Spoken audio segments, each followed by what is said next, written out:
Always do it on my own, so I gotta get through it. And the only thing I know is to love what I'm doing. Never give up, never slow, till I finally prove it. Never listen to the no's, I just wanna keep moving. Keep my head up when I act, head up, that's a fact. Never looking back, I'ma keep myself on track. Keep my head up, staying strong, always moving on. Feel I don't belong, tell my thoughts to move along. Push myself to be the best, die with no regrets.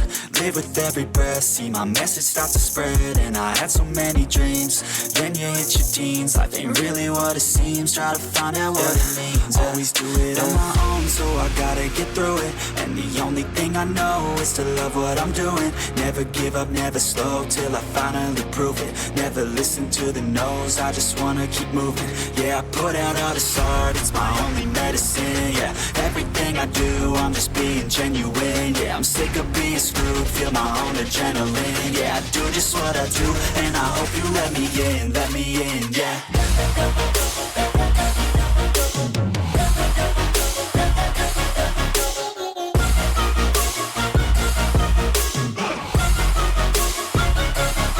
I'm grateful, oh yeah, able, oh yeah, I'm stable, oh yeah, no label, oh yeah, you know me, I have only a path, I'm lonely, but damn, I'm going to win. I don't want no fake love, I want the real stuff. Everybody listen up, cause I'll only say it once. I'm gonna show you all the path, if you want it bad. I'm gonna show you where it's at, yeah, how you can get it back. Yeah, cause I ain't never done, I'll be number one. Working hella hard until I get just what I want, yeah. Rises like the sun, yeah, fatal like a gun. Shooters gonna shoot and I'm gonna shoot until I've won, yeah. Always do it on my own, so I gotta get through it. And the only thing I know is to love what I'm doing. Never give up, never slow, till I finally prove it. Never listen to the no's, I just wanna keep moving. Yeah, I put out all this art, it's my only medicine. Yeah, everything I do, I'm just being genuine. Yeah, I'm sick of being screwed, feel my own adrenaline. Yeah, I do just what I do, and I hope you let me in, yeah.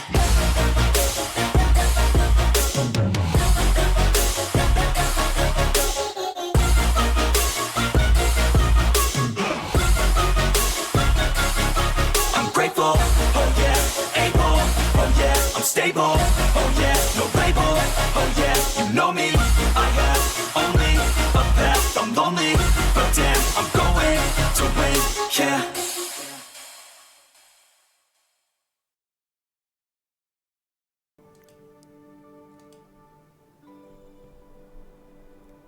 Good evening, everyone.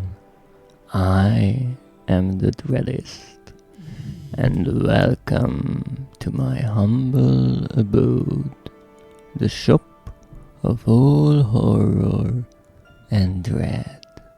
Please take a seat and enjoy the show, because today we are playing Resident Evil 3. But first, let me greet my wonderful viewers. Welcome NZF, and congratulations for being the first for the 12th time. That is a dozen. Nice. Thank you so much. And thank you, Schmoozer, for the hydrate and stretch. Welcome N, and also for the lurk. I hope whatever you are doing is going wonderfully. So let's take a sip of my wondrous tea. So delicious. And start with today's adventure. Now, you see, I returned to Resident Evil 3 last week after quite a long break, and my goal is to earn the remaining trophies. Well, I call it a goal, maybe it's closer to a dream, knowing some of those trophy requirements. But you see, what I want to do more than anything is to find the remaining missing collectibles, namely 1 Charlie doll and 2 files. These 3 have been somehow avoiding me for the past who knows how many playthroughs. I would want to say 6. But I will find them. However, I am aware that just doing the same thing again and again is rather tiresome and it would be boring to watch. So, as a chef in the bedroom, I try to spice things up. More specifically, I choose another challenge that I do during my playthrough. Now, the record I chose to do is not opening the item box. But that's rather simple, right? I mean, I don't really have to do anything, quite to the contrary, I have to not do something, which is sometimes easier. Sometimes, right? Because in this case, it's a bit tricky. You see, in Resident Evil 3, you can unlock certain infinite weapons and items that help you through your playthroughs by spending points that you accumulate by finishing records. And I have some of these weapons. I use them for playing through the game on Nightmare difficulty and getting the Conqueror trophy that you can see right here, which is just a silver. What the hell, Capcom? But the problem is that these weapons and any such item you unlock this way are not sent to the player character in the beginning of a new playthrough, but to the item box. And since I can't open the item box even once, I can't get them. But that's fine, I mean, just play it on the lowest difficulty and it will be rather easy, right? Well, yes, it would be, but I'm a mad monster for a reason, so I obviously started it on standard difficulty because we need to be a bit adventurous, right? So that's fine. I played through the standard difficulty at least twice without any additional weapons. I even played through hardcore, so I think I will be alright. Well, yes, I definitely will be. The only thing is, if you think about this challenge, you might say, well, the most rational thing to do is to just run through the game as quickly as you can. No need to look around everywhere. You just kill the necessary enemies, defeat the boss, get to the end of the game, you got it. Well, yes, that would be definitely a good thing to consider if I wasn't looking for the collectibles. But even with the collectibles, you see there's a tiny problem. And that is the inventory in this game. You see the starting inventory that we have in the beginning of the game consists of 6 slots. That's not a lot, I have to say.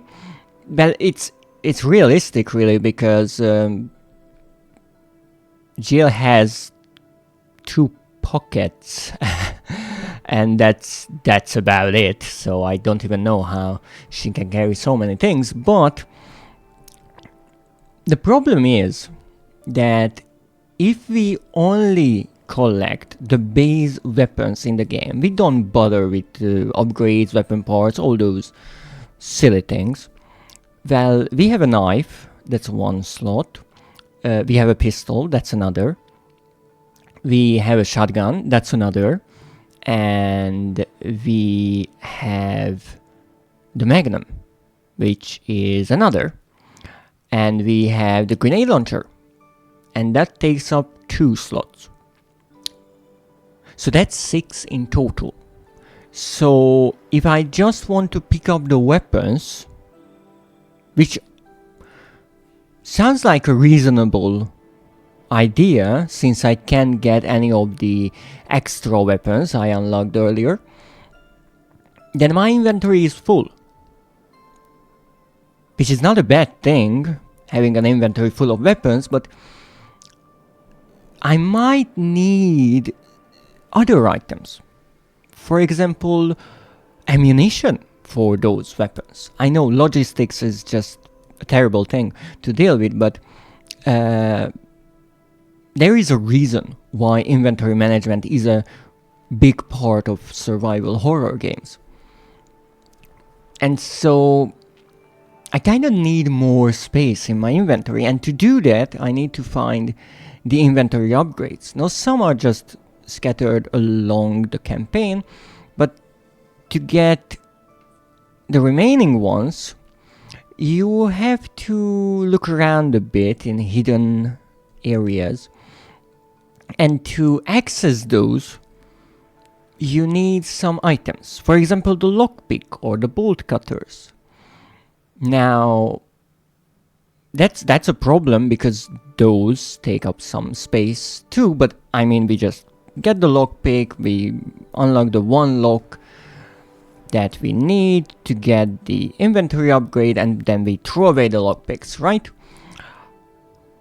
Well, no. Not exactly. Because in this game you can discard items. Yes, you can. But the lockpick, the bolt cutters, and a few other items are special because they are key items, meaning that you kinda need them to access certain areas and in some cases progress in the campaign. And you only get one of them in the entire game, so you can't really just throw it away and find another one. And once you discard an item, you can't get it back, you see. It's not like Resident Evil 0, which was absolutely lovely to just have the entire train littered with items that I left behind. Now, the developers actually thought about this and what problems this might pose, and so they made the game, as I like to call it, idiot-proof, by disabling the option to discard key items. So if I pick up these items, most of which I really have no choice about, I can't just throw them away. I have to either leave them in the spot they supposed to go in. For example, the battery cell that I used in the sewers in my previous stream, and that actually takes up 2 slots in my inventory. But that's only for a brief time in the playthrough. Or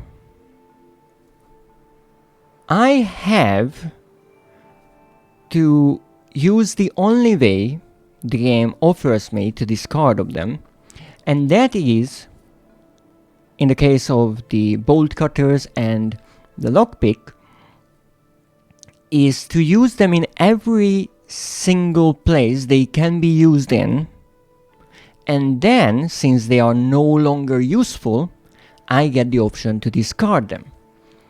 But that means that instead of just rushing through the entire game, I have to go around lockpick every lock, cut every chain, meet another 100 or so enemies that I wouldn't even need to look at normally, and then I can free up some space in my inventory. And thus you might start to see why this quick little playthrough is not so quick anymore.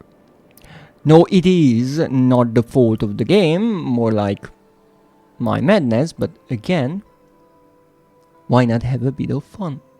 So let's start up the game and continue our adventure in Raccoon City. Oh, Nekio, save? I just started up the game. Is it that bad? Well, I guess we can save. Okay, it really is bad, I'm starting to see. The game is not even loaded and I already hear screaming. That's nice. I'd like a game that loads like that, with screams and wails. Now, how are you, Nekio? Let's continue. And let's see what we have. So, I actually wrote down the important statistics for me during the previous playthrough. Or, correction, the previous stream. And we need to find 1 Charlie doll, 2 story files, and kill 80 enemies with a magnum and 120 with the grenade launcher. Good, came back from the gym. Oh, are you feeling its effects? So secretly trying not to die. Oh, I see. Well, I hope it's going well. But you mean secretly? How are you trying to hide it? But since you said let's save right here. I mean, we just saved a week ago, but it's important to save. So we have a rather nice inventory space now, filled with all kinds of items. As you can see, I cannot discard the lockpick, but we already have a nice selection of weapons.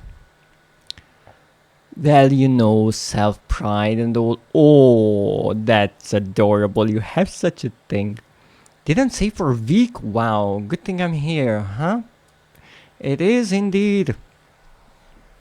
It's always nice to have you around. So, we have the grenade launcher. Now, in previous playthroughs, I also got the grenade launcher. I'm pretty sure in every single playthrough I had with this game, I gathered it. But I don't really have many kills with it. Why? Well, because I saved it for the boss fight. Since it deals a lot of damage, my idea was that I just store away all the grenades I find and shoot Nemesis with them. Problem solved. Well, yes, but there's a tiny problem with that. And that is, I need to kill a certain number of enemies with the grenade launcher. Now, I will be honest, I don't know if defeating Nemesis in any kind of boss fight counts as a kill.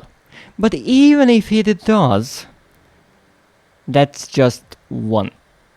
And we need 120 or so. And because of that, this time I will be doing the exact opposite, making the boss fights probably much more difficult and killing the average zombies with the grenades. How is ya, Dready? Yeah. I don't know why that sounded so German. It should have sounded more French. I'm alright-ish, rather exhausted, but that is not stopping me. Now let's look around for Charlie dolls, as we always do. There is one Charlie doll that is still missing. Maybe we will find it today. Most likely not, but that's fine. Now, as always, Miss Valentine is being rather infuriating, because even though she has a flashlight, if there is any light source nearby, she refuses to turn it on. I guess she doesn't want to run out of the battery or something like that. But because of that, I'm pretty much looking around in the dark. And that's why it's important to listen. So let me turn up the volume a bit and do just that. German Dready. Oh no, no, no, no, no. I mean 9999. Okay, and the most important, not opening the item box. No matter what happens, we are not opening the item box. Now, here we are. This is an interesting spot because, once again, this is an area where you would normally run. And that works to such a great extent that initially when I played this game, I didn't even notice that door with the save point. I just ran out because, well, the arrow kind of suggested that's what I should be doing. And also because Nemesis is after us. But if you play the game enough times, you kind of realize that he will not be following you here, at least for the time being. And we can look around.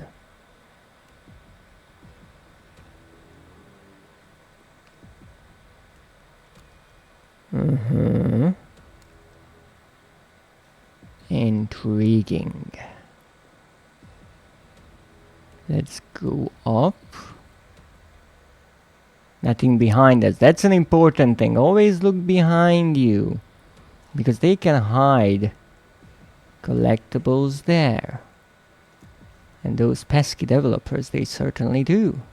Who knows, maybe they're... Oh, wait. There's a zombie here. Sorry. Any other zombie? Oh! Oh my goodness! I was looking for collectibles. Is there a Charlie working at this construction by any chance? Uh oh! Ah, no, not the stairs! Not down the stairs! Ouch! You brute! I'm going to stab you in the dick for that. That always works. Really, it always works. Well, on the male zombies, at least. The females are tougher. Righty. Now then. Let's use this heal, since I kind of messed up that mixture. I needed the space. Let's look around here. I mean, it could be on one of these. It would be a tricky little way to hide it. Wouldn't it be? And that's one thing that I would love to know more about, how the developers decide where to put the collectibles. Because in this game, there are 20 Charlie dolls. Only 20. And it's a rather long game, you know. So how do you decide where to put them? Now, if this was Resident Evil 5, the collectible would be there. Because indeed, in that game, there is a collectible that you can notice through a hole in the roof of a building. Because back then, the developers were like, let's make it extra difficult. Yep, that was Nemesis. Don't worry about him too much. I gotta get out. Quick. No, because now we are really being pursued. As you can see, I would assume that there's nothing here.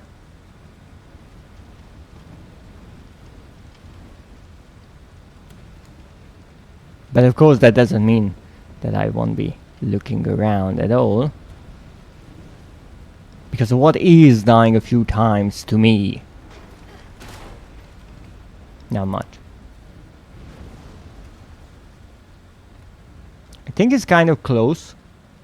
Now this is also an area to which we cannot return to.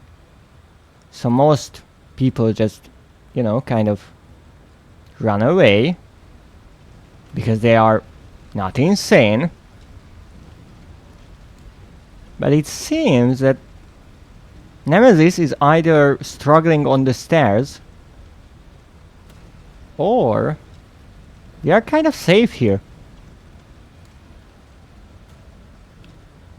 I mean, it would be rather evil from the developers to hide something here, but then again,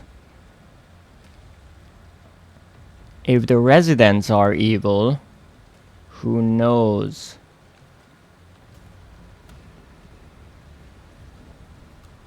Maybe the developers are evil too.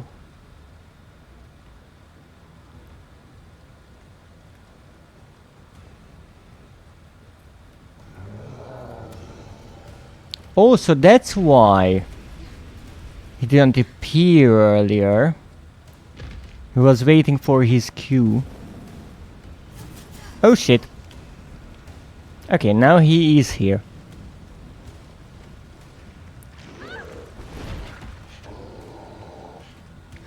Uh-oh. I dodged right into that pillar. Brilliant.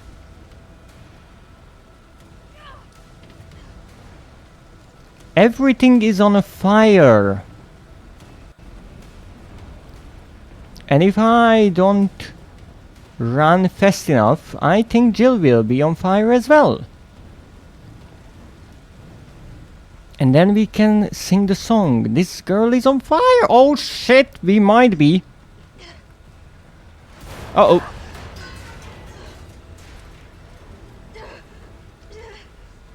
Get up, Jill. We don't have time for this. Okay, now we do. So this is a kind of save room. But it's missing its walls.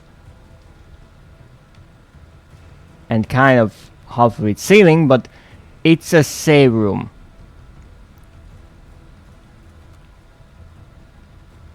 Anything there? That would be tricky.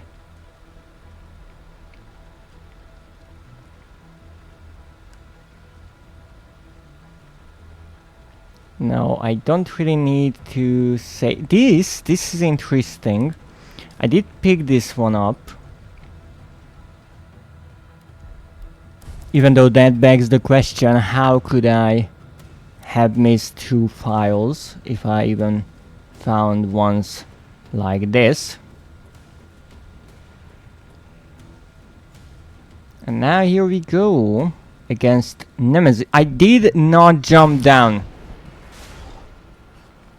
Now the question is, can we defeat Nemesis without the grenade launcher? And I think yes.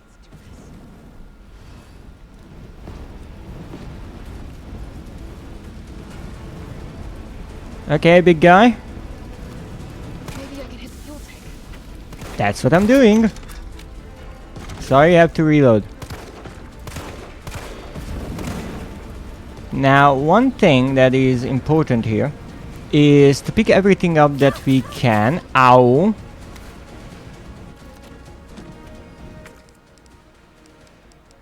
Yeah, mix it together. We have time for it, don't worry. No, I'm picking everything up because after I defeat little Nemesis, Jill jumps off the building and then we cannot do anything afterwards, which is not good. Uh-oh. I think those were... Oh, green herbs. I don't really need them right now, thank you.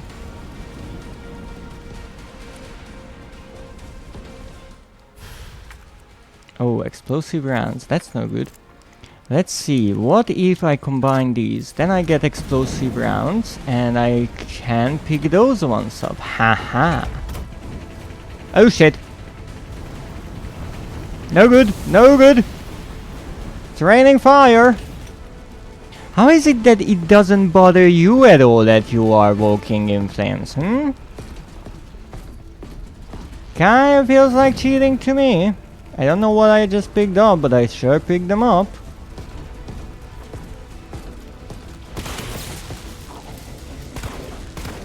Haha! Take that! Oh shit. Stars indeed! Gonna make you see stars soon. What's this? Wow, that's a tough plant. Didn't burn up. Where are you? Also, because of the brightness of the flames, I really cannot see anything most of the time. But that's fine. Uh-oh. Hey, I thought that would work. Oh, no, no, no, no. I shit my hair. I'm trying to aim at the tank, and if I miss, I shoot him in the face, so I guess both options are desirable. I don't really think this is realistic. Uh-oh. Do they come all the way here, or they stop there? Okay, good. That was its face, I think. That was the tank. Didn't you go down there for a moment? Uh-oh. He seems angry. I mean, he's always a bit angry, if you think about it. But then again, he has that wondrous smile. Okay, well, we ran out of pistol bullets. We still have the shotgun shells.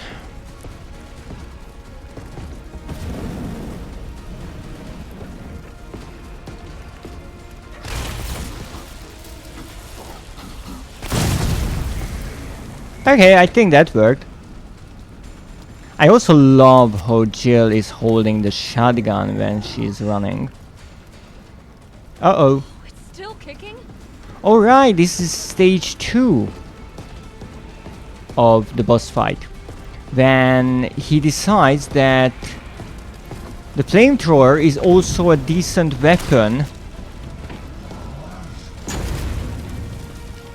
to just hit me with. Oh, ow! That hurt.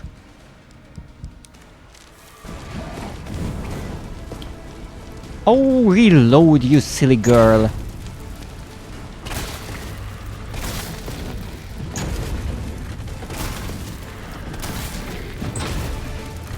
How many shells does it take to get to the center of a nemesis? Oh, wrong button. Okay.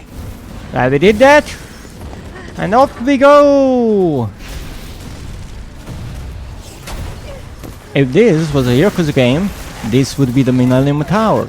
But it is not, so we don't know what this is. Alright, we are safe!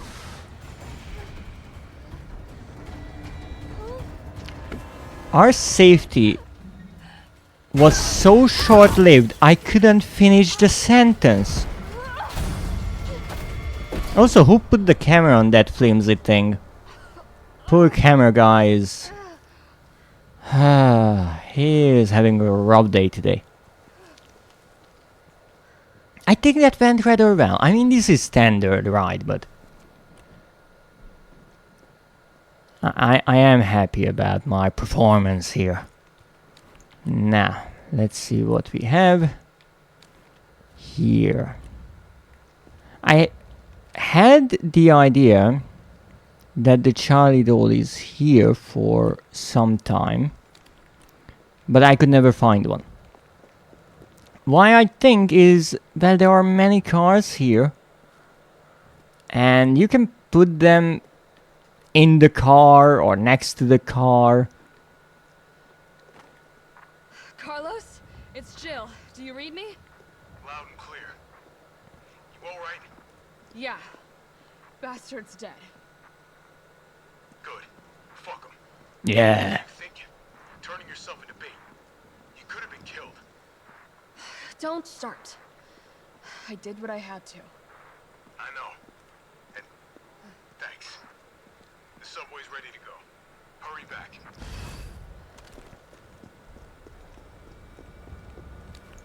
And also we have these kind of cars here, and they are just begging for a collectible inside of them, you know? And I almost shot that gear switch. I was like, wait, is that a head? No, it is not.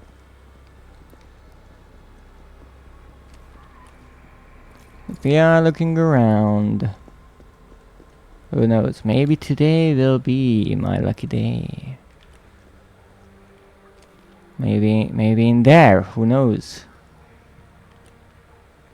Any broken window can be my chance to find a Charlie doll. Also, we are not so far away from the gas station, it seems.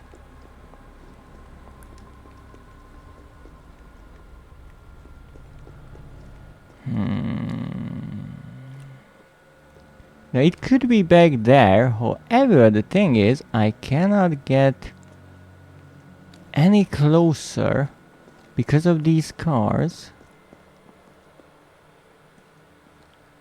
And even here,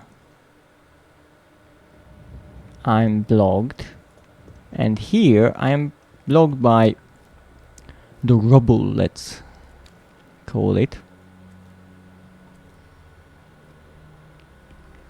Let's remember the first one in the game, the one between the parking ticket meter and the newspaper holder, so they can be in such an odd area, definitely.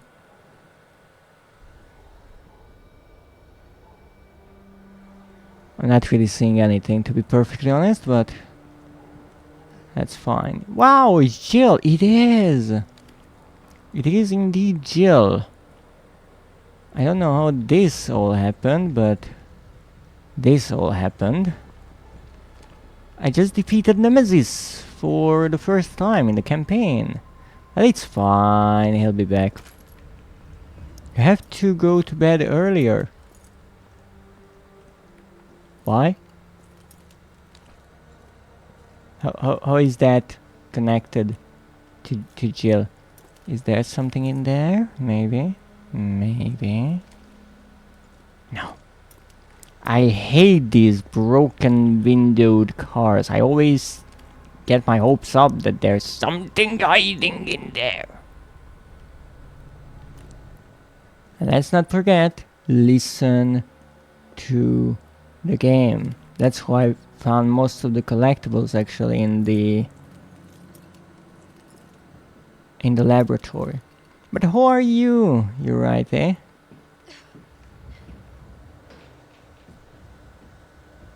How was the ending of Psychonauts 2? I saw you finish the game. Nothing. Nothing.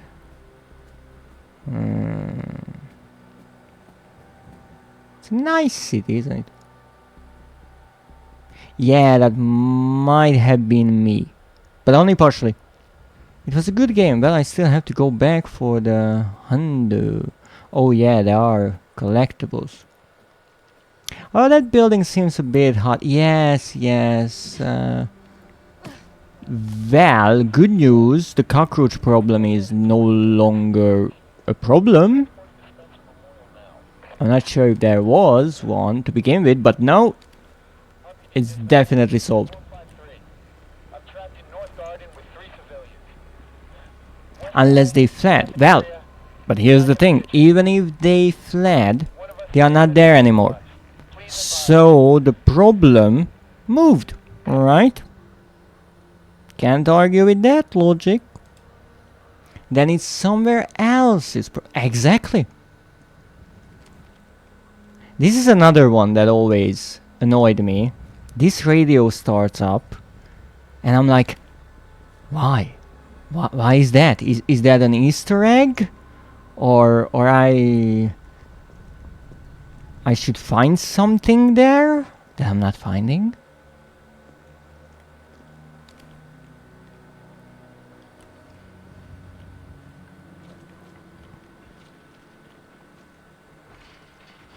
But as I mentioned, in this playthrough we shall use the grenade launcher for some zombie killing. So I have to look around and find a few zombies here and there.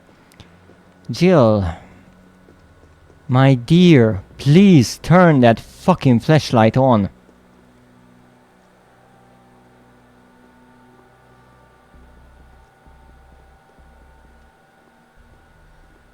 I mean, I can't really see anything or hear anything. I also had the idea that something might be in there. Now this is the same entrance to the police station than the one we use in Resident Evil 2. Some high-grade gunpowder. Lovely.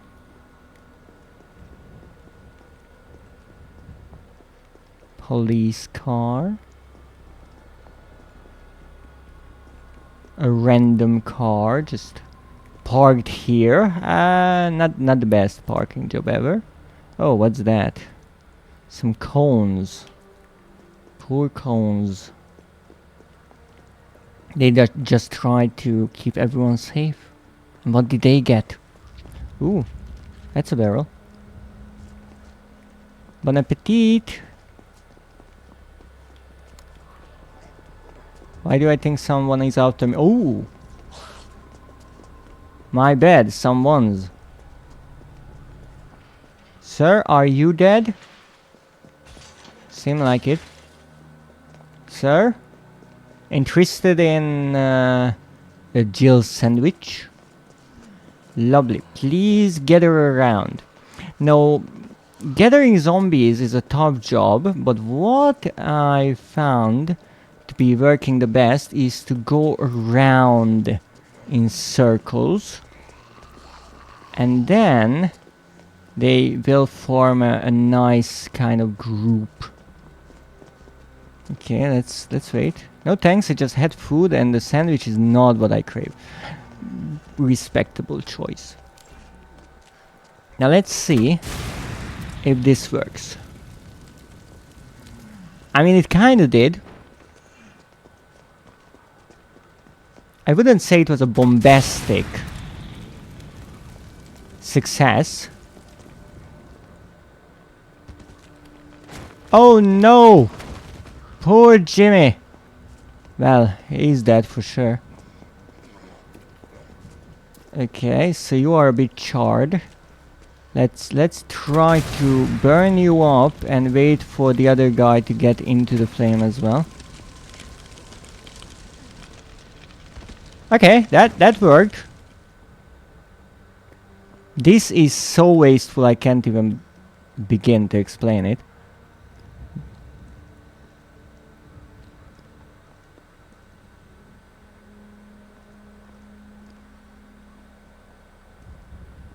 Is there something in there? I don't see anything.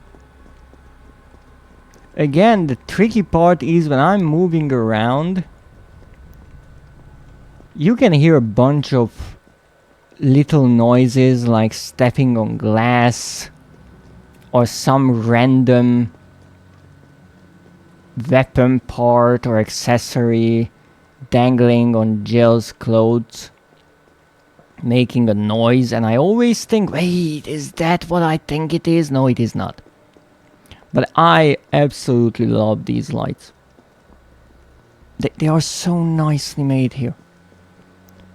Now let's see what we have here. Hopefully I don't run into any random zombies.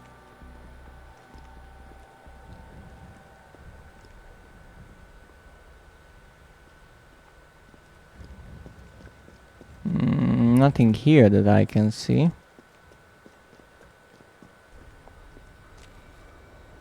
Nothing there. Maybe I should switch from the grenade launcher before I send myself to the next street.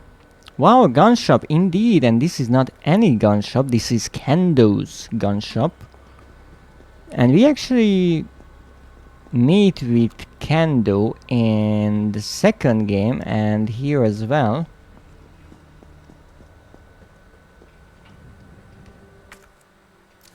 And we need to get through this lock. But first, there's two things that I want to take a look at. First, because Jill is the master of lock picking, can I lock pick this? No. So apparently, we can lock pick any kind of lock, but not a padlock, because that's different. That would be illegal. Now here, I mean, there could be a figure. There absolutely could be. They didn't finish the road. Yeah, it was kind of under construction. So there definitely could be a figure somewhere here. I mean, don't ask me what the realistic explanation of a porcelain doll doing in the middle of a road that is not even finished, but it could be. Now in Resident Evil 2 we actually go down there. That is the entrance of the sewers. Mikhail's pierogies, authentic Russian cuisine. Now that's interesting because Mikhail is a character in this game.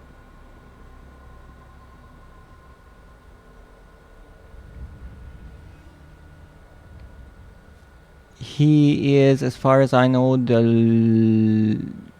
leader of the UBCS squad. I can't see anything, but I do have one idea. There is that pipe. Is there something in that pipe? No. That could have been it. It would have been a heck of a secret, that's for sure. But no. Well, Kendo, I need the key. But most of the times, the collectibles are actually in close proximity to us. They are not really off into the distance. So I have a feeling there's a better chance of finding it somewhere in here, maybe. But first, meet Kendo. After I take everything from his shop that I find even remotely useful. Thank you. Don't mind me, gunpowder. That might be useful later on. What do we have? Shotgun shells. Oh wait, I can reload my grenade launcher to make some space. Don't move! Shit, Jill. Kendo, you're all right. Yes. All right's a stretch. Sorry, I got a little jumpy there. Didn't know quite what to expect. No shit. Look, we're using the subway to get people out of town. You in? Subway. Well, that's good thinking. When we get out, there's gonna be a lot to do. We could use a man of your skill set. What's wrong? Nothing. Just bad timing is all. Yeah. Look, don't worry about me. I'm gonna make other arrangements, okay? You better. You're the best gunsmith around. Oh no. Don't do anything stupid. Oh, that's your job, right? Take care, Jill. Now those who know Resident Evil 2, To the station, take that service alley out in front of the shop, okay? The key's hanging on the wall.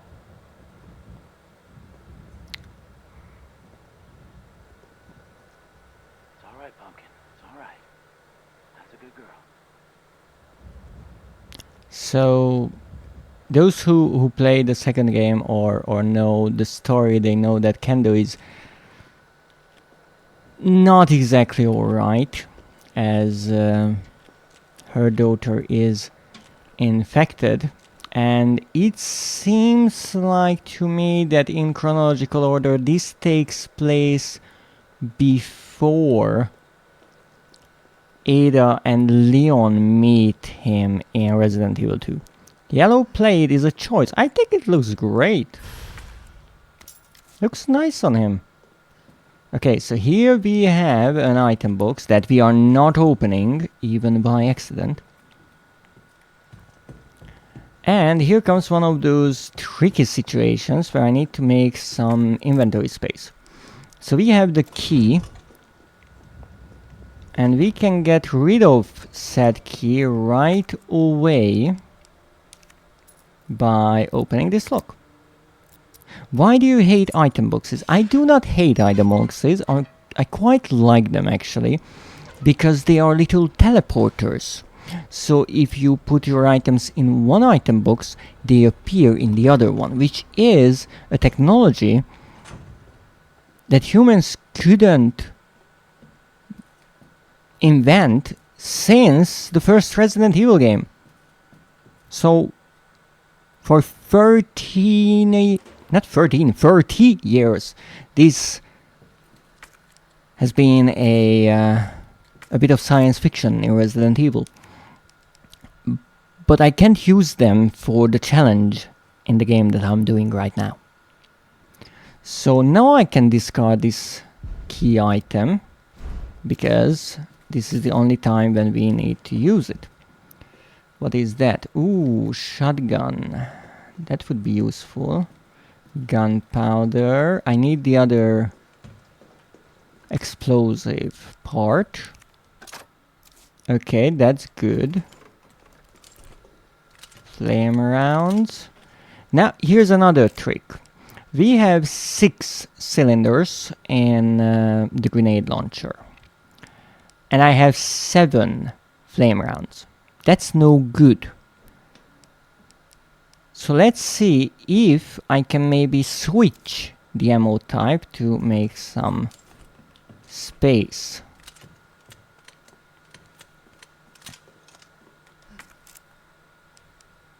Well, no, because they are stacked 6 at a time. So what I can do instead is use up a few of them. Morning, sir. Are you dead? Now you are. I love these plants. Now I can reload my weapon. And we have an inventory slot all to ourselves. Now, what do we have? Well, we have the semi-auto barrel, which I kind of would like to have. But it makes our shotgun take up 2 spaces, which is a lot, but not much I can do about it. Gunpowder, not bad, but I would need to mix it with something. Do we have any gunpowder around here?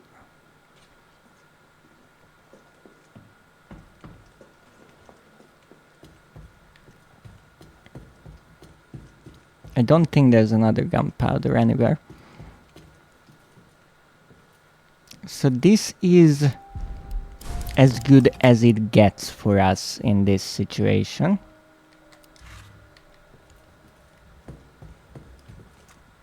Anything around here?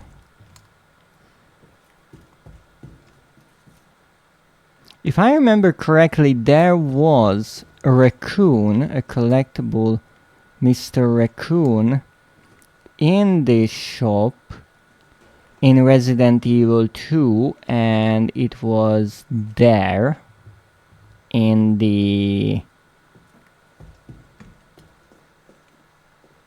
DLC campaigns, one of them. I would assume in Kando's, since he was one of the main characters of the free expansion of Resident Evil 2 Ghost Survivors, I think it was called. Well, let's look around. Oh, would you look at you? Aren't you gorgeous? No, you are not.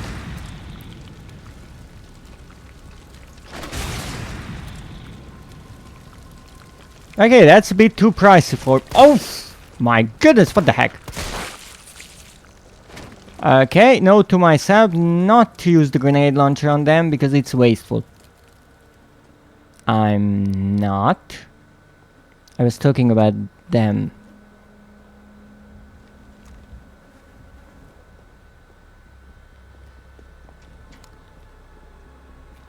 You, on the other hand, you are adorable. But that's another thing.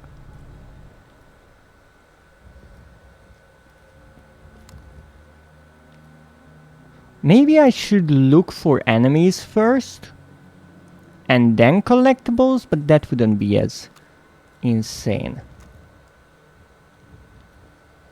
Oh, look at you. No, that is absolutely adorable. The flask is being all upset about the truth.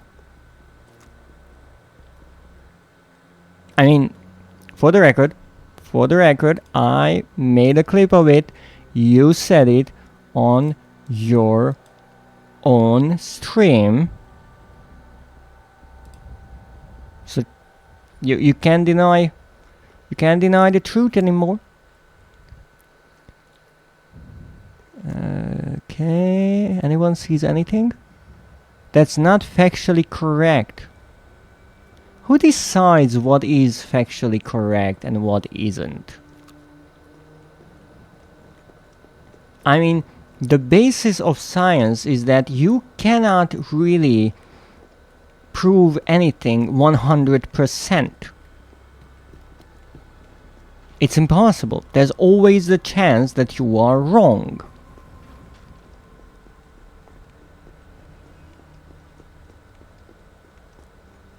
So this is the house, I think, that we go through here, and after this Nemesis will return. Ooh, a kettle. I could make myself some lovely tea. But you are not wrong. But here's the thing, you say that you are not adorable, I say that you are adorable.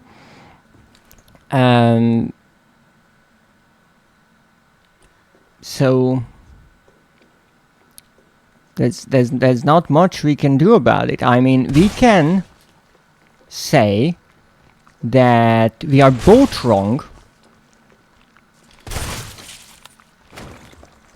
which is possible.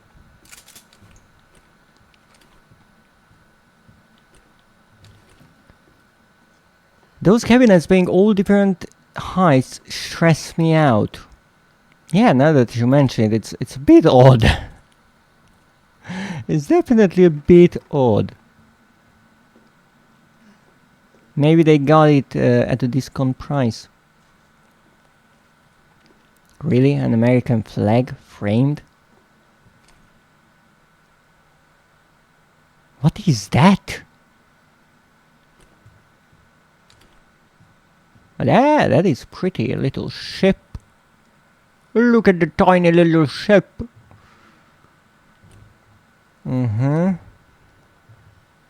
Some old paintings. An old schoolhouse for sure, but I do like the wallpaper texture. Oh my god, not the textured wallpaper. I mean, look at it. You can even see the little bumps in it and all that. It's definitely a joy to clean it. Nothing in there. Ooh, look at that stereo. Ho ho, the good old days.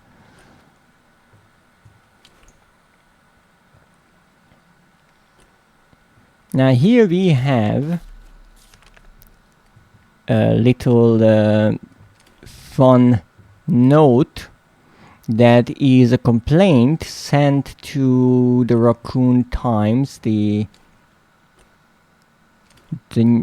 paper in the city, explaining that the giant Charlie doll head on top of the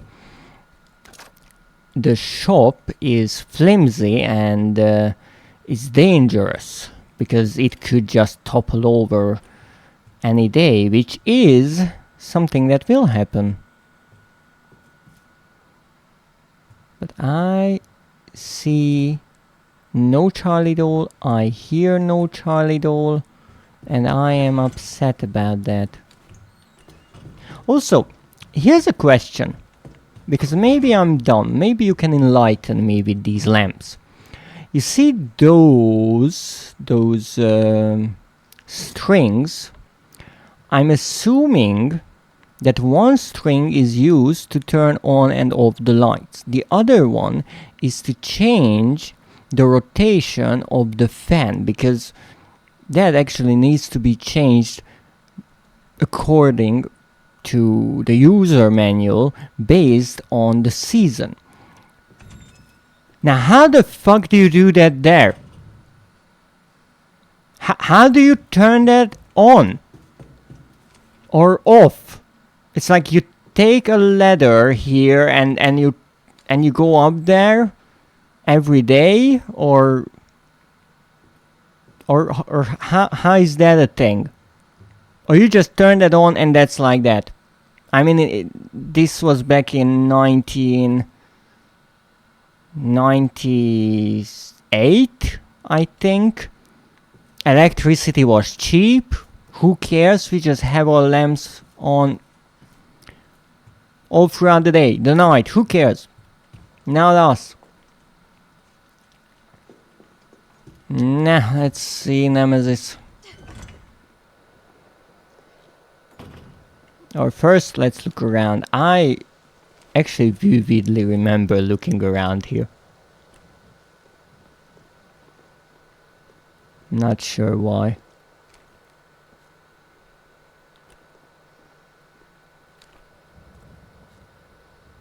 Every time I aim with the shotgun, it makes a little clicking sound. Infuriating. Okay, Nemesis, let's go for a ride. Click it, click it. Yes, exactly that. He's still on fire. Pretty hot. Rocket launcher? Really? Yeah, really. Missed me. Now, I really hope there is no collectible here. And yes, even during the pursuit, I had to change my weapons because fuck yes, of course I had to. I remember going through here and having so much trouble not to get hit even once. What? You okay? Yeah, sure. Monster's on my ass again. Are you shitting me? I mean, it's a nice piece of ass, just Me too. saying.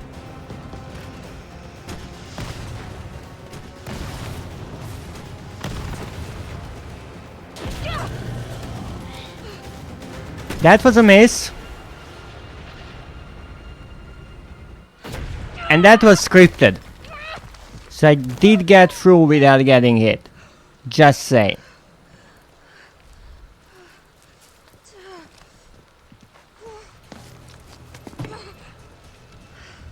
Okay, are we safe now? I think we are safe for a bit here. Okay, we are safe. Which means more looking around.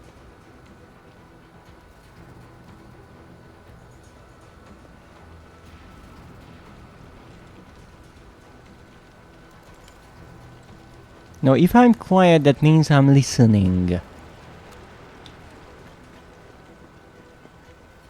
Or I ran out of things to say, but that never happens.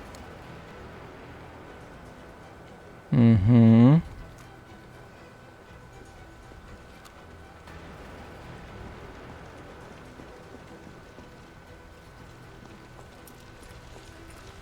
Oh-ho. First aid spray. Do I need a med kit now? No, I'm fine. I don't need it. I'm just too good. That's it. Just so good. Mm-hmm. Underneath the stairs, as we learned from Little Nightmares, always check underneath the stairs.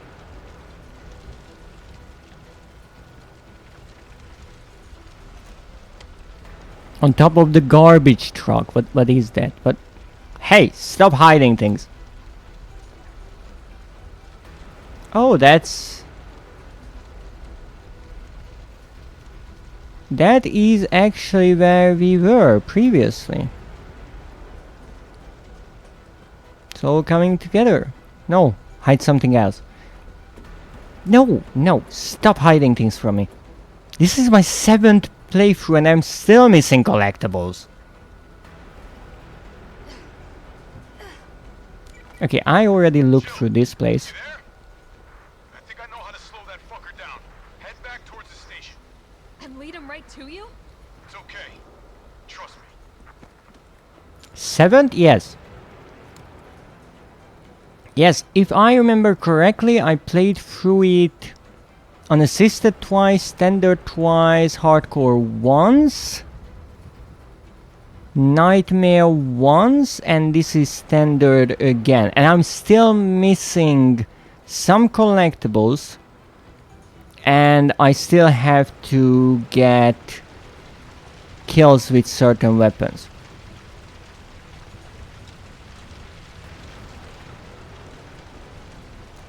I mean, they could be up here. That would be a good spot.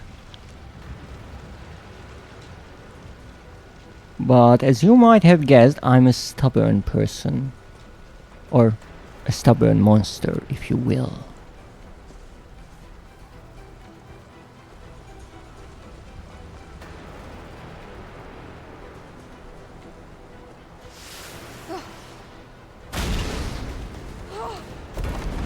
This is insane. Yes, it is. You know, this is a completely new meaning to getting head. Ooh, goodness.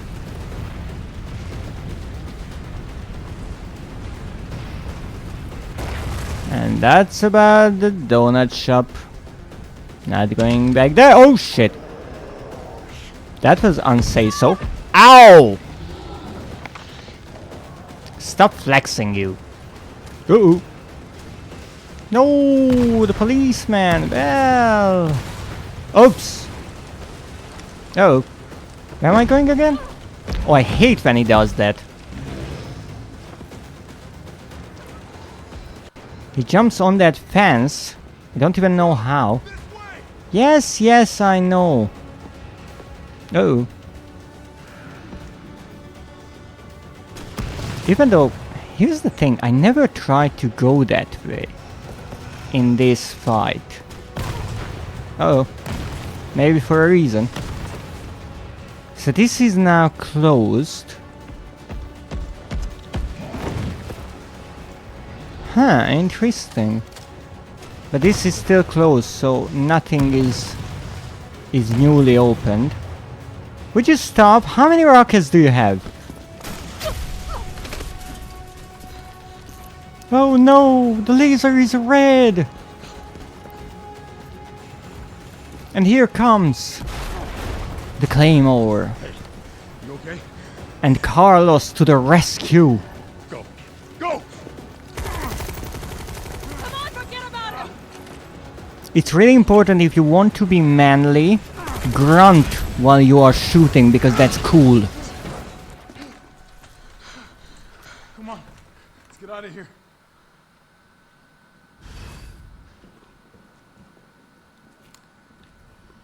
Ooh, that left a dent. Okay, maybe in the bucket.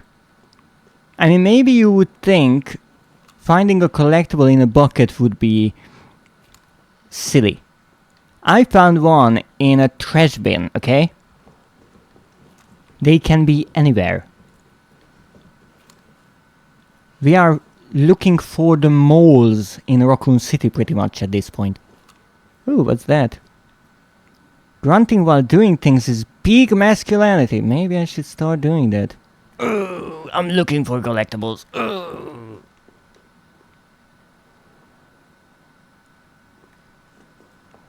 It's okay, Carlos. You don't have to wait for me. I know we didn't get off to a great start, but thanks for the save. Hey, you saved my ass first. You're a hell of a lot braver than me. I'm not sure if Jill is brave or partially insane. Well, what matters is that we can get everyone out of the city now. Yeah. You'll be safe. Now, we shouldn't be coming up here, but we can. And some small details change. This we opened already. Someone took my typewriter and only left this item box here, and they put all of this junk here as a barricade. So we actually can get to that part. But that's fine.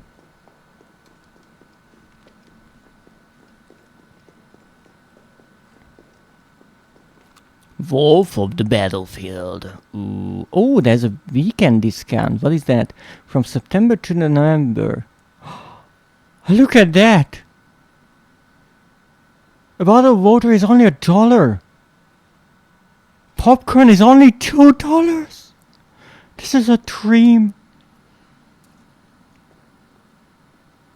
Okay, so we came from there. And we're going here. No, I've also been here before. We are just going backwards. What about you?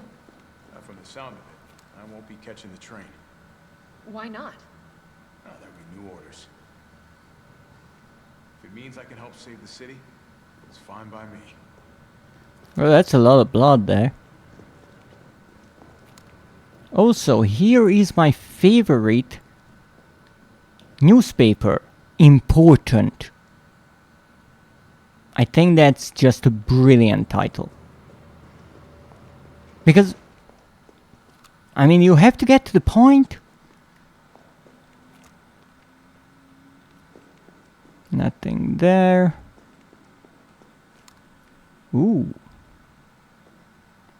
Yes, yes, I'm going. Health Fest! Make every day a Health Fest day!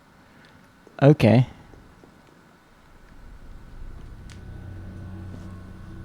Good work.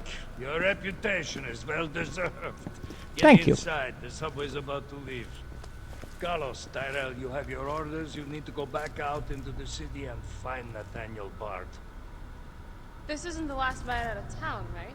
Do not worry. Once the civilians are safe, the train will be back. It's alright, you go on ahead. I'm not gonna die on you and leave you in a cold, cruel, Carlosless world. Okay. You need to find this scientist. His vaccine research could save us all. Indeed. You're learning. The only life that matters is your own. Good luck. Let's go.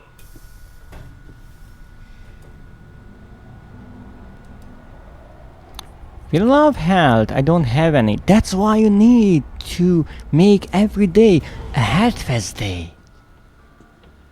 You don't really think a pencil pusher like Barton is still alive, do you? I have it on good authority. Why? Are you worried about teammates? No. Or something else? Funny how brainless zombies can ambush a platoon like that. Funny the gate was locked. Don't you think?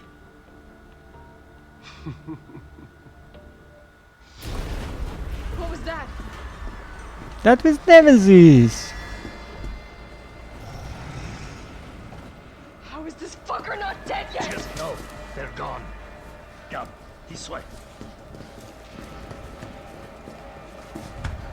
Nikolai, what are you doing? It's not after me. Nikolai!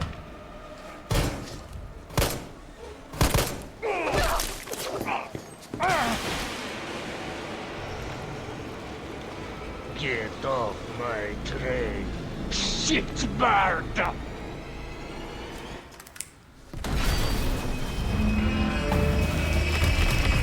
She's there doing the side eye. I pretend not to listen. Yes. Yes. She's rather attentive to all the things happening around her, and that's important. That's how you gather intel.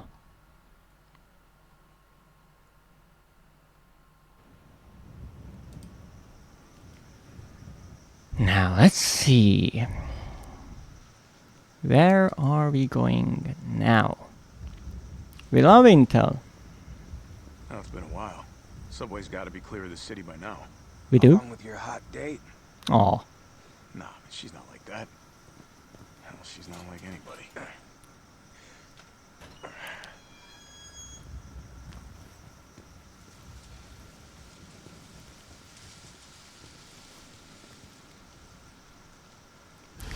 All right, keep your head screwed on, Romeo. This is the police station. You sure? It looks like a cemetery to me. Yeah. That stands for intelligent, which I'm not too much of the time. Ah, that's not true. You are clever. You are smart.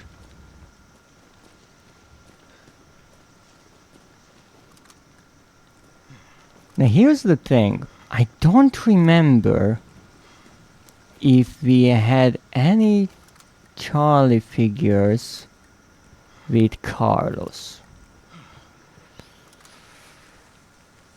That's probably one of the reasons why you shouldn't take half of a year long breaks from a game. But let's say there can be. Brad, stop! T.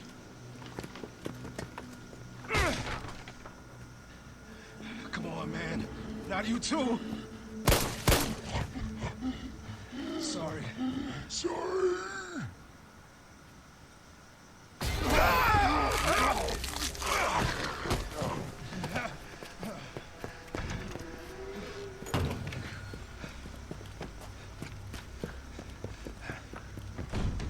Shit, it's locked. You stay on the door. I got this fucker. So this is a rather clever reference to Resident Evil 2. This happens before the events of that game, and here we get to see how Marvin gets bitten, and also it explains his advice that he gives to the survivors, that no matter who turns into a zombie, they are no longer themselves, and you have to shoot them, and don't hesitate, since that is the mistake that he made. And I absolutely love how the developers included this part, and also gave a minor secondary role to Brad here. Now here's a question, can I come back here? I can? I can't even come in here? Email outbox. Sender Lucy Yan. Subject disposal complete. Sent September 26th, 2:35 a.m. What the heck are you doing in the middle of the night? I mean, it's a police station. Yeah, okay. Department in chaos after spread of infection. Multiple citizens taking refuge here are infected. All files related to you successfully disposed of. Awaiting further orders. That's not even that late. Can I inquire about your sleep schedule? Now this is interesting. Who is Lucy Yan? And who is you? You mean Umbrella? Sender Lucy Yan. Subject ongoing development. Sent September 27th, 3:05 a.m. Communications intercepted from S. Hobbs Hospital on Star's private communications line. Presumed to be evac request from B. Possible he will flee the hospital and come here. Request UBC as dispatch. I will evacuate with their assistance. Oh, wait. This is important. So, I'm not sure who Lucy Yan is. Maybe an insider sent by Umbrella who was working here. But the S-HOSP, I think, stands for the hospital that we later get to visit in this game. What was its name? Spencer's Memorial Hospital. Spencer being the founder of Umbrella. And on the Star's private communication line, there is indeed a bit of communication, an evac request, even though here it says it's presumed because they are not sure, from B being Bard, the doctor that, well, we are after right now. Possible he will flee the hospital and come here. That was the plan. Request UBC as dispatch. I will evacuate with their assistance. And that UBC as dispatch is us. It's Carlos and Tyrell. Sender Lucy Yan. Subject evacuation request. Sent September 27th, 11:54 p.m. Requested evac has not yet arrived. This position is becoming untenable. I remained here with the condition my safety would be guaranteed.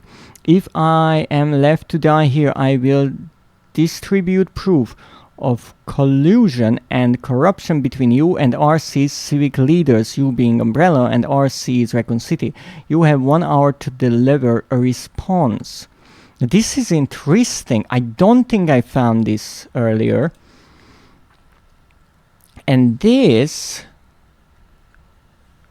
puts a few puzzle pieces into the timeline of this game. And this one I remember from the second game. Sorry, poster boy.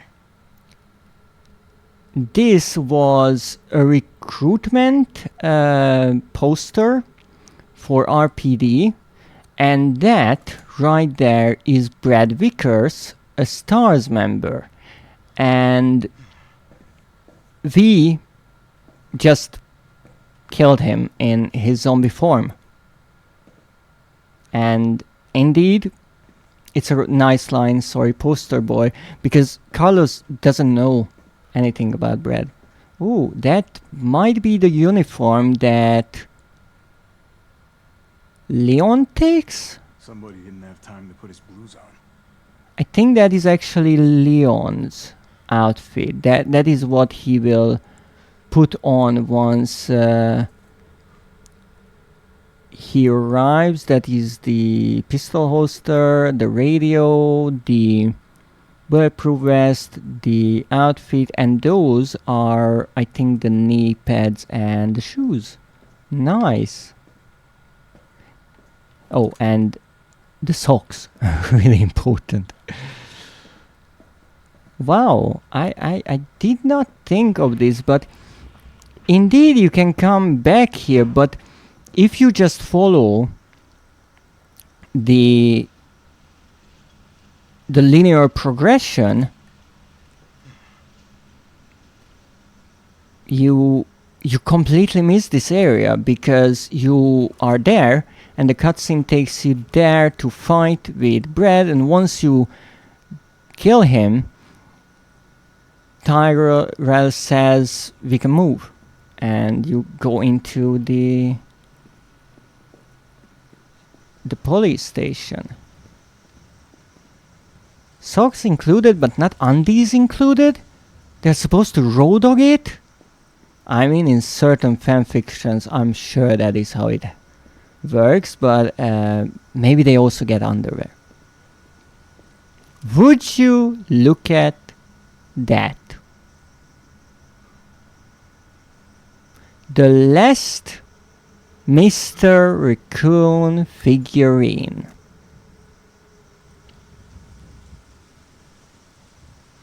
It takes some dedication to get them. That's for sure. Now maybe other players are much better than I am, because it took me 7 playthroughs to find him and overall to find this place. But I have to say it was an adventure, and as much as I think that the toy uncle Charlie Dolls became a bigger nemesis of mine than Nemesis in this game, it was a fun time.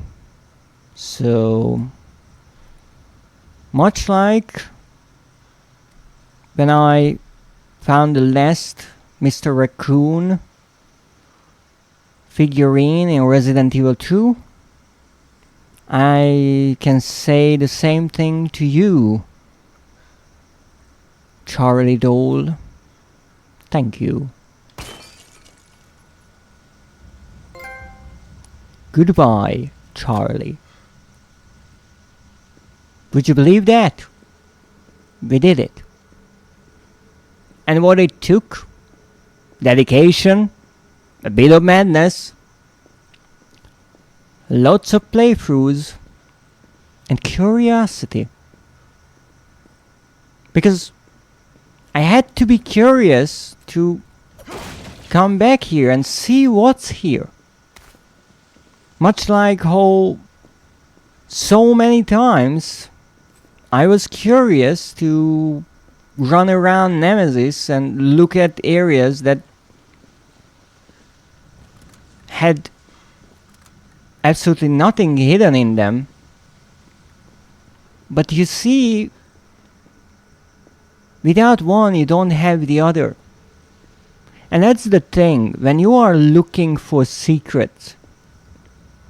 And in that way I would wholeheartedly recommend Urite's streams, because when it comes to collectibles, he is ever so dedicated. He doesn't care about trophies or achievements, but I think many trophy hunters would agree that some of the most time-consuming trophies and achievements are related to collectibles. And you see, Urite playing Psychonauts, he went around looking for all kinds of crazy collectibles and sometimes really breaking how the game wanted him to play. For example, how he pretty much pogo sticked his way through a river in a game where water is one of the most dangerous hazards, just to figure out on the other side of the river that he just had to activate a bridge. But that kind of curiosity is what it takes to find these collectibles. And I'm not as good with them, definitely. And I certainly spent more time finding the collectibles in Resident Evil 3 Remake than in 2. That I think was much easier, because maybe the color, maybe because they were placed in easier locations. But the thing is, in Resident Evil 2, I only noticed after a while that the raccoon toys, they have an audio cue of sorts. Here, I had to rely on that fact to even find them. I remember playing through the game, and in the laboratory underneath the hospital, I found multiple collectibles in pretty much pitch black corners,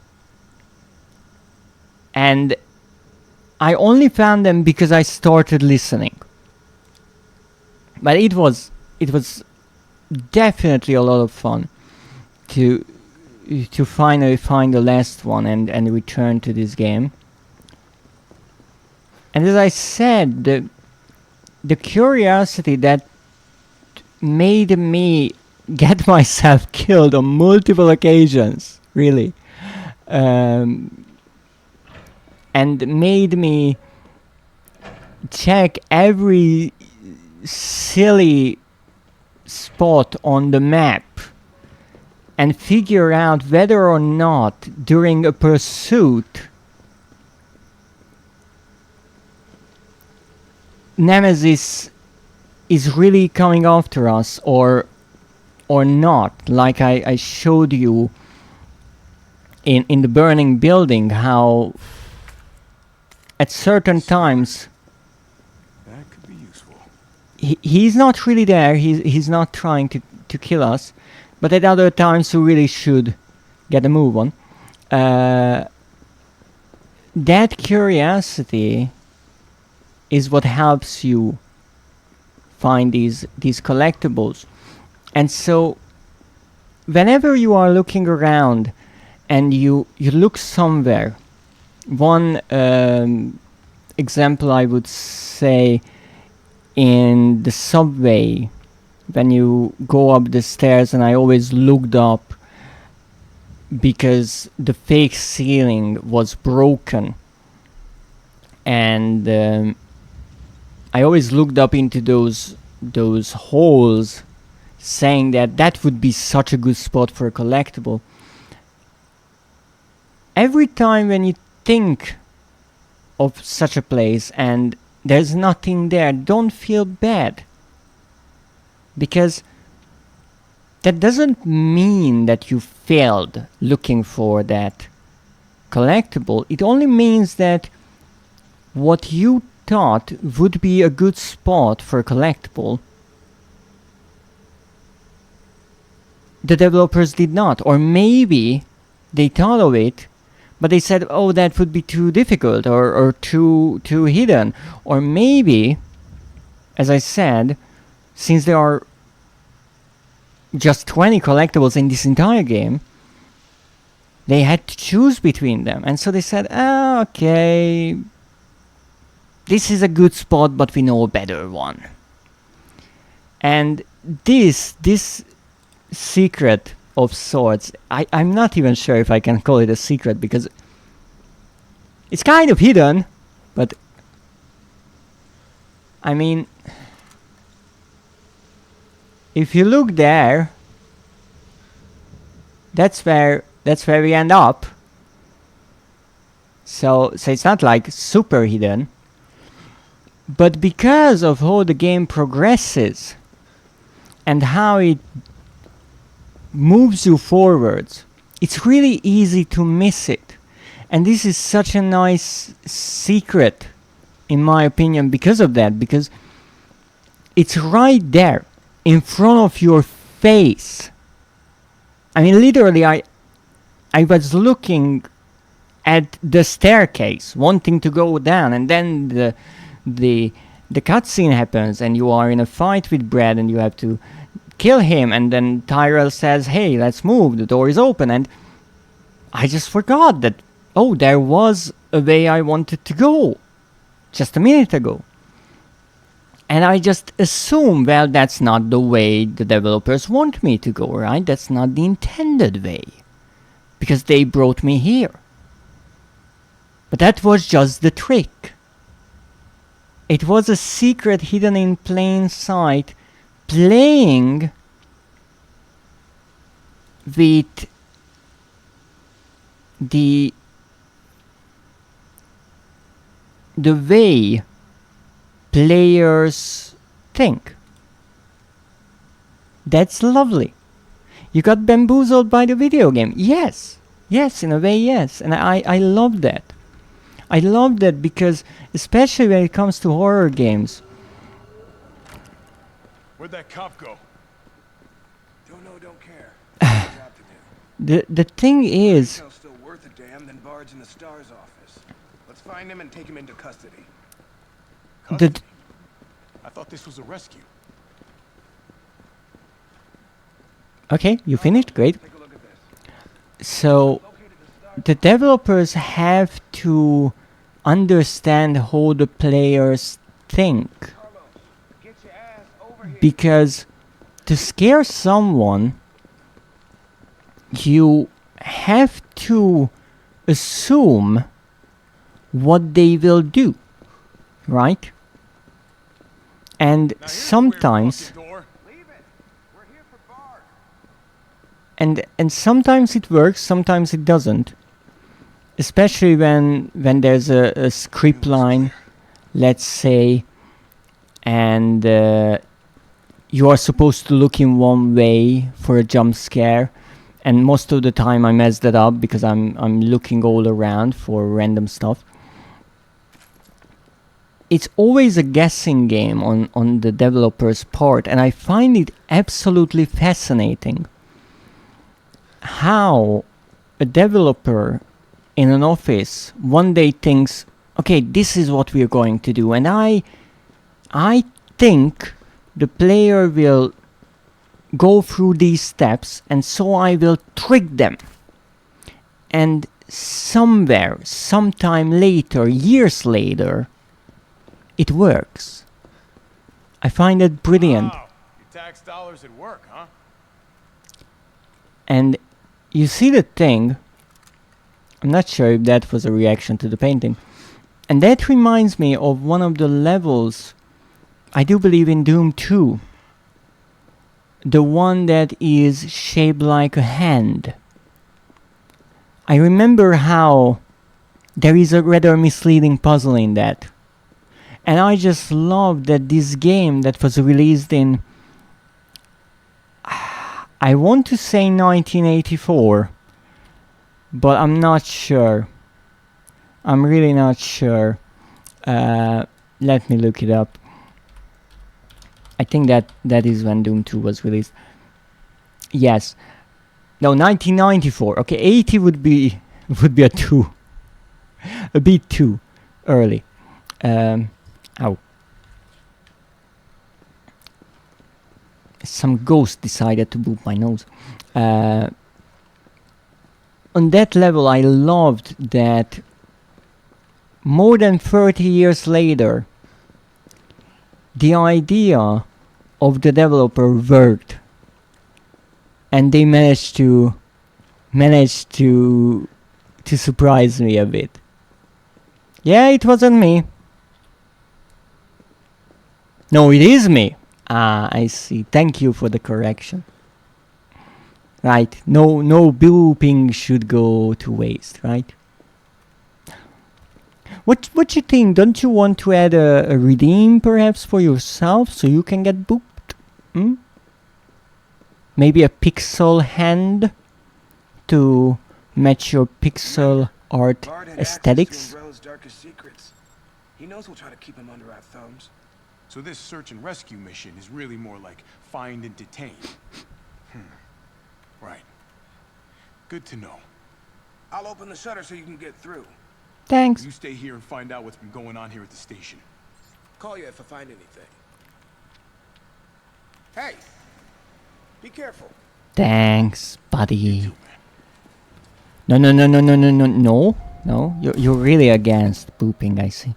It would be a nightmare to point correctly with the different heights. Ah, you are right. But I kinda really want to boop you.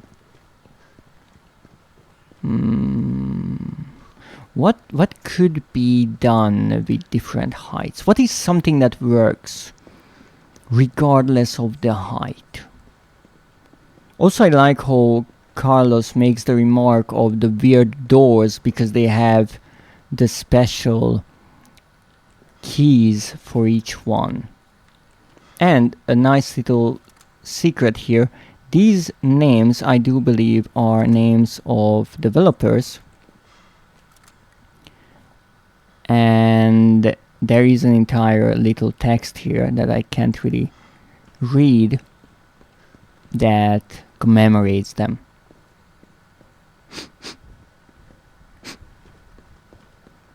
Why do you want to boop me? I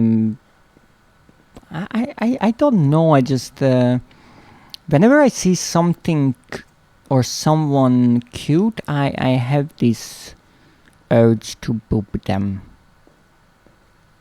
Not sure. Not really sure why. It's just a thing. Also, Carlos, my dear, how in the fuck can't you reach that? I mean, really, it's right there.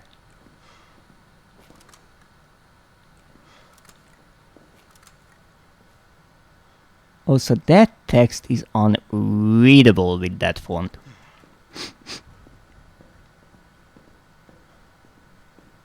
But I'm happy that I'm getting booped by some nicely painted nails. I'm getting booped with a work of art. That's always nice. But it's rather enough. My nose is getting itchy. Yes, this is for the ID card, so we can open these. Interestingly, these boxes were not in the second game, even though they should have been here. It's the same location.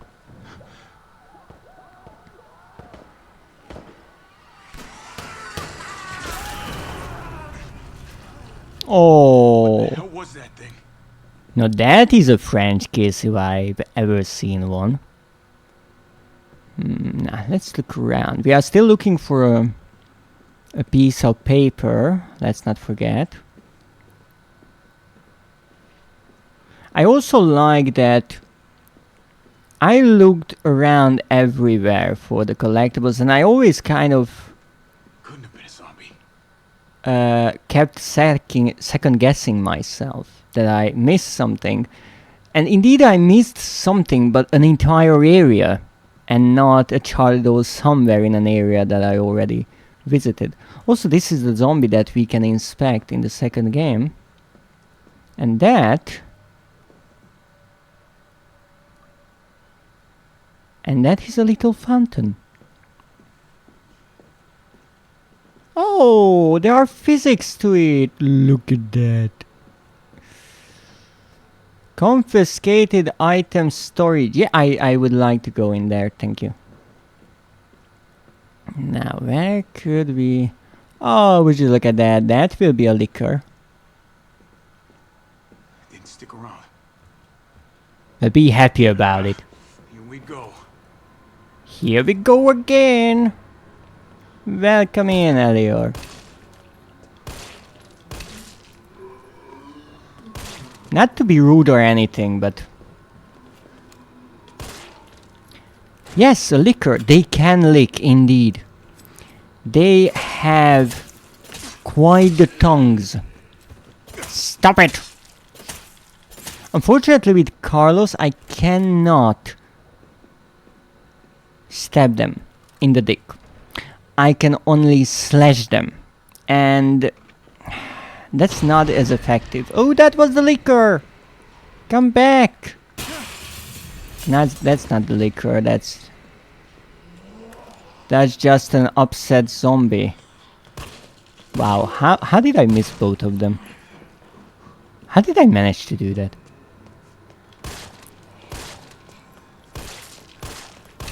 Wow, ho ho, I got them both. Now, back to my testing. So, male zombies are most of the time weaker than female ones. Let's see if that's the case with Carlos as well. Yeah, you see? The male ones, they go down. I cut them with the knife a few times, problem solved. Right. Big, warm RPD welcome. With the females, I just cannot deal with them.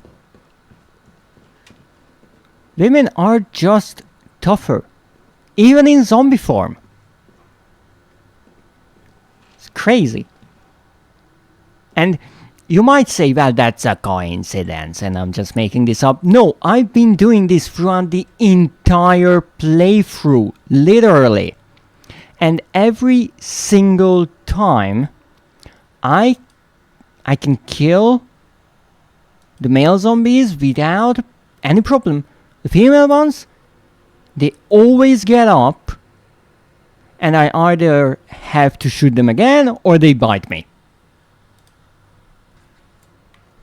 Now, let's go and find that liquor so I can show them to Urite. Any paperwork here, maybe? I mean, there's plenty of paperwork here.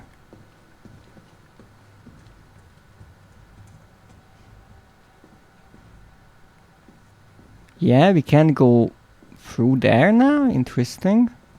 That seems to be the map.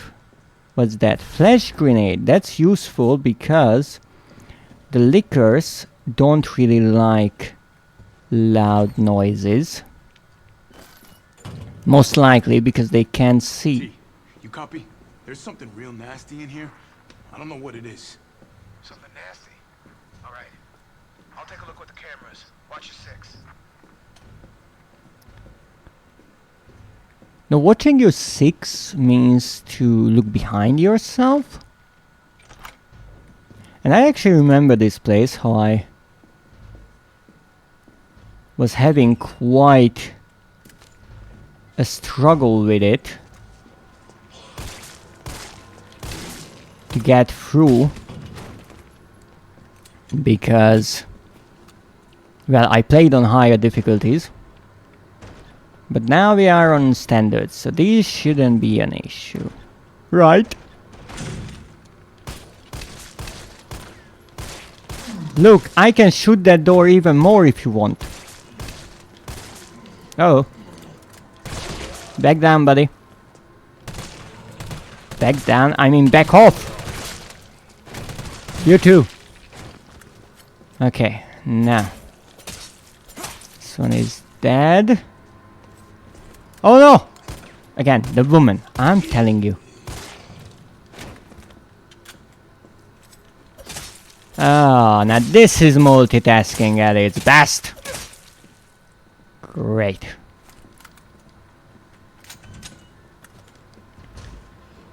Nope. That was a warning shot. I think there are multiple zombies around me. And it was a bad idea to come outside here. So let's go back and actually combine these and use them. Now there's not much of a reason to save up on ammunition here. Yes, there is another part where we play as Carlos, but there we will find plenty of ammunition, hopefully. Now let's look at the news. Look at those old CRT TVs with those military grade mounts.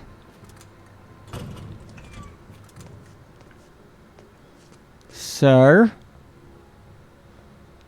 Sir, why are you hiding in the corner?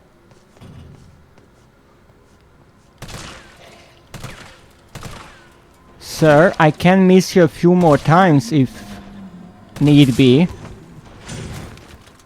Uh-oh. I already shot you. I don't even know how many times. Stop it. Okay, dead, dead, dead, dead, dead, dead, dead, dead, dead. Still moving. Still moving. Shit!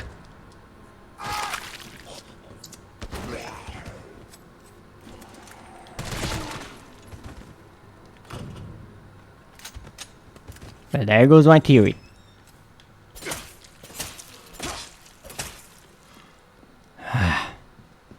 Such a nuisance. Up shooting cops. Yeah.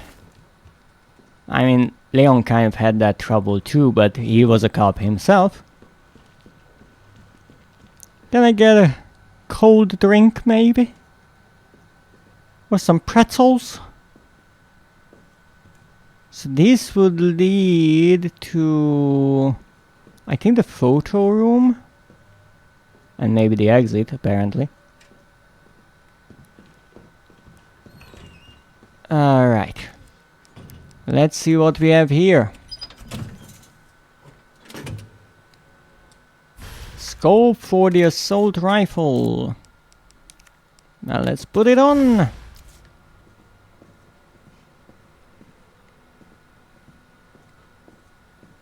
Anything I can open here?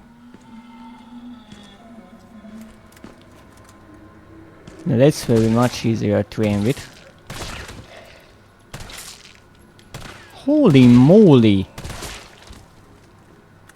Okay, go behind. That's really important. In case they bite, they can bite backwards. Hopefully.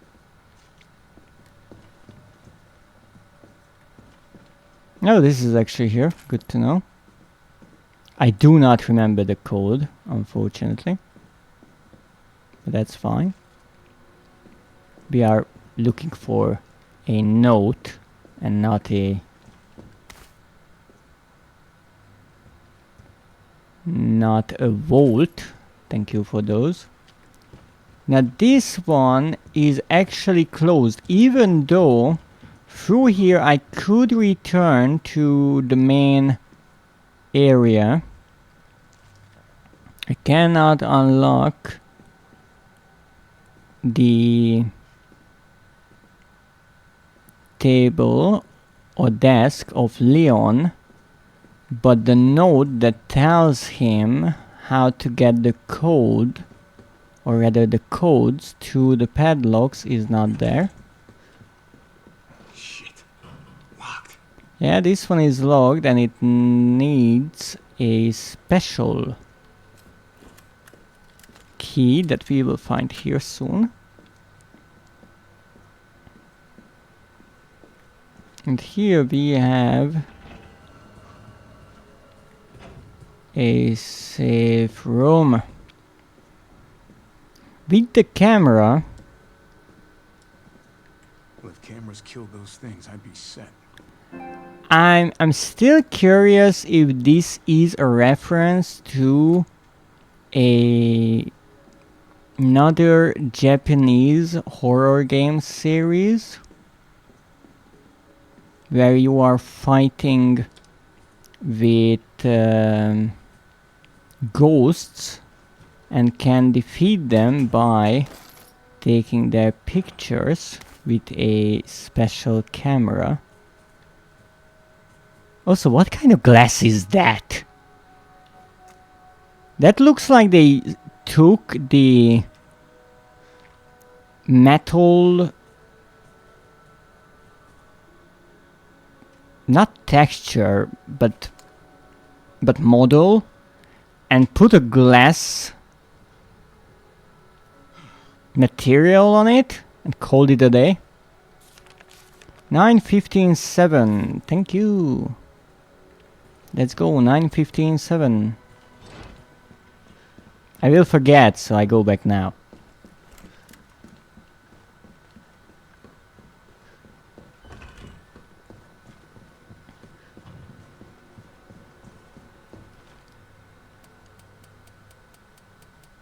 Nine, 15, and 7. If I'm not wrong, you always start to the left. It seems yes. Haha!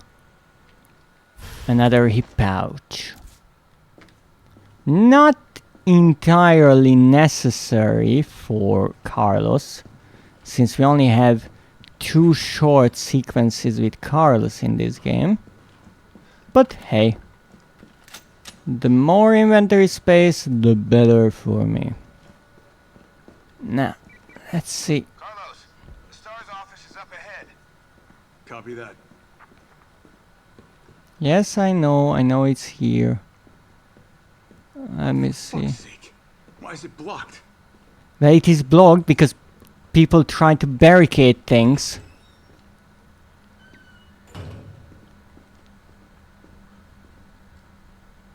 This is the one with the cap one that we saw on the board.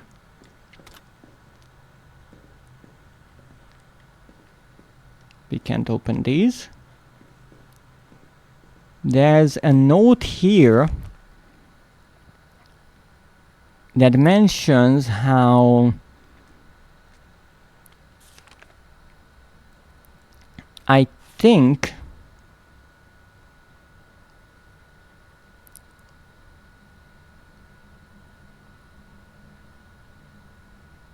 he locked himself in the locker. Better not. And indeed, if you are playing Resident Evil 2, you can open this locker. The note will not be here anymore since Carlos took it. And there will be a dead body inside. However, not a zombie, interestingly. So I really like how the developers tried to connect the two games. Oh, we have an electronic gadget. Guess we'll be doing this the explodey way. Yes, the explodey way.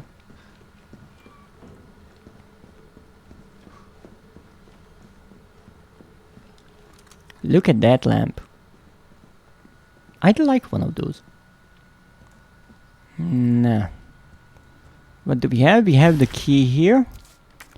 We just don't have room for it. So let's combine a few things.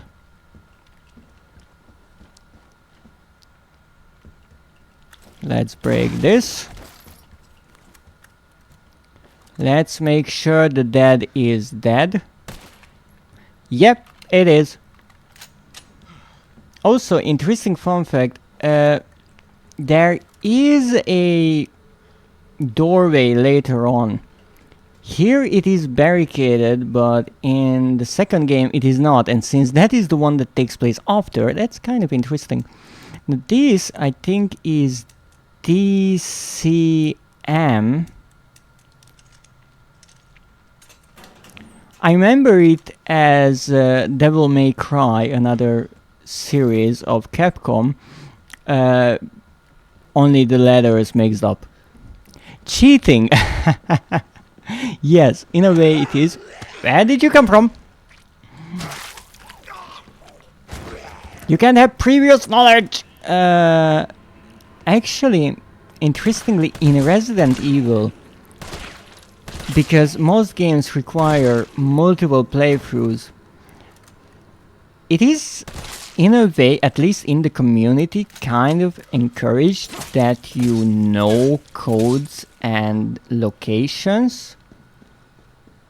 And one rather fun experience that I have with previous knowledge is in a game called This Train 2. You see, I was replaying it and I was missing 2 trophies and the platinum. And I actually got one of the trophies, which is rather interesting. What you have to do is skip a part of the game. And how you can do that is by knowing the code to a door. Now normally, no, wait, no, not even that, my bad, that was my original idea. What you have to know is know the solution to a puzzle that has no hints before in the game. And at that part, what you have to do is talk to an NPC and they reveal the code. But if you do it without that, so you either brute force your way through it, or you know it from a previous playthrough,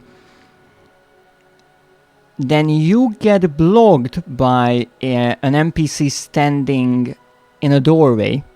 So you have to talk to the aforementioned NPC to get the puzzle solution. And why that is interesting, why the game forces you to talk to them anyway, even though you don't need the code since you opened the puzzle already, is because that is important for the story. But if you try to skip it and this guard appears in front of the door, you get a trophy for it. So that game actually expected people to try to use their knowledge from previous playthroughs, and I found that rather interesting. Now it is true that in Resident Evil I'm not that good with codes. There you are, dick face. So that is the liquor. Ow. Ouch. Yes, let's examine it and then use it. Now, liquors are rather beautiful creatures. Oh.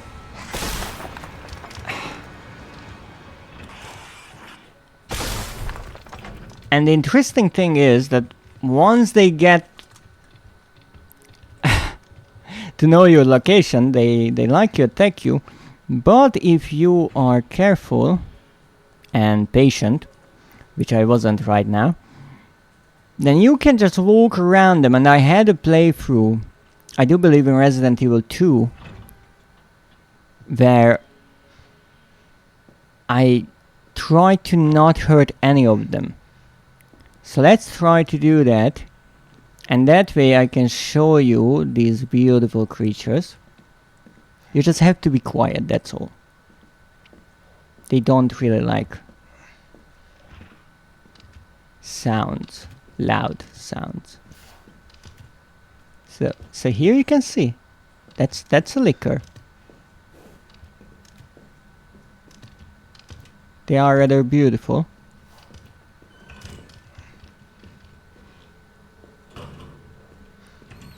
Wow, brain and muscles out? Yes. And you can even see their little tailbone there. It's called the coccyx. Now, let's go here.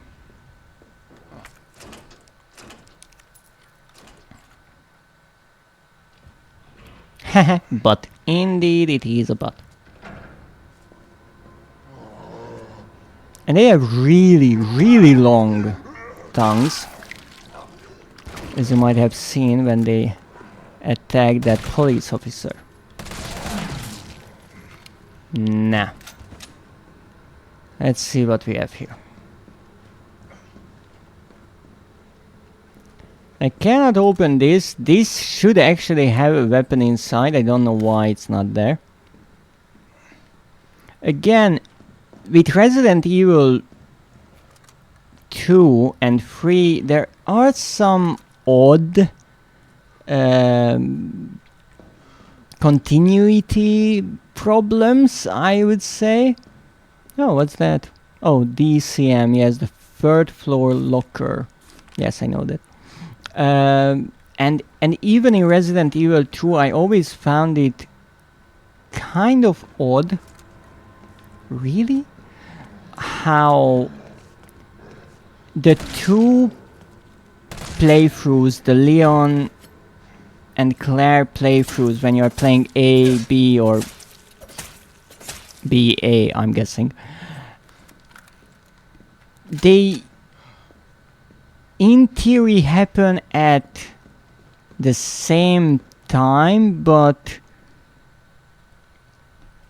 I mean, you even find letters left by the other person during your second playthrough, or your playthrough with the second character, but you have to fight with the same bosses at times, and you stumble upon the same places with the same puzzles, and I've always found that weird. And I understand that in the original game in '98 they didn't really care about that, but given how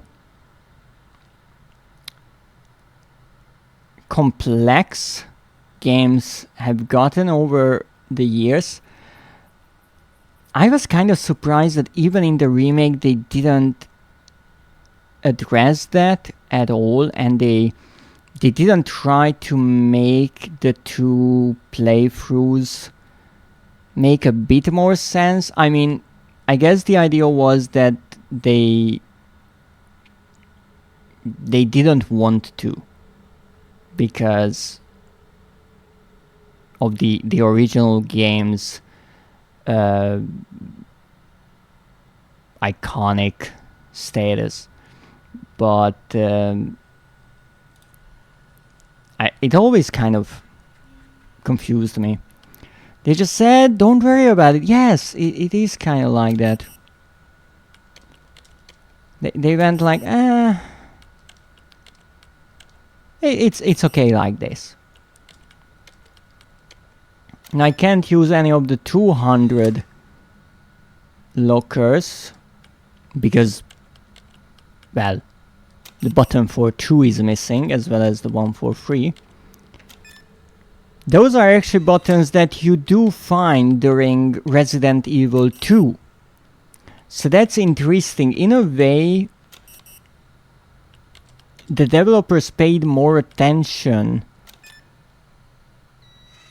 So everything that you do in Resident Evil 3, at least in the areas that overlap between the two games, they make sense in the second game. So that's kind of nice. Now let's see what we can do. Let's combine these. Let's discard this. Let's take the grenade. Yes. Papa Carlos. And let's combine these. and take the battery. And that battery is important indeed, because we need that to blow some things up. Where's my liquor? Oh, there you are. Aren't you just adorable? Look at you. Yes, look at those nice nails you have. Oh, yes. And those beautiful teeth. Yes. I would love to pet you, but I respect your personal space. But they are rather adorable. They are even following us. And I should get back here, because if I start shooting at that zombie, the liquor will really quickly notice me. Wow, those are nails to paint, yes. So much service.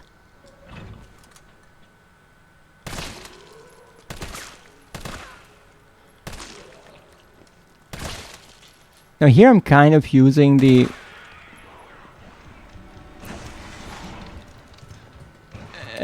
system of the game, and how, because I was standing between two areas, the liquor didn't hear me. Bit of cheating, but that's fine.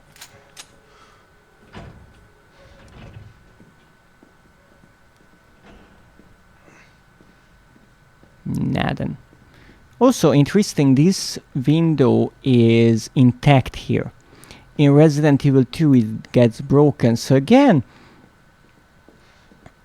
things make sense between the two games, which is lovely. Another thing, the evidence lockers, I'm not sure if it is the evidence lockers, but Carlos, I've hit a dead end with the terminal here. Gotta head your way. Copy that. great. So the little lockers that I had to use and open with the keypad. Now that room we unlock in this game with this really unique key that I discarded earlier. And interestingly, in the second game, that key is not present. Why? Because the door is already open. Now I'm not sure if the developers thought of that after the fact, so they created Resident Evil 2 and then they were like, there is this sequence in this game because it takes place in the same city, in the same police department, roughly at the same time. So let's make this prequel sequence to Resident Evil 2 and in a way explain how some of the things got to be the way they are in the game. No, in a way, yes, because let's not forget that originally Resident Evil 2 released 1 year before Resident Evil 3 in 98 and 99, and the remakes happened the same way actually, fun fact, in 2019 and 2020. But again, I don't know, to be perfectly honest, how the original games handle these, so I can't confirm if these are present in the original entries, but I do like how they made the little cross references between the two games and explained how things got the way they are. For example, how we blow up this door. Well, not door, wall. It will be a door later on. I doubt the original Resident Evil 3 was meant to be some other game. That's true. But here's the thing, and something that I admire and despise when it comes to the development of Resident Evil games. The developers are fascinatingly brilliant when it comes to making even the craziest situation work. For example, Resident Evil 7 and 8 were in development during the same time, and they didn't necessarily know which will be the first one. At least that's what I heard. And so they were creating the games, and at a certain time it was decided, okay, this will be the start of the game and this will be the sequel. And they made it work. So much so that the two explain each other and have a really nice twist in Village. Now, the other thing is, however, because of this kind of crazed chaos that they are working, I'm pretty sure they are so stressed 24/7 because they don't know what the heck they are doing. But with the original games, Resident Evil 3 was planned to be a different game altogether. So the original idea, as far as I know, was that Resident Evil 3 will be a sequel to 1 in a certain way. And what I mean by that is the story with Chris would be the focus. Now that turned into Code Veronica, or when it was brought over to America, I think it was renamed to Code Veronica X. I'm really not sure why. But that was a completely different project. This idea with Jill was created for Resident Evil 3, as far as I know, because Capcom made a deal with PlayStation that they would release 3 titles on the first PlayStation console. And when PlayStation announced that, well, PlayStation 2 is coming, Capcom was like, oh shit, we have to make something, and we have to make it quick. And so they created Resident Evil 3, and that is partially, I heard, the reason why it's a shorter game. Now, some people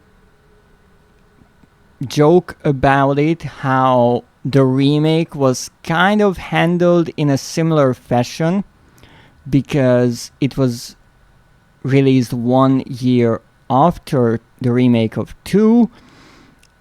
A whole lot of content was cut for some unknown reason, and overall it didn't really turn out to be quite as big of a hit as the second game. I feel like that was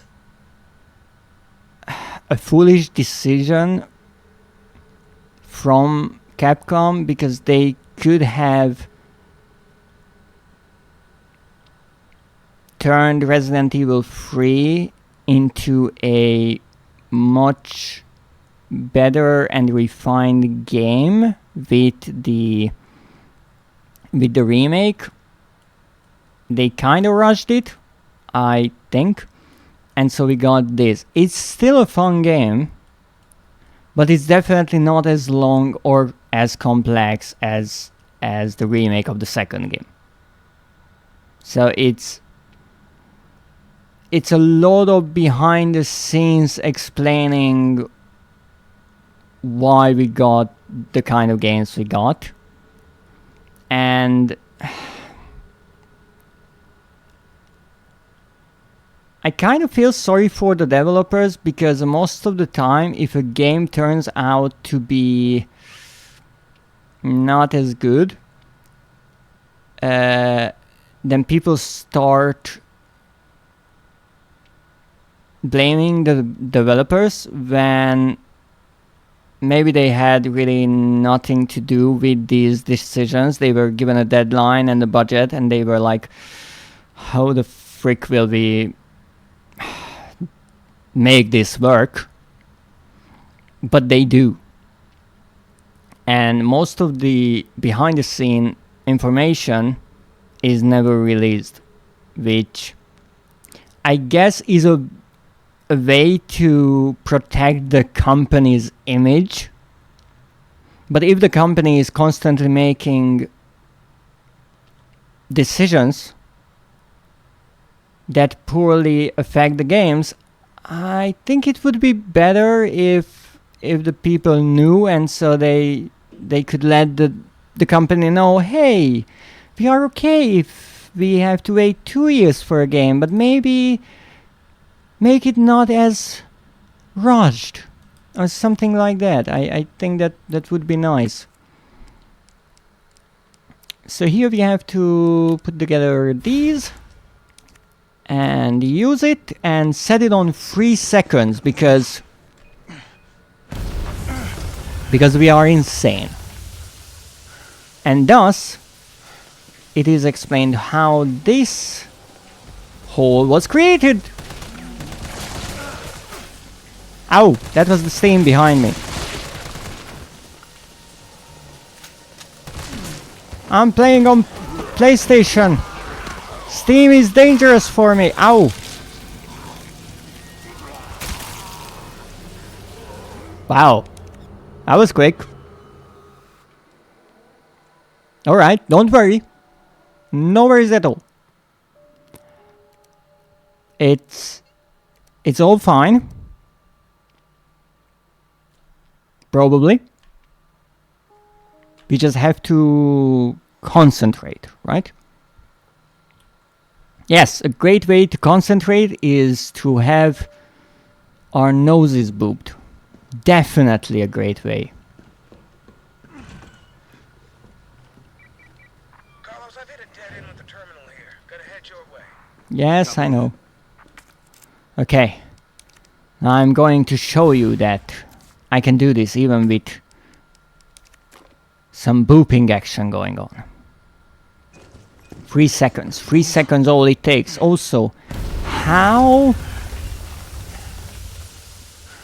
massive these walls are that they could take that explosion without a problem. It's brilliant. Okay, that's a good start. The trick here is to always double check. You see? Shoot everyone in the nose. That most of the time works. If you can't get to the nose, shoot them in the dick. That mostly slows them down.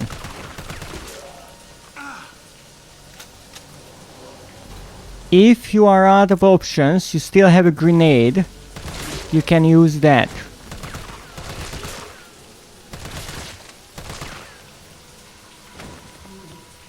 And also hope that the enemies are stupid.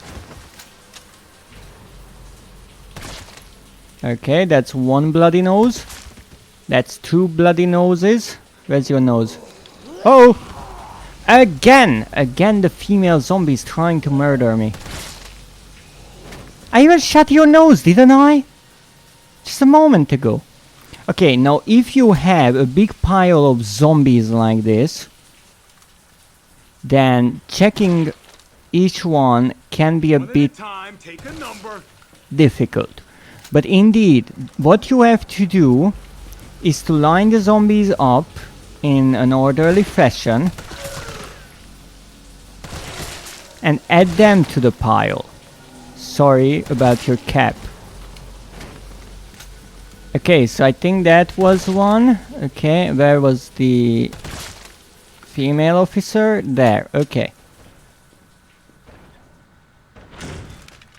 Great, some more. Don't worry, you are getting on top of the pile.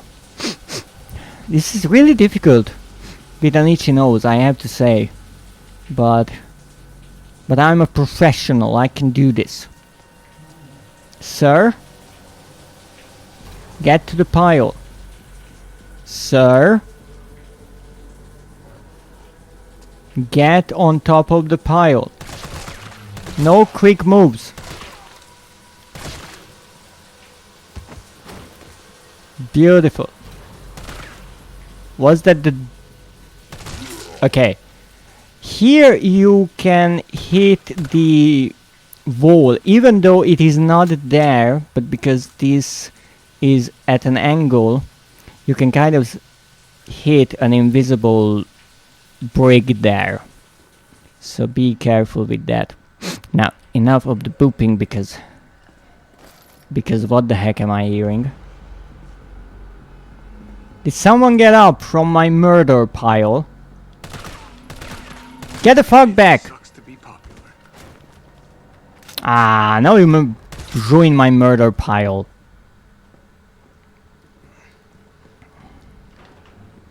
First aid spray, good. Assault rifle, good.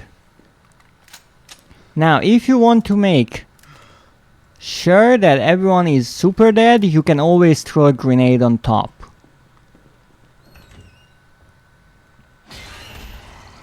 This asshole again. No, fun fact, this is not the same liquor because the previous liquor you can kill and this will also appear.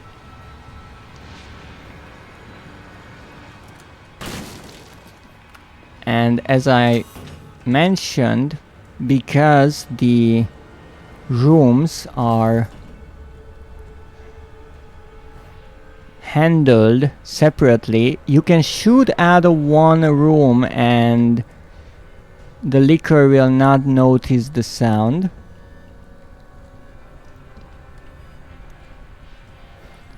But now we have to get around him. Now it is completely possible to get around him. Beautiful detail. What you have to do is go around here. You just have enough area to do this. And now you can walk. Now if you walk in there, then you are pulled into a cutscene. So let's check what's here instead. Another barricade. Another closed door. Some ammunition. No notes. I think I checked this once before, to be perfectly honest. I do remember that plant. I always thought it was an herb. It is not.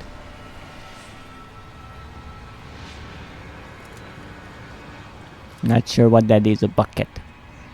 Now where is the liquor now? What's that? Camper? What the heck is that? Also, what the heck is that? Stars, Special Tactics and Rescue Service. Indeed, that was stars. And there's the liquor. Happily in its lovely spot. Stars! Oh, you have a stars emote. How nice. Yes, this is what happens if you play with your liquor for too long. But that's fine, because once we get in here, we're safe.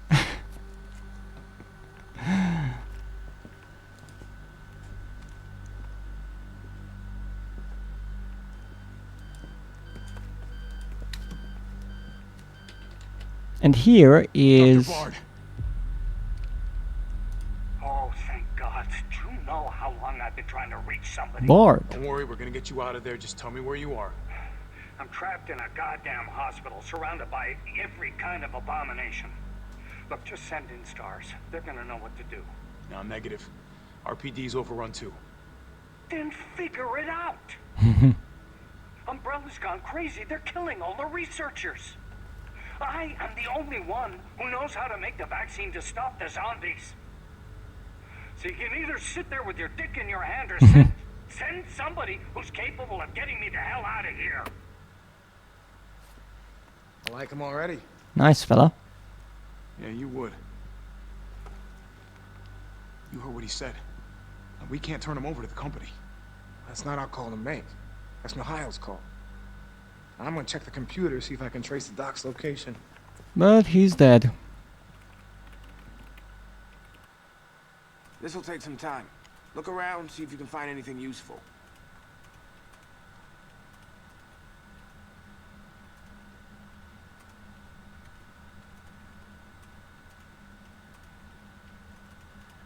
Now, one interesting detail here is this is the STARS office, and much like how we heard, or well, rather read from that message that I found hidden away, that a bit of communication on the STARS channel was intercepted, and it is probably Dr. Bard asking for evacuation, and indeed it is. So it really nicely ties together, even though I haven't found that bit of note before. That is the letter, I think, left behind. And I think that was sent by Chris. That is the one that explains that he traveled to Europe, and we can read it in Resident Evil 2. However, I think when Claire reads it, she has a rather interesting reaction to it. She says that it doesn't sound much like Chris, so I'm still unsure what the developers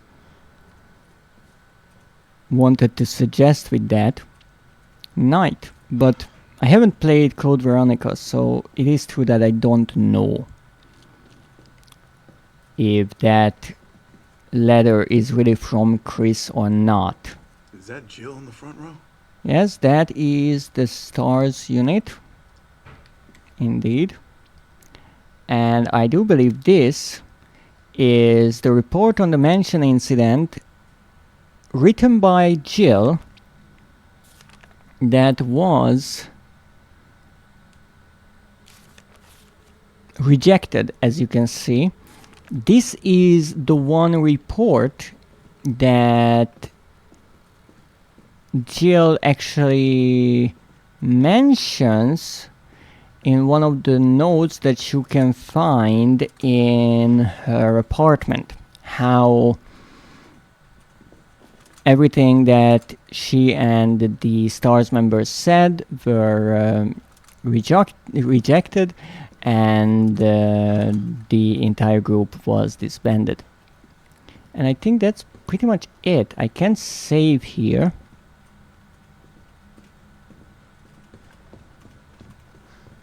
This radio is actually interesting because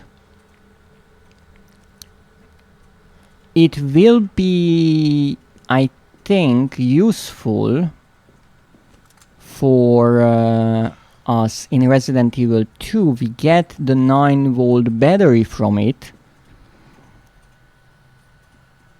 The same kind of 9-volt battery that actually Carlos got from one of the lockers, and we use that in a similar explosive device with a timer up in the attic, if I'm not mistaken. So let's get out of here and let's return to Jill. Yeah, what's up? Derailed? Was anyone hurt? Jill? Ah, shit. Wait, what? Jill! Jill, what happened? Jill, come in! T, I gotta go. Do what you gotta. I'll take care of Bard. Do what you gotta.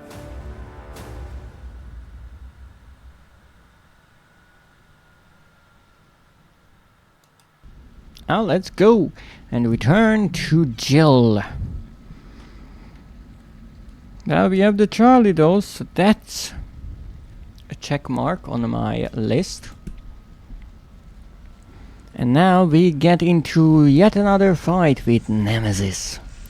Several minutes earlier, subway tunnels.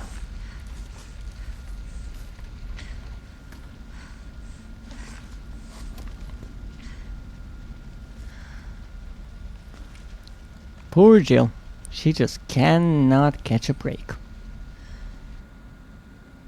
Or a ride out of this lovely place. Find a way above the ground. Well, yes. Yes, you kind of are. We don't have to look for Charlie dolls anymore. Only notes.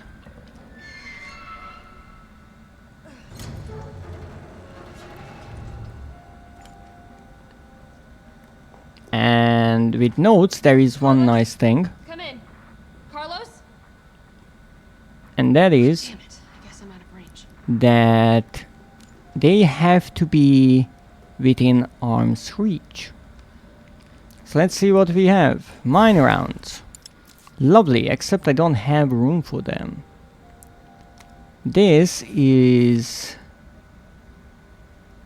I think, the description of the mine rounds. They are rather useful little things. Now, what can I do here? Well, I would need some gunpowder to mix with my big gunpowder.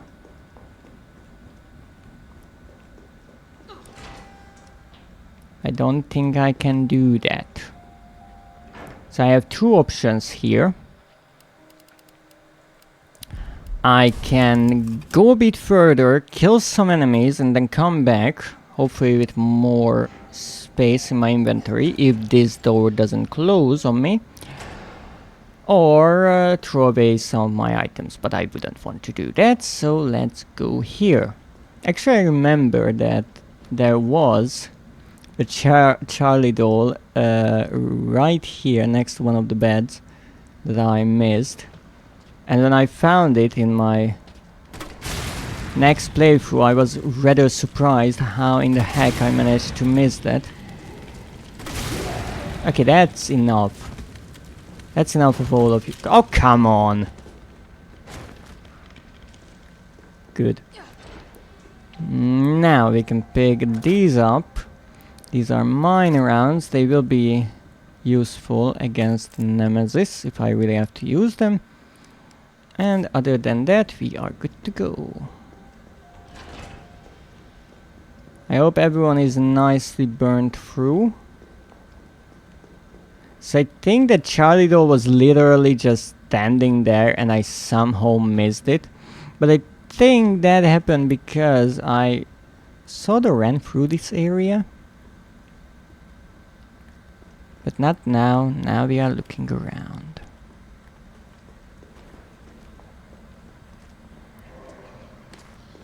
Ooh, my. Okay, I kinda need you in one spot, so... Oh, wait, you're not right next to each other. Wondrous. Did that work? Oh, that worked wonderfully. 3 kills with 1 grenade. Heck yeah.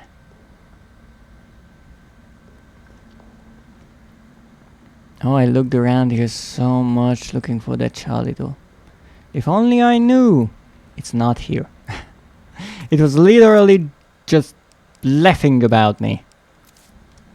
Next to the police station.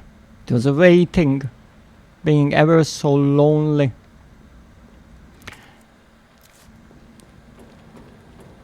Now, let's go.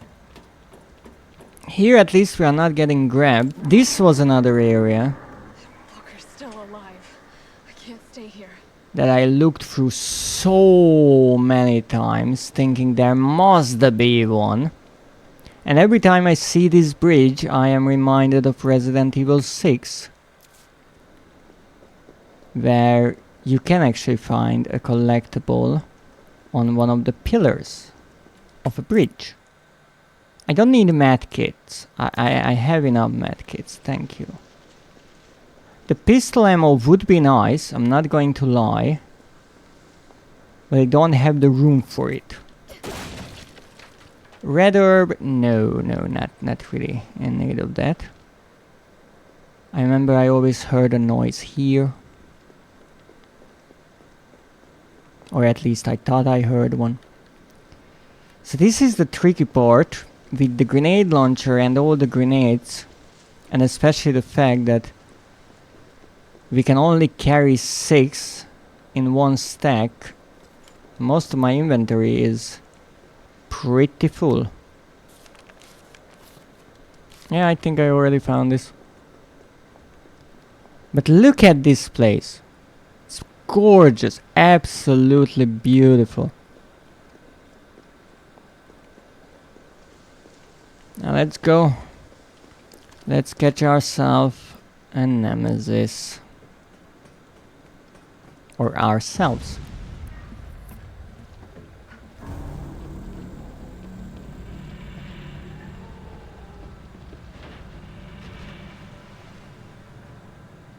Bitch can't swim. I love that line. That's so Jill. Carlos, respond. Yeah, what's up? We didn't make it. The train derailed. Derailed?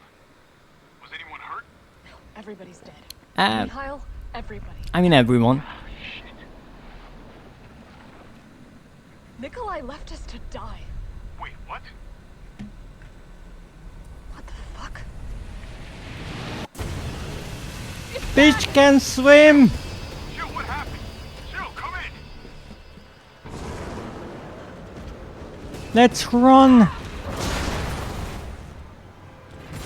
I'm actually running, okay.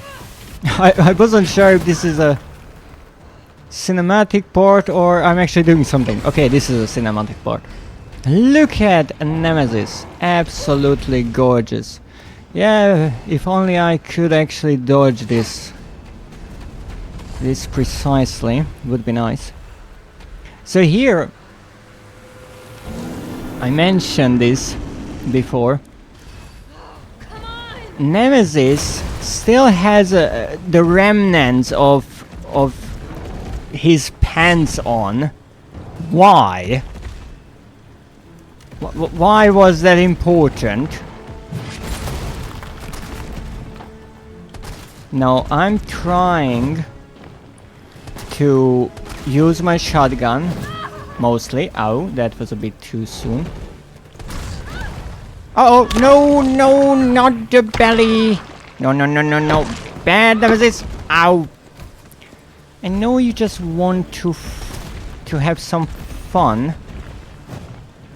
It's like a little puppy. It hurts a bit too much. Caution, that's okay.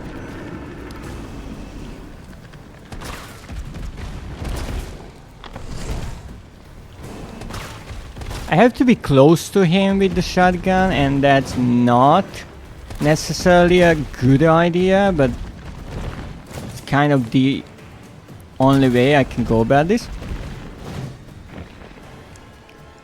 If I don't use larger calibers, I don't want to.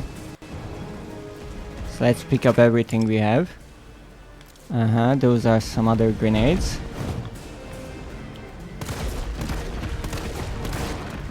This is rather ridiculous, to be perfectly honest, shooting him with a pistol. Okay, do we have any gunpowder around?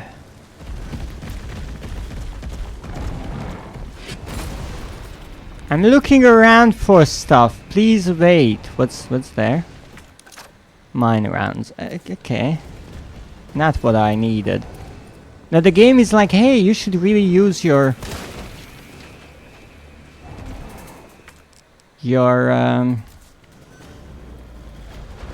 grenade launcher, and I mean it's not a bad idea by any means. But I'm like, I don't really want to. Where is he? Okay, we need the... Missed me. Yeah, there. Shotgun shells. No, no, not the tummy! Oh, it's okay, puppy. Just wait a moment, I have to gather my guts. Now, we're back in action.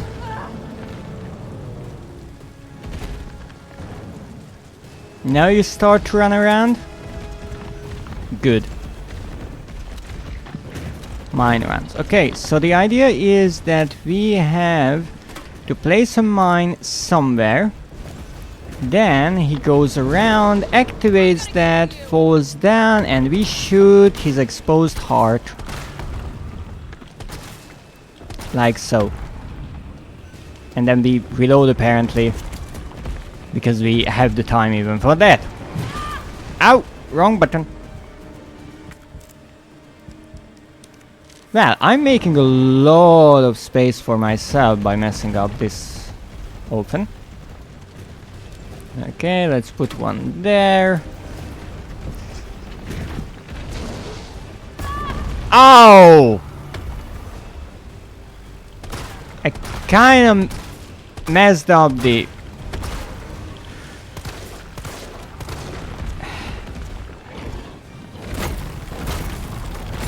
the timing of that. Well, not necessarily the timing, more like where I was standing. I got a face full of nemesis.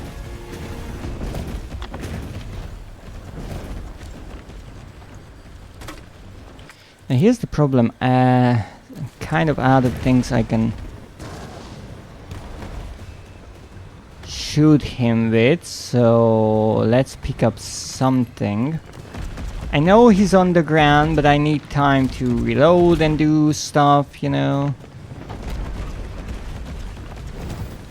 Missed me, buddy. Oh. He's running around again? No, he isn't. Now decide what you want to do.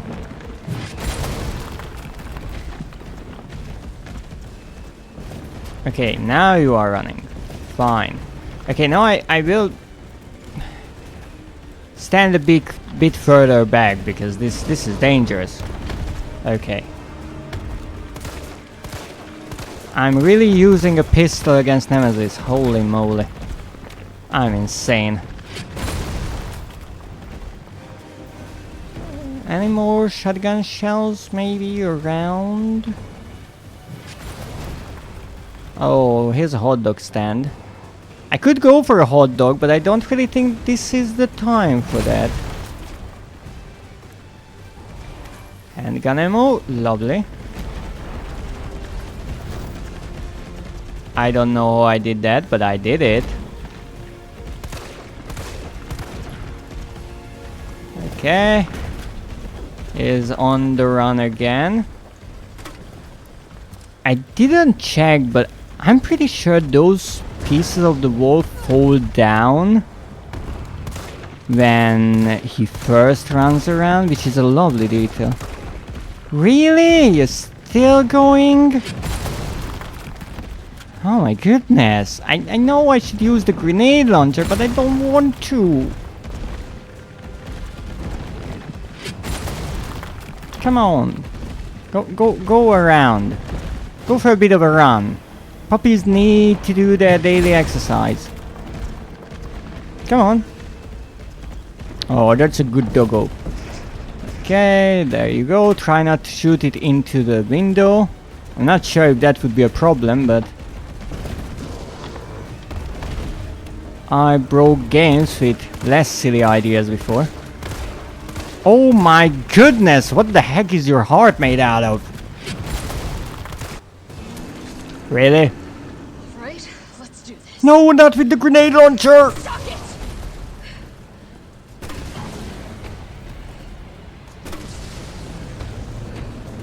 Jill! You just wasted 3 grenades! Are you insane? You still there? In this economy? Come on, you're gonna... the crap out on me now? God damn it. Now, fun fact, after this little fight, you actually can look around all peacefully, which is a lovely detail. So let's look around all peacefully. Maybe this is where I left one of the notes. I don't think so, but who knows. I'm fine. Okay, that's good. Shotgun shells. Of course I missed 16 shotgun shells. Well, of course. Oh no, the hot dog stand. Well, it became a barbecue stand. Oh, what's that? Another plant. Not necessarily what I need, but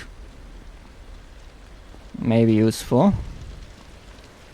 Mine rounds. Only 2 at a time. Not really generous. Let me see. I can make 1...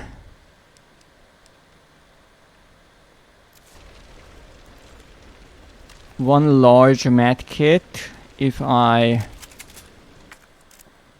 discard some of my items. But I don't want to. Okay, we're going on like this. But thank you for the care package, schmoozer. Haha. You could have just walked around, you know. Because I'm not sure if you want Nemesis's clothes between your legs. I mean, maybe you want. I don't judge if you're into that.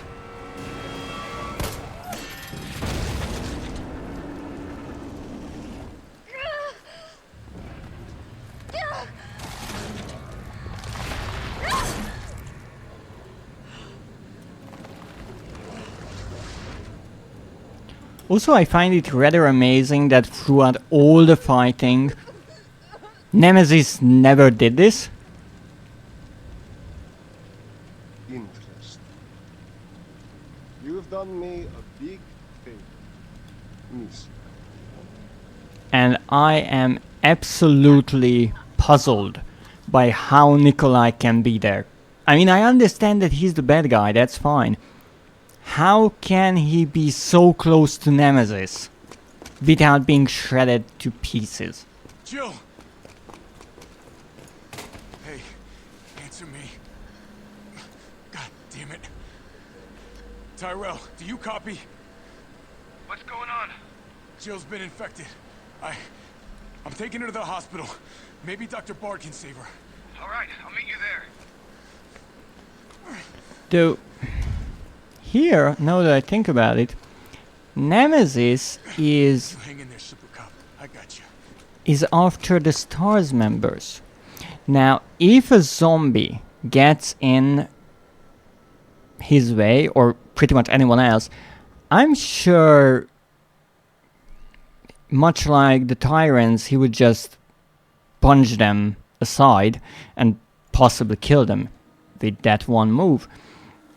But maybe that's why Nikolai could be so close to Nemesis, because he's not a target, as he even points out. He's not after him. So maybe that's how it is possible, which is a really interesting detail from the game, for sure. I'm gonna get you the vaccine. You're gonna be okay. I promise.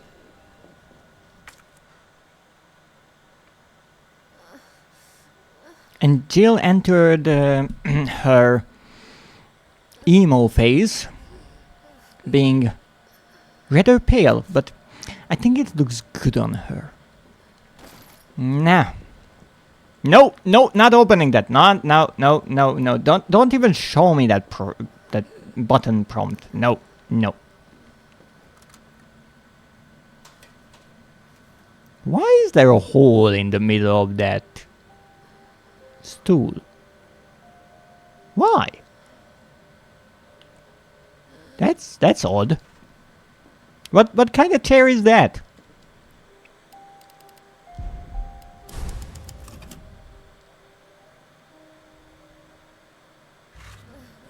Okay, now let's go. When you see this, then what? What is this trying to advertise or educate about?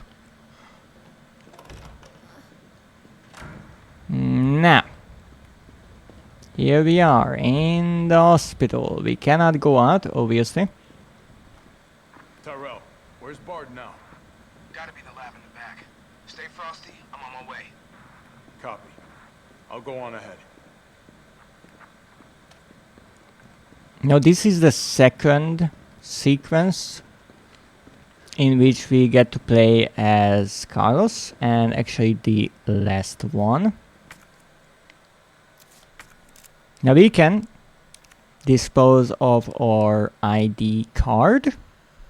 Rather nice. I think because we used up all of its uses, so we opened all of those cases. Though I have to admit, I would be curious, what happens if you don't open all of those cases, but get to this point? Because that means that even though there are places where you could technically use this item, you cannot return to those places anymore. So will the game let you discard them knowing that, well, doesn't matter anymore, or it will not because you missed certain cases. But for now, I think we found everything, so let's move on.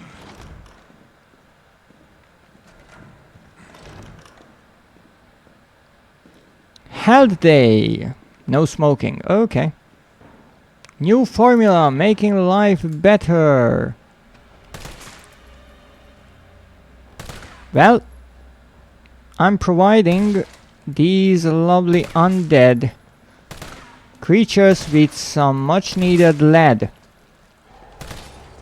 That's why I'm aiming at their mouth, so it gets processed properly. You should be dead, just saying. I mean, you should be double dead. You already died, you are a zombie. I shut you down. I don't got time for this. Yes, we are angry now because we have to save our hope-to-be girlfriend, Jill. Though I have to say, I really like the... holy moly. The dynamic between Carlos and Jill.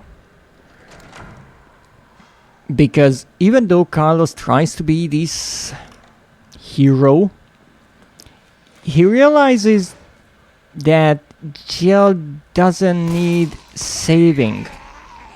And he respects that. Even though, yes, the moment she actually needs any help, she jumps at the opportunity. But still,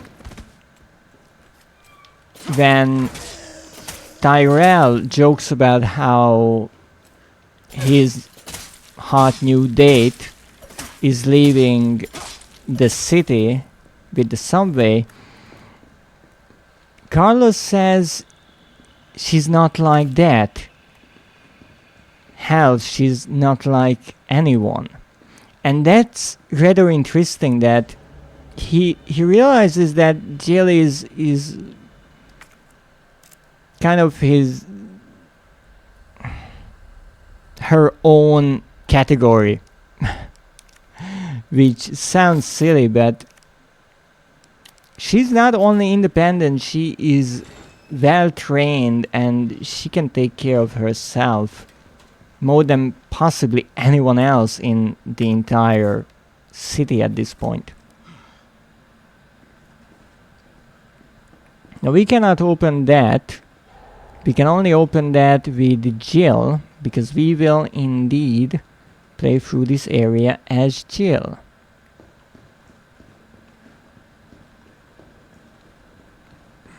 Welcome to the office of Dr. Nathaniel Barr. Yes, we need this. Please state your business clearly into the intercom. I came to save your ass! Dr. Bard, are you in there? I'm here to rescue you. Open the door. No voice match found. Voice match? What kind of sci-fi bullshit is this? Now, to be fair, Bard is most likely already dead. But now we have to go through the painstaking process of cleaning out this entire fucking area. And I don't have a magnum or a grenade launcher to actually make progress towards my records. So we just have to use what we have. And more than that, we kind of have to be accurate as much as I can be, because I don't want to run out of bullets. This one is still alive. I'm telling you, it's always the female zombies.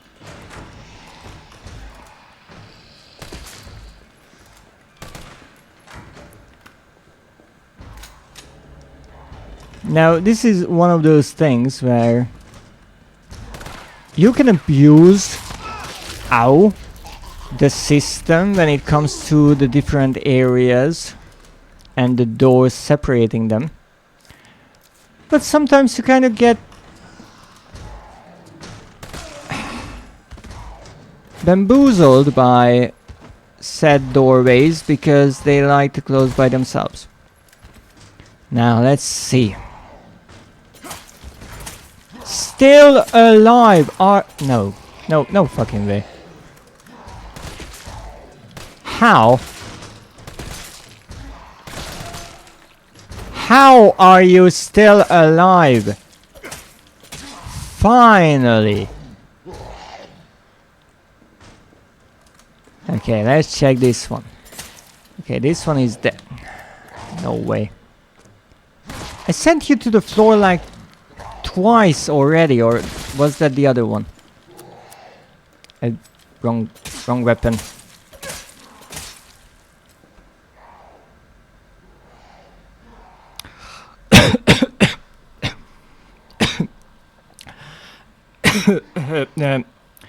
I think that is what they call an ass hat. Moving on. Oh yes, there is a zombie here that always likes to surprise me.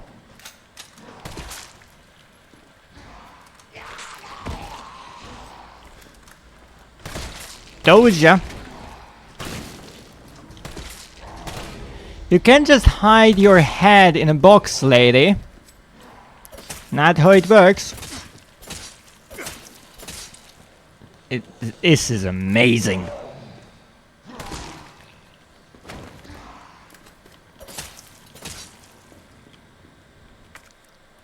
Need a card reader. We don't have the card.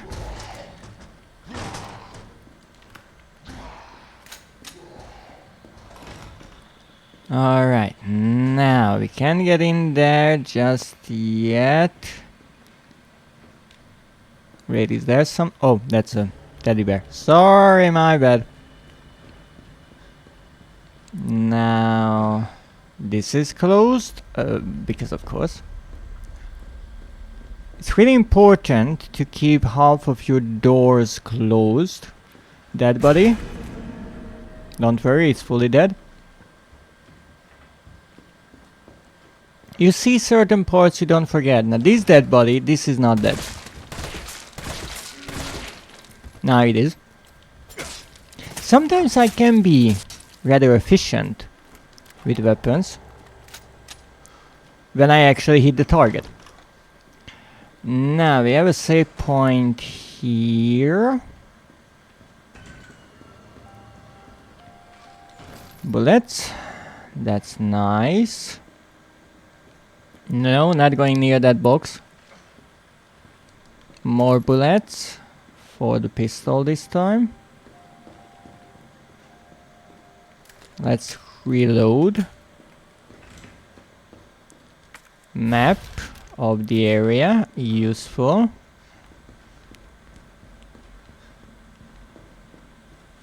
Now I will go in a bit of a backwards way here. I can get through here, but I think Carlos has a remark. Okay, not this way. About it. You can get through there as a Jill. You can jump down, and I think that is necessary to get a key. So let's look around. Not that way. Oh no, that's not a key, that's a tactical grip. I mean, useful, definitely. Why it's here? Don't ask me. Where's the key? Here's the key. Lovely. And again, the yellow tape showing where you should go. Ammo. I'm not necessarily sure what I'm looking at here, to be perfectly honest, but I'm sure it's okay.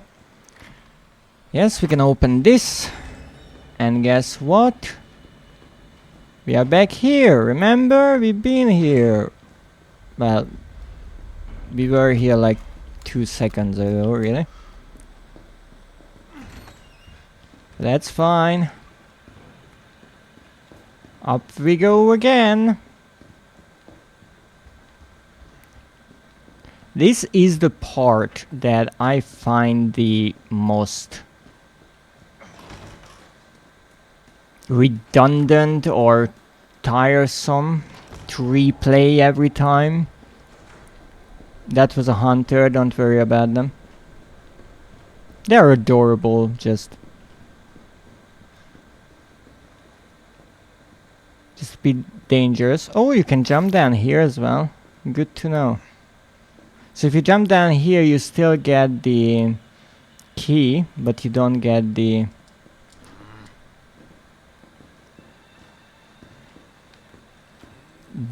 tactical grip. And if you want to get all of the weapon parts, you kind of need that.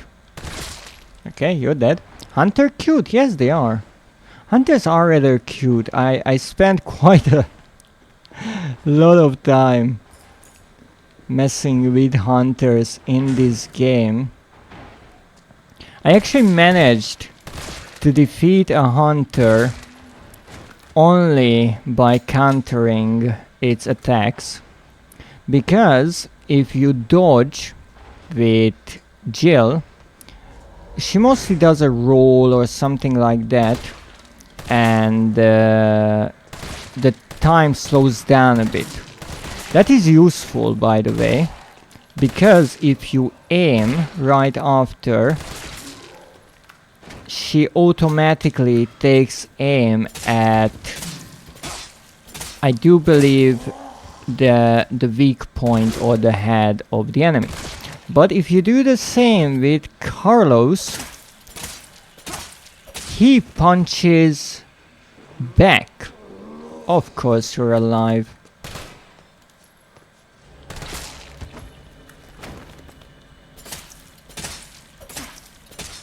Alright. And that deals a bit of damage. Now I was curious whether or not that really deals damage. And my crazy idea was, well, let's try to dodge a hunter. But the only way to really test it is to dodge enough times that it dies. And given that the hunters have a one-shot kill attack, or one-hit kill attack, it's not as easy as it might sound. But I think I have the highlight of it, or a clip, when I actually did it. Hey, hey! Elior! Booping my nose! Do you think that's acceptable behavior? Booping my nose in such a situation? I mean, there are zombies everywhere. And all you can think about is booping? Oh, she's getting up. She's getting up there. What is happening? Wait, that's two hands, and they are not belonging to the same person. Schmoozer. Did you came out of your lurk just to muss up my hair? Is that what's happening? Shush, I need that. Okay, can we take this? I mean, not like we really need it, to be perfectly honest. And yes, there was a Charlie doll in that trash bin. Unfortunately, as I mentioned, there is no stand part that remains after you destroy one of them, so I can't show you. You have to believe me. But then again, you should never believe a monster. What if they want to trick you? That's nice. But enough of that. No booping, no mussing, no nothing. This is a serious job right here. Let's go, trick me, I dare you. Ooh, really? How could I trick a schmoozer? Good question. Well, it's been a while since I added a soul to my collection, and a schmoozer soul would be nice, but I'm not sure how I could trick you to hand over your soul.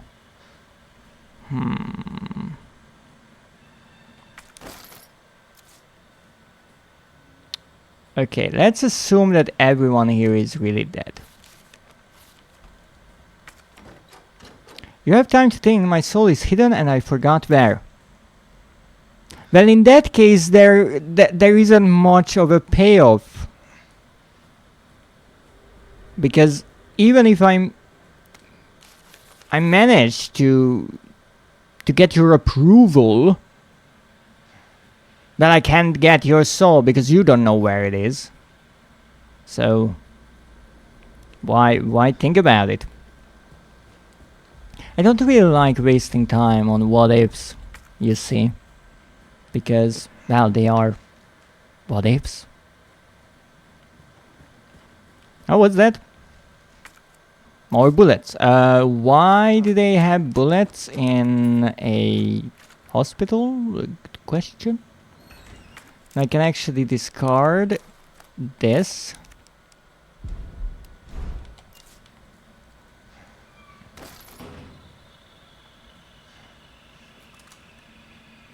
Now, when I first saw those claw marks, because they are rather similar to the ones in the Raccoon City Police Department, I thought for sure they were made by a liquor.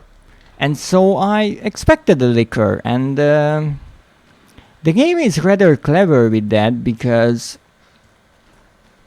you even get to meet a licker earlier, right? Don't worry, he's dead. I don't know what he was doing in the locker, but he's dead.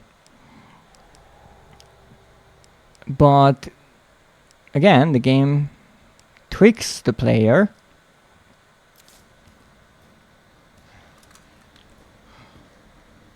Okay, let's make sure you are dead, because I have 5 extra ammo.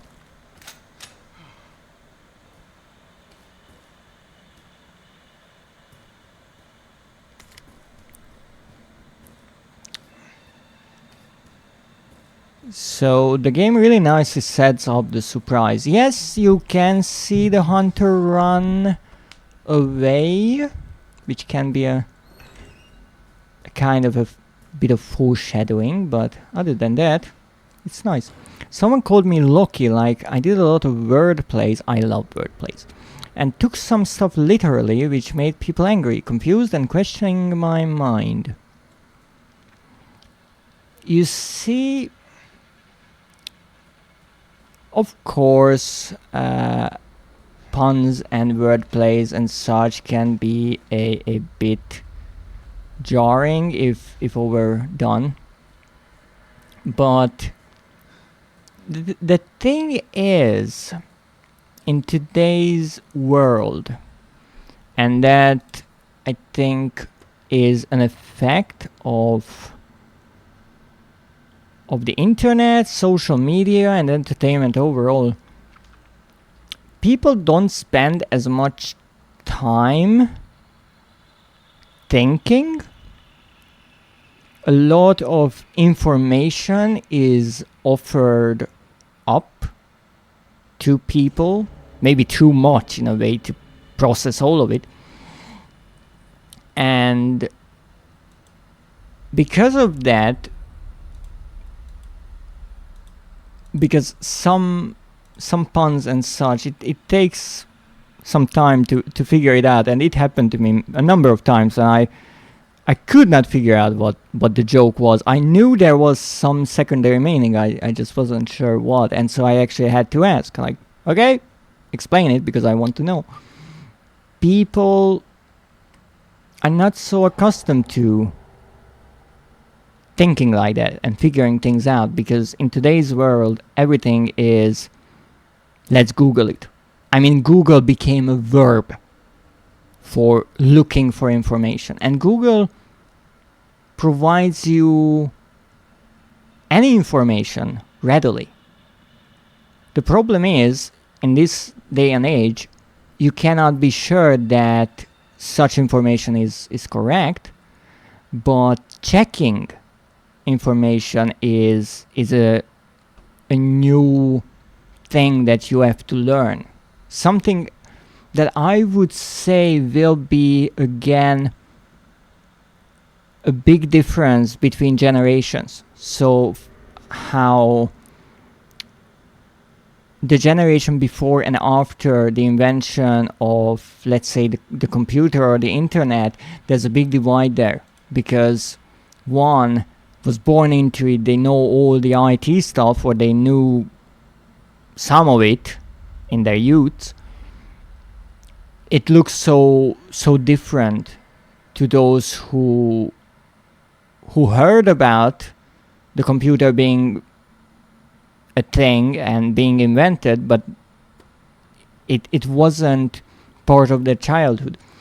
Now today with AI, I think it will be kind of the same, because there is a generation who was used to looking up information in books. There is one who used Google for everything, but most of the time the information they found was at least somewhat curated if they looked in the right places. And now there is a generation of people who are suspicious of anything you tell them, because after a point you cannot easily distinguish between AI generated content or research content, or whether an article was written by someone who has no idea about the subject or a scholar. And that will be the next divide. Raining! Ooh. Wright does not like rain. I know that much. He really dislikes rain. It's not raining here, even though when I played this for the first time, I was 99% sure that something would break through this glass ceiling. That did not happen because this happens.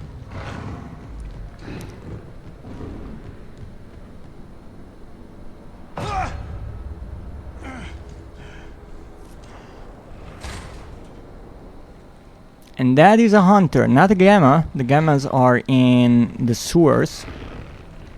This one I think is a beta. And their movement is so annoying to figure out. Ow.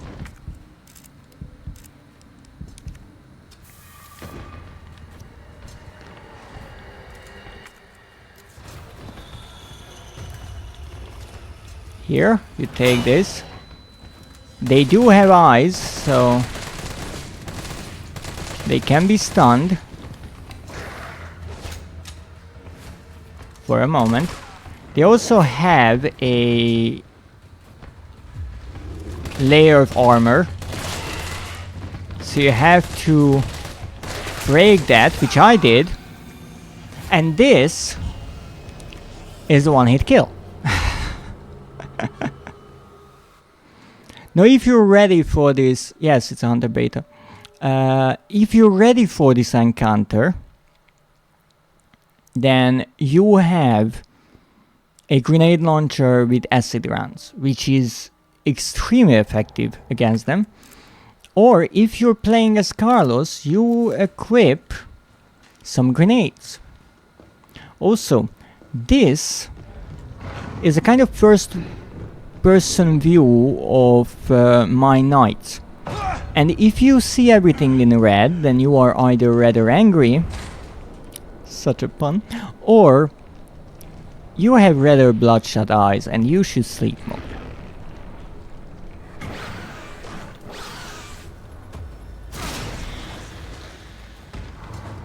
Yeah, Jesus Christ.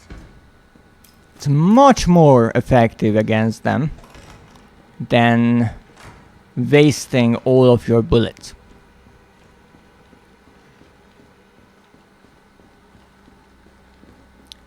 Now after this, now that we have the card, we have to go here, I think. What's there?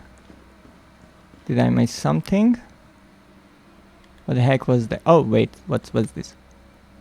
Oh yes, the tape recording. This tells us about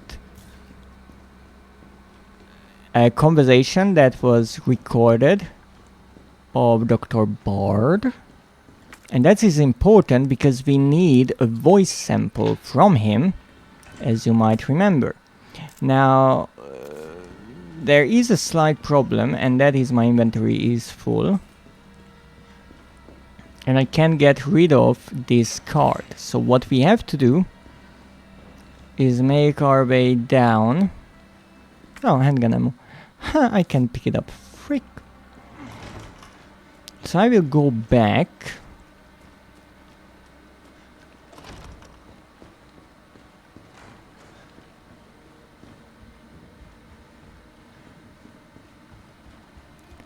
And I will open that door with the card reader. I'm curious if they can break through now. Seems like the answer is no. So let's use... Not that, I don't want to pick it up. Let's use this. And now the card is useless. John Rolfe orthopedic doctor. It's even signed and everything. Now we can discard this. We can pick up this green herb. We can mix that with the red herb, not examine it, combine. And then we can come in here. Another green herb. Don't really need it. Flash grenades because reasons, I'm assuming. I really don't know why there are flash grenades here, but fine by me. Pistol ammo that I cannot pick up. I'm not sure what kind of operation was taking place here, but I'm happy I wasn't the subject. Lost items. Yes, the nurse's station. The safe combination is 9 clockwise, 3 counterclockwise. Yes, it's one of the, I think, only saves with only 2 codes. Now you break through? No? Okay. Maybe that's a Jill exclusive thing. They are not that interested in Carlos. Which, you know, depending on your preferences, I can understand. If I can choose, I go for Jill. That's true. But I know a lot of people like Carlos. At least based on the fan art. Now, what do I want to do now? I want to progress this way and do this. So it's 9 and 3. Nope, not like that. But actually, now that I messed up, I can show you this is what happens if you mess up. This is the animation for that. And this is the animation if you don't mess up. And that is one of the upgrades, weapon parts that I missed during my initial playthrough. Because I was silly and I just kind of went in the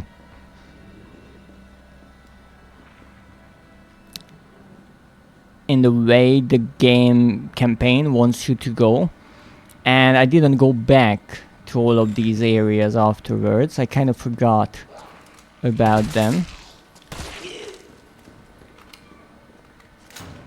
Now this is, as I said, kind of cheating because because sometimes the enemy is in a way reset, or they hit you in the face with the door. That can happen too. Oh ho ho ho ho ho ho ho, that was ugly.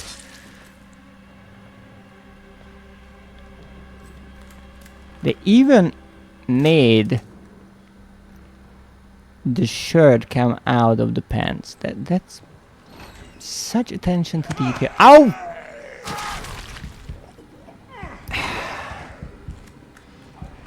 That's what I get. But hey, we can at least heal ourselves up a bit. Okay.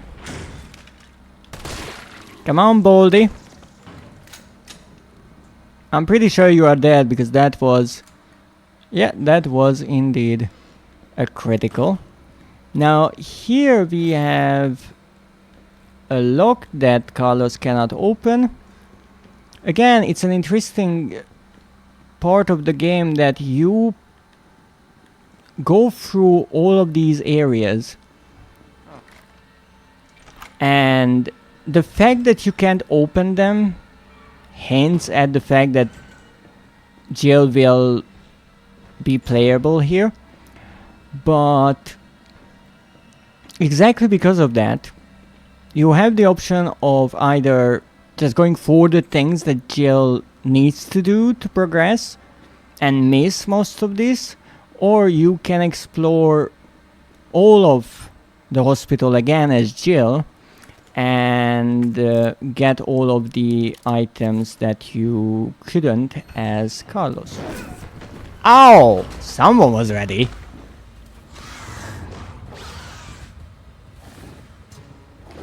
Okay, I was just about to ask if they can open the doors. That grenade bounced off of its tail.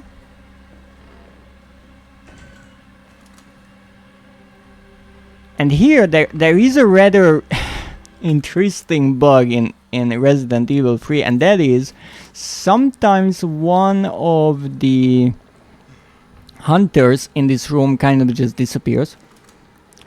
But not this time, so we have to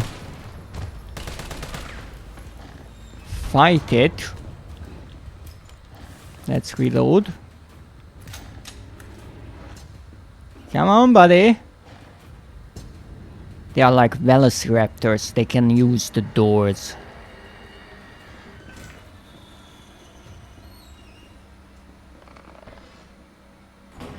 What are you doing back there again?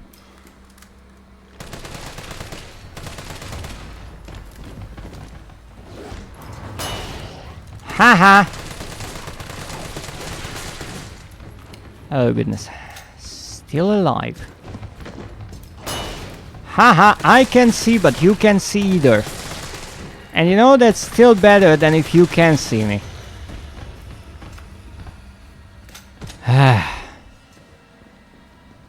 Tough little bastards they are. Made a mess. Here.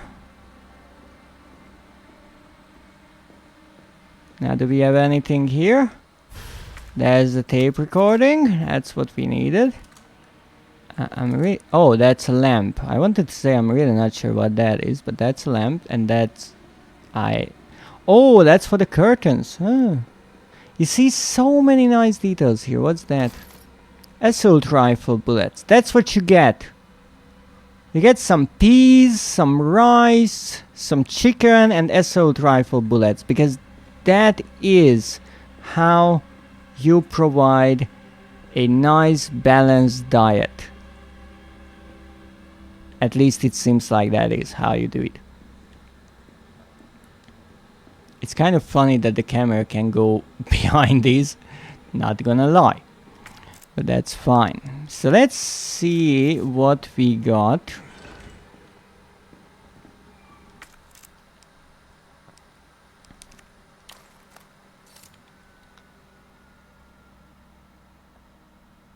Dr. B recording for age R.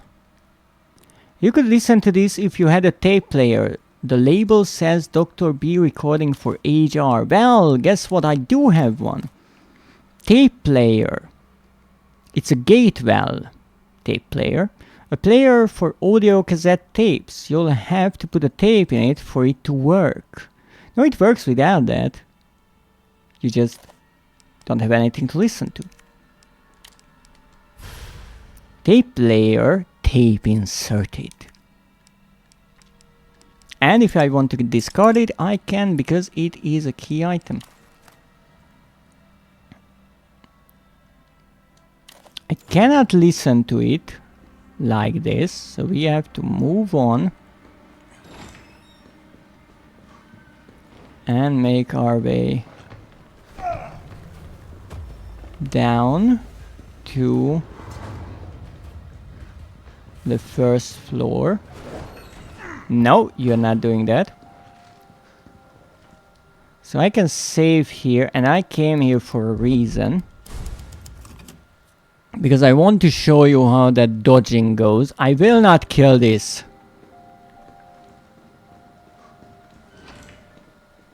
This hunter that way.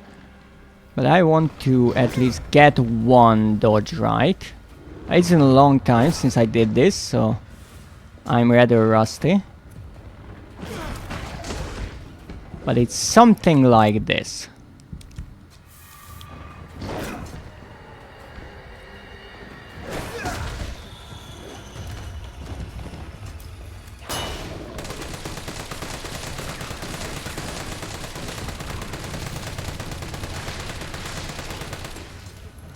Wow, that was 64 bullets, most of which actually hit him.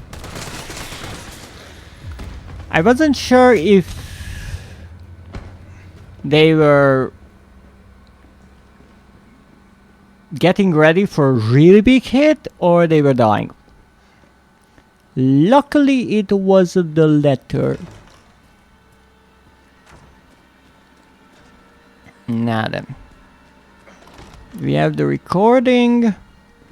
I think we went through everywhere. We got both of the weapon parts. Not like we really need it, but again, why not?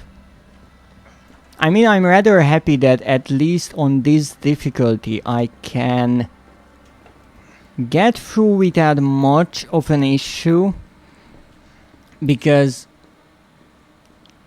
on Nightmare it was extremely difficult, and well, my aim is all over the way and all over the place, definitely, but it's good practice. And hey, we already got a trophy in this game, and I am absolutely delighted by that. Now let's go. So now you are ready for the fun. Well, that was my last bullet.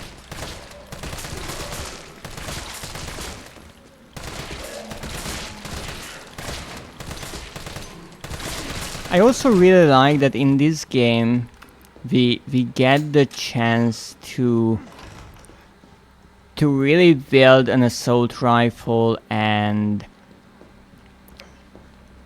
feel like the forces who tried to deal with the zombies in Raccoon City, because throughout most of the Resident Evil games we don't really have high caliber weapons, and we definitely don't have the bullets necessary to use them in a full automatic mode. Whereas here, at least we get a few hundred bullets and we can play around a bit. That was the floor. And that's yet another place we cannot get to. Well, not get to. We just cannot open it. So let's reload.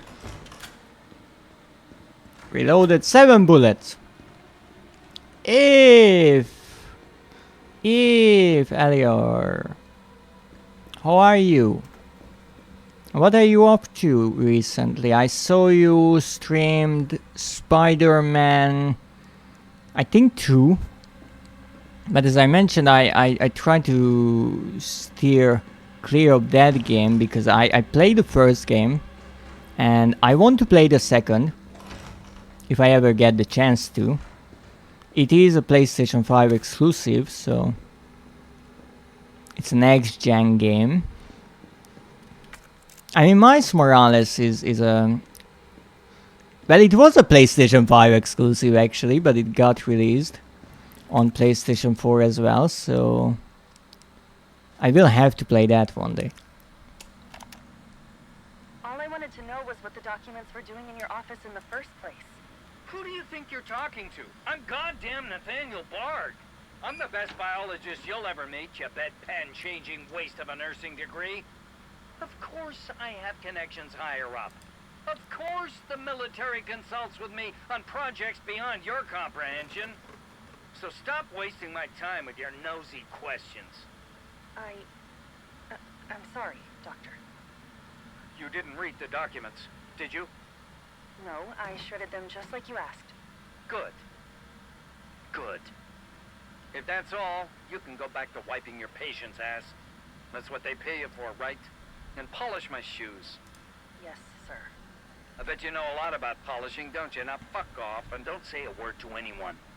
Such a nice guy, right? Hello, welcome in the spicy chicken sandwich. What a douche. Now, let's find this jam of a doctor's degree. I mean, that's a problem. Sometimes people get successful and they think they are better than everyone else. What's up? Well, I am in my 7th playthrough of this game, and I finally got all the Charlie figures, and I am trying to make my way through the campaign without opening the item box this time around. Mr. Bard? Bard. Tyrell. Bard's dead. He's been shot. Shit. And the vaccine? I'm looking. Well, look harder. There's gotta be a computer, right? Well, to those who might not know, Carlos is not really a computer whiz. Banquet invitation, yes, a really tasteful letter from... actually, it's a good question. It's from Greg Tester, United States Senator. It is about a banquet at the Central Hotel where they will be exchanging viewpoints on Raccoon City's new special medical zone. Attending will be Mayor Michael Warren. That is the mayor whose daughter we play as in, I do believe, the Ghost Survivors in the free expansion of Resident Evil 2. And if I remember correctly, that daughter was the girlfriend of the journalist who was locked up in the basement of the RPD. And also Chief of the Police Brian Irons, we know him, he is a delightful fella. And also, well, bribed by Umbrella. And other distinguished members of our community, such distinguished people. And here the absolutely brilliant little note that I applaud the writer for, because it adds so much to these characters. A sinister touch, a handwritten note. Nate, I'll be introducing the bill for that new drug of yours in mid-August. Bring the cash. We booked a suite for the usual after party. You're a brunette guy, right? I'll let Irons know. Just to show what kind of people they really were. But as far as I know, Brian's dies by the hands of the mutated Dr. Birkin. I'm not sure about the mayor, however, but, well, he dies here, probably shot by Nikolai.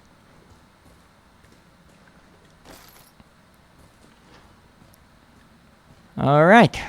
Oh, look at the tiny webcam.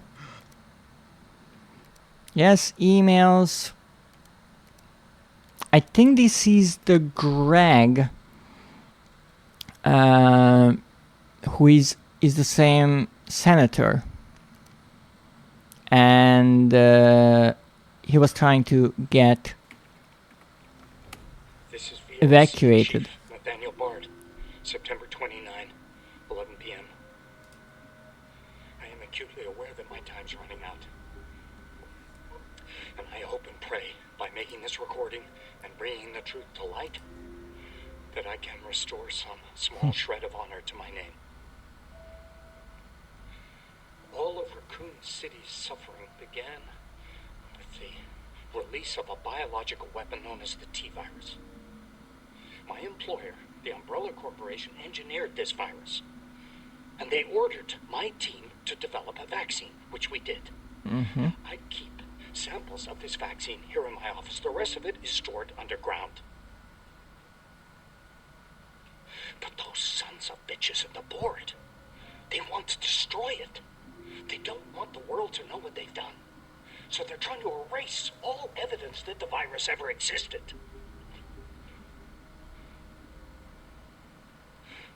I'm not a fool.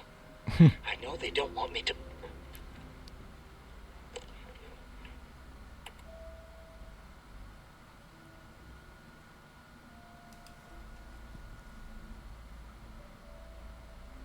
I got Julie all along. And she trusted me anyway. Fuck!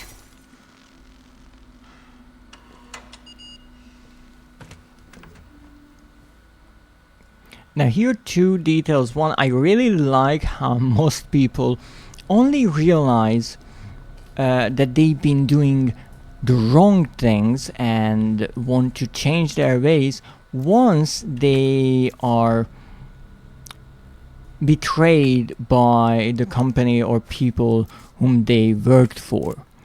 Rather interesting. And the other thing is, I really like how Carlos looks to the side and I assume looks at the corpse of Bard, and it takes a moment for him to realize that the remark that Jill made towards the beginning of the game, when she says, well, you are, by that she means Umbrella, is behind all of this.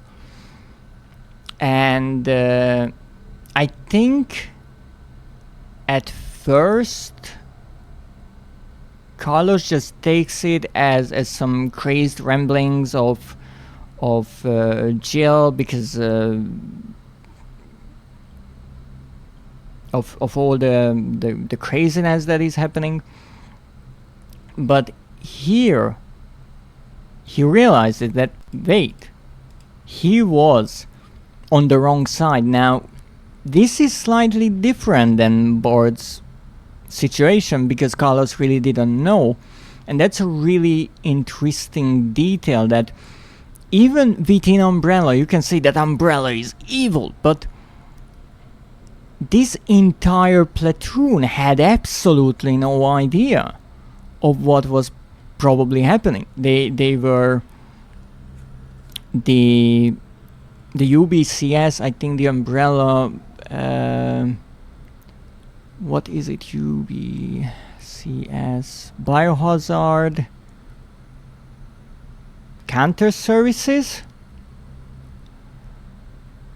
and they didn't know. No, Nikolai knew some because he was working for a third party. Good question, actually, who? Tyrell, I don't really think knew much about it. Again, I think he either has a different mindset or he worked there for longer, because when Carlos is surprised by the fact that they are not really saving Bard but detaining him, he's not as surprised. He's just following orders and doesn't much care. But I'm not even sure if Mikhail knew, the platoon leader. I'm really not sure, because they were sent in and it was like, fix the problem. No, I'm assuming that Umbrella didn't just send in a platoon to get themselves killed, because I mean, you can collect combat data, but it's kind of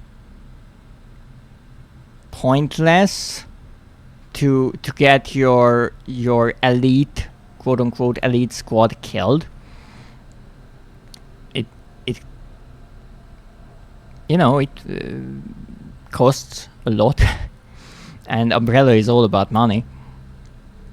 But here I think Umbrella thought at first that the situation is not as dire, and so they sent in the UBCS to clean up the mess and everything will be fine. Well, it turned out that it was a bit more serious than that, but I don't think they really lost any sleep over the fact that, well, pretty much the entire platoon got wiped out. And the whole city as well got destroyed. Wow, it's a teal light and there's a purple liquid. That's not very suspicious at all. Well, if I knew color theory, I might understand why that is a clever choice. But it is true that it's a stark contrast, so you right away see it. Whereas the white and brownish containers, they kind of just blend into the background. A vaccine sample. How lucky I am that I actually have room for that. Hang tight. Now, as far as I know... I got it. Good. I'm headed your way. Be careful. Careful? Have you seen this town? It'll be a fucking miracle if I get there in one piece. And that's why I like Tyrell, because he's a mercenary, but he is painfully aware of the fact that he's not only expendable, but he's aware of his chances.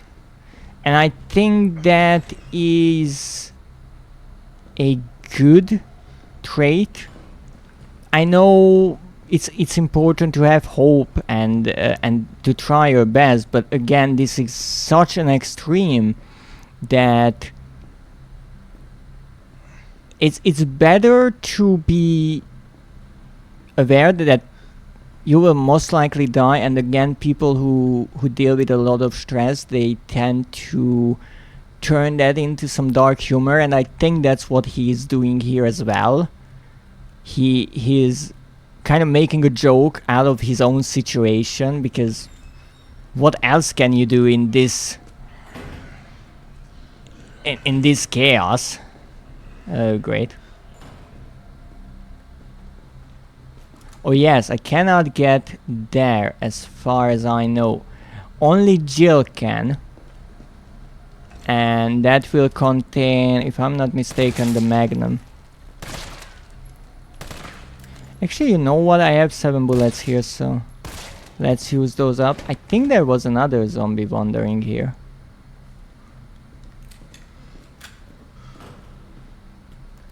There wasn't another zombie wandering here? Here, a free back scratch. Oh, there you are. Okay, you're a man. That will be easy.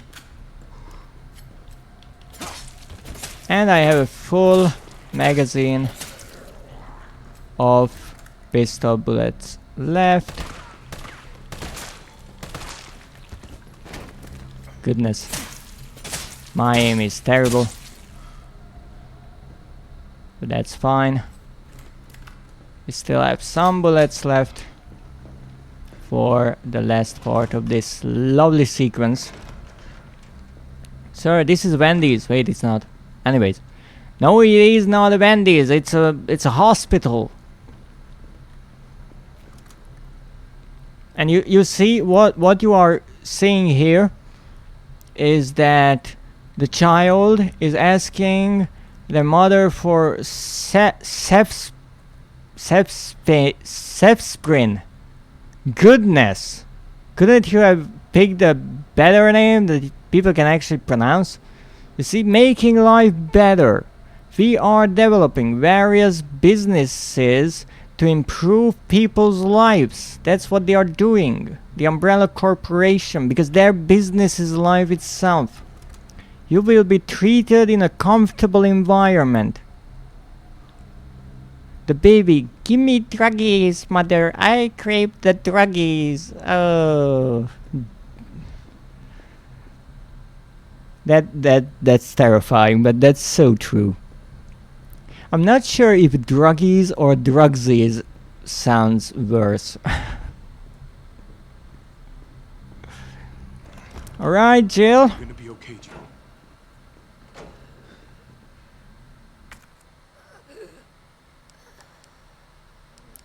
Now let's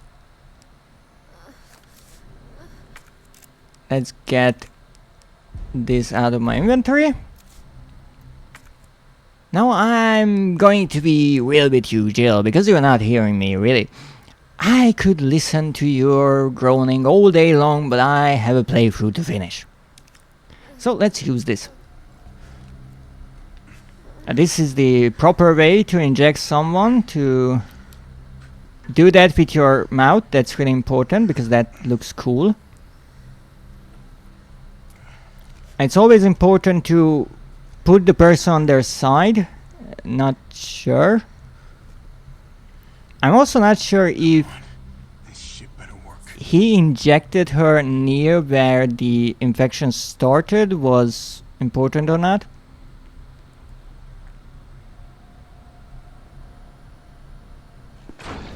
Holy shit! Tyrell, what the hell happened? I mean, what didn't? Attention all citizens.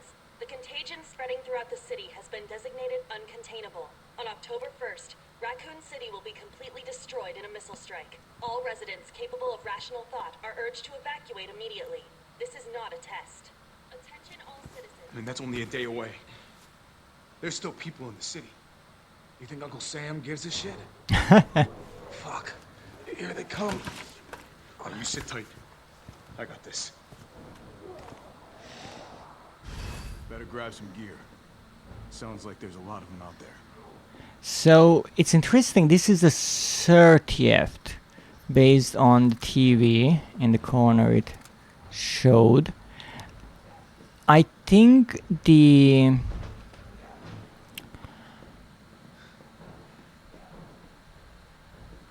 letter we found in the RPD, it was dated the 27th.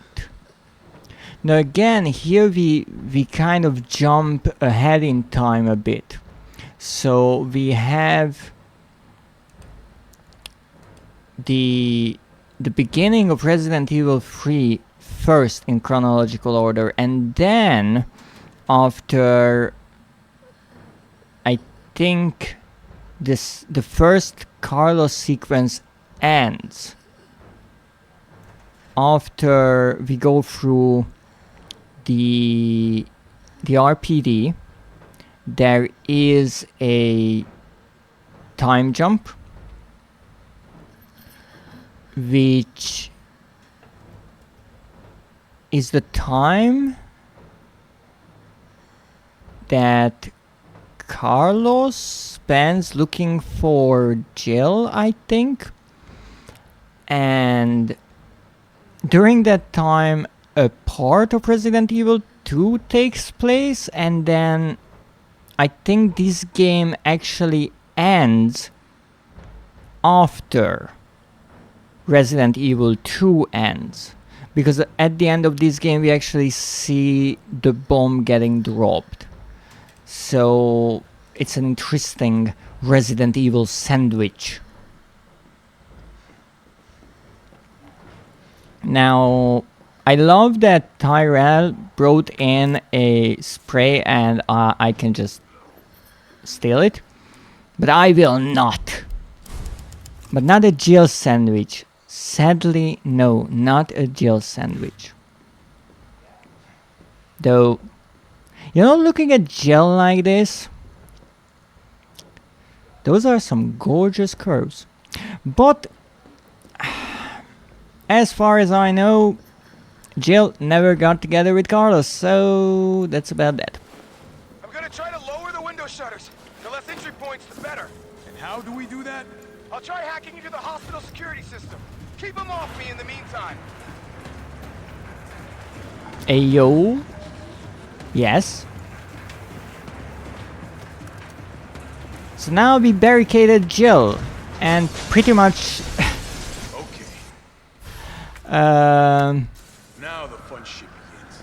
got ourselves logged out of there.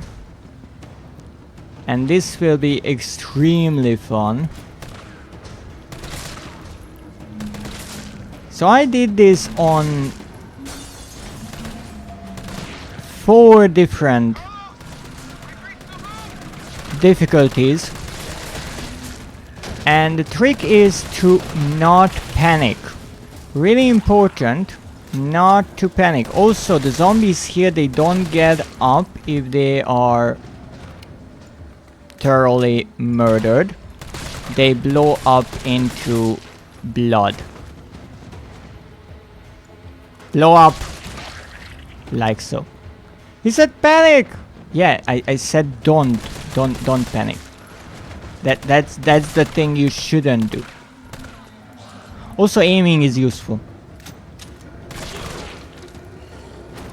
I have quite a lot of med kits, so actually it's much more important to take aim and not waste too much ammo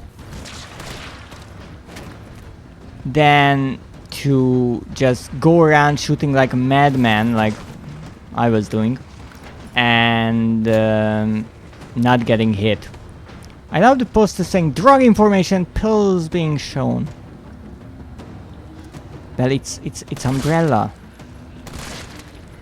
Drugs are important to them because, you know, that's how they make their money. Okay, could you get the fuck away from that door? Like, I'm right here, lady. Oh, come on. Find the breaker. It must be somewhere. Like, serious, stop! Uh-oh. Right, I forgot about you. Well, almost forgot about you. I kind of overshot that. Fair enough. Uh-oh. Excuse me, she's into Jill and is not interested in colors. Is that a crime? You know, not really, because I can relate to that. But it's kind of rude still. I mean, I'm right here. You don't have to go through a barricade to get to me, and they still like, no, I want Jill. Or maybe they into Tyrell.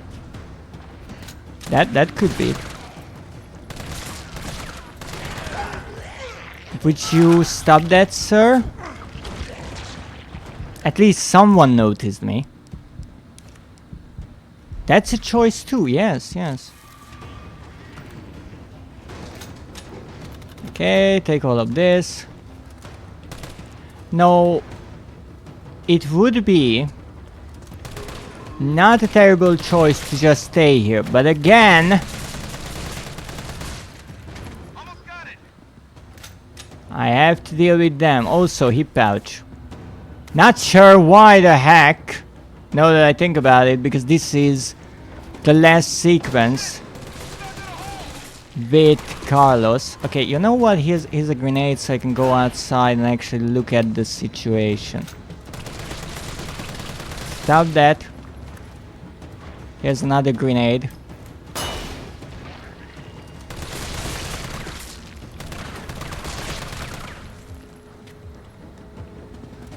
Maybe it's to make it think there's another sequence. Yeah, that could be it. Ooh.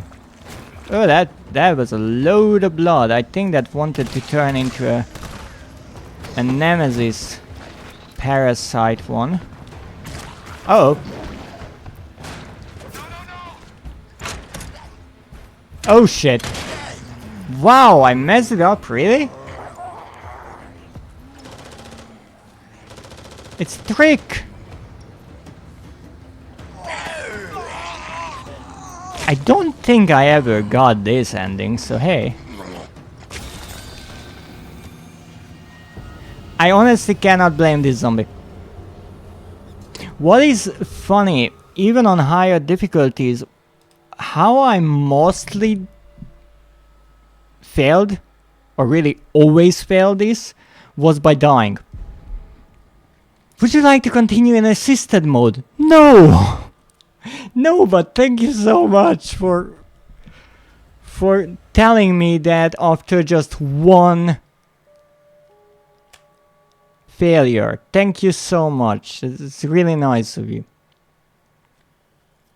Okay, now then, let's do it the proper way, like a real professional that we are. We have to save Jill. Okay. Let's take the pistol. I'm gonna try to lower the window shutters. Yes, yes, you do that. And how do we do that? I'll try hacking into the hospital security system. Keep them off me in the meantime. I have a Jill to save. Maybe I can win over her heart like that. Or die in the process. Okay. Let's go. Okay. Now the fun shit begins. Yes. This is the fun shit.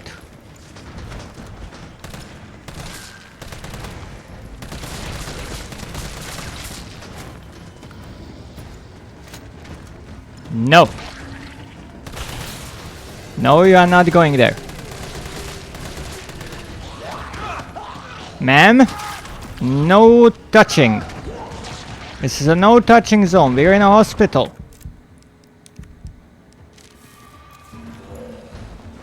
Also, I kinda need this. And these. I'm not sure why they are next to the window, just so it's tougher for me.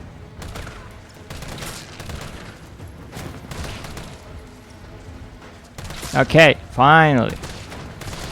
They are showing some interest in me. My poor little ego is in pieces. You see, 1 or 2 headshots is enough.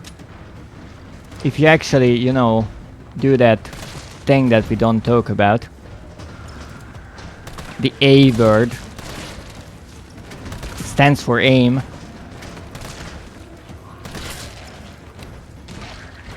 Really? Okay, okay, they changed their mind.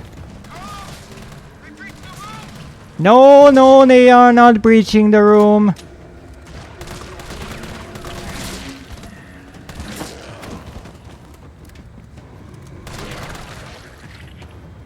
Fucker fell on me. I am so unresistible as Carlos that every zombie is coming after me.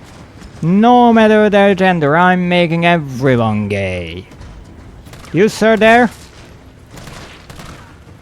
You want me, right? Not Jill. Definitely not Jill.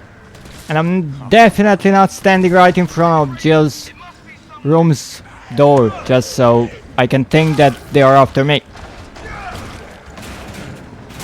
Okay, that was the door and the hunter. And that blew up right in my fucking face.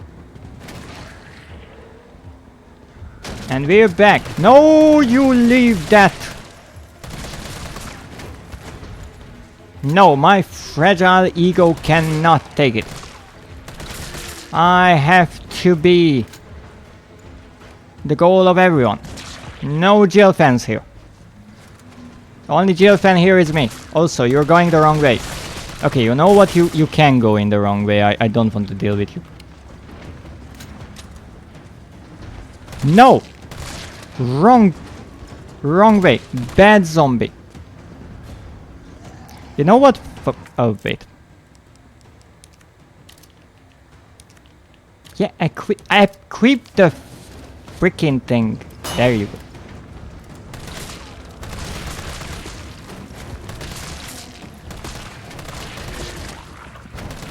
Good. Are you suggesting you want to be eaten? No, but they are taking it as such.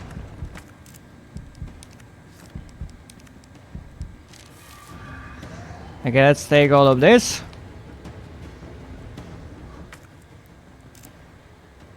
Okay, grenade. No! Stop sharing! Well, you know, I'm kind of into it. Maybe you're delicious, who knows? I'm definitely am delicious. Oh no. They're not doing that. That's disgusting. Stop it. I mean, I kind of still have bullets left, which is kind of a big deal. Okay. Zombies are getting lost. Ow! Mother! Let me guess, that was the hunter. Fuck yeah, it was. That was actually a decent throw. Tyrell, could these shutters go down any slower? Possibly. Leave Jill alone. She's mine. Mine alone. I'm not jealous, but if you so little as look at her way, I'm shooting you in the face. Wrong way you're looking at, buddy.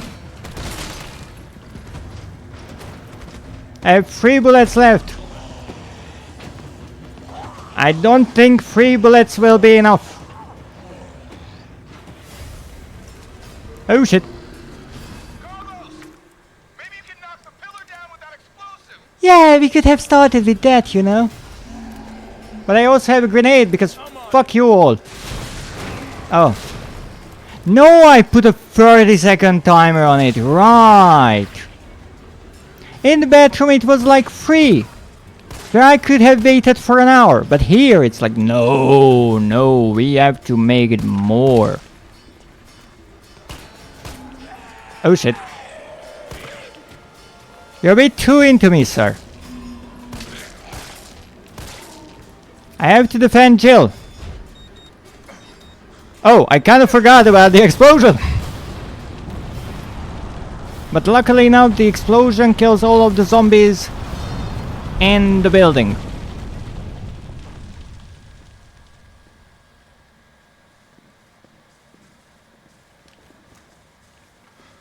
Carlos, you all right? Not even close. But at least it's over. Yes, I saved Jill.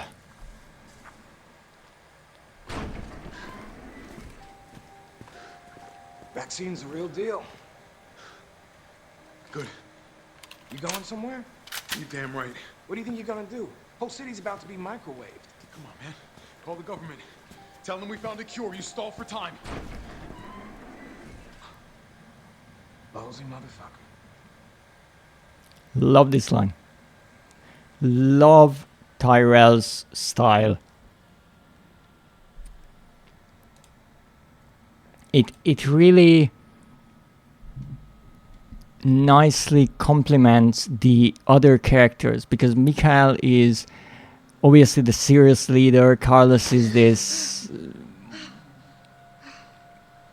knight in shining armor,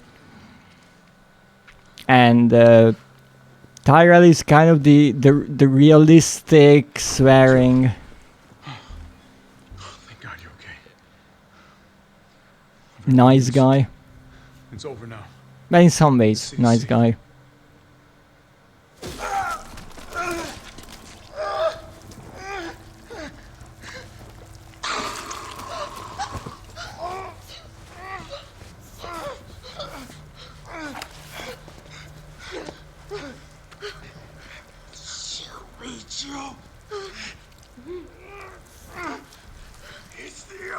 I can't!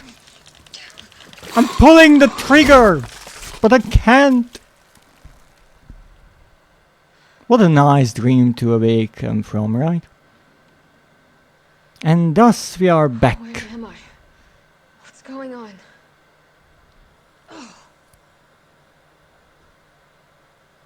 Yeah, that dressing has to be changed. All citizens, the missile strike on Raccoon City will occur in just hours. The payload is designed to eradicate all biological material. You will not survive if you remain in the city. October 1st? Evacuate now. Repeat. No. Evacuate now. Can't be. Once again, a bit of a time skip.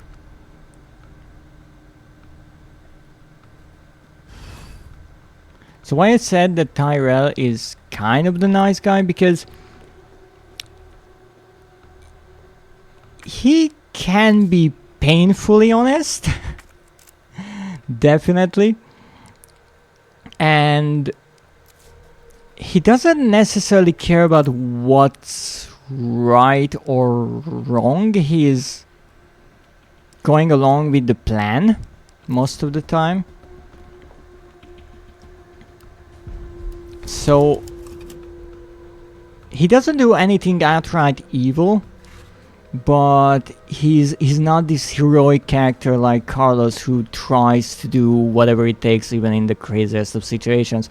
And here there's a really good line from him as well. again, sunshine? You saved my life. I sure as shit didn't. That was all Carlos. He carried you here and he treated you himself. Crazy bastard. Where is he? He went underground. Bard stockpiled the vaccine, enough to give the city some hope. He thinks he can do this by himself. I'm going after him. Wait, did you see the broadcast? They're gonna blow the city sky high. I'm trying to get a hold of someone, anyone with the clearance to stop it. Leave this mess to him. He's a professional. So am I. Right. Guess I'm not talking you out of this. The storage facility is underground, beneath this hospital. I've lost contact with Carlos, so expect trouble. So again, this is a really cool sequence and dialogue, because Tyrell, again, being really honest, he's not taking the fame to himself. Quite the opposite. He tells Jill that it was all Carlos who saved her, who took her here, who went underground to do some crazy business. And he's right that it is crazy what he is doing, but he kind of says it in an approving way, like, yeah, both of you are crazy and I'm not stopping you, but just know that, that there's a good chance we will all die here. Also, the hip pouch is not here now, which makes sense since I picked it up, but it did not give me any additional space here, so that's odd. Actually, did I pick it up the second time around? I don't think so. Well, I didn't open the item box. That's what's the most important. And now we are stepping. This is dead. This is dead. This is dead. This is dead. This is dead. Yeah. Look, if someone is trying to play dead and you stab them in the butt, they will lose the act really quickly. If not, they deserve it. They really deserve it.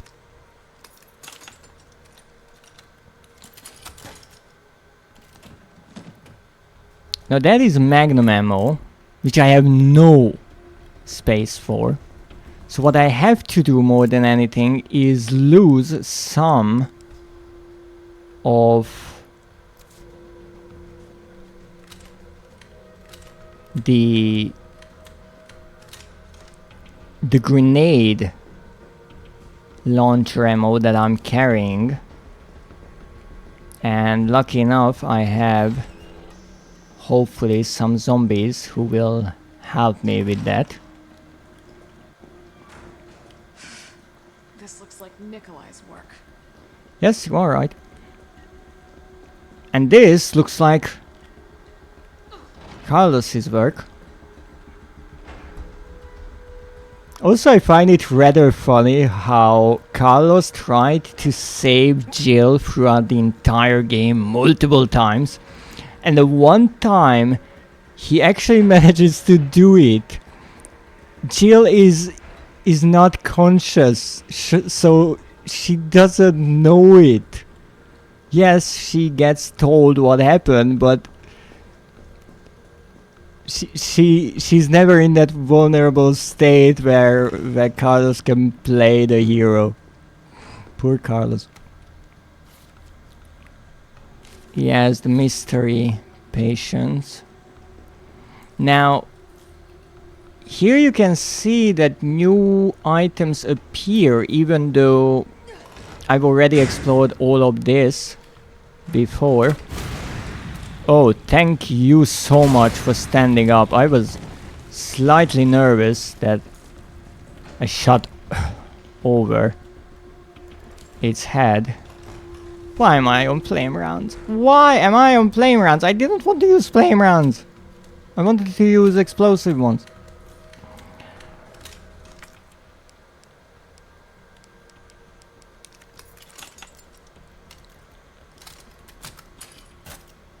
Now I'm opening all of these for the obvious reasons of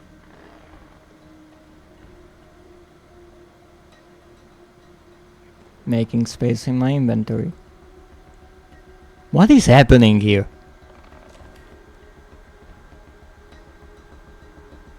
You know, it would be kind of rude to shoot this hunter in the butt. A stare contest. No, he's showing us his butt. That's its tail. So, yeah, I will not bother you. You know what? You have enough problems. Maybe he's really looking forward to someone coming through those doors. Oh, those muscles on the back look like eyes. Yes. I mean, they have quite a muscles. That's for sure. Not really into that myself, to be perfectly honest, but some people are. Sorry you startled me. Now,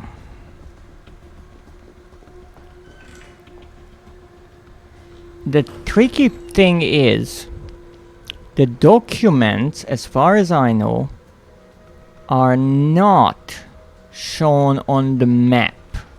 So you can see that some areas are red, some are green. No, they are blue, and I am colorblind. And that is because I have some items left there. If you collect everything, the map tells you that you cleaned out that area. But this system only... What the heck happened here? Only shows the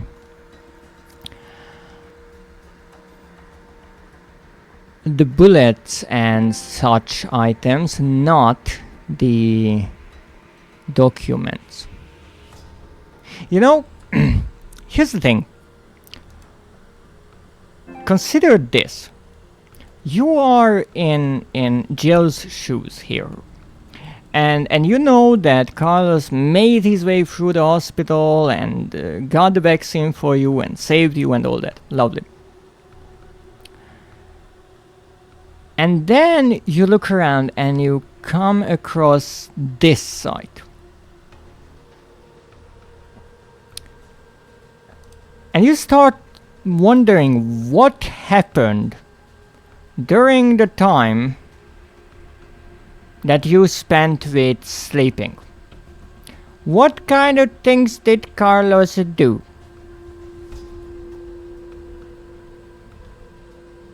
Because this is, you know, kind of odd.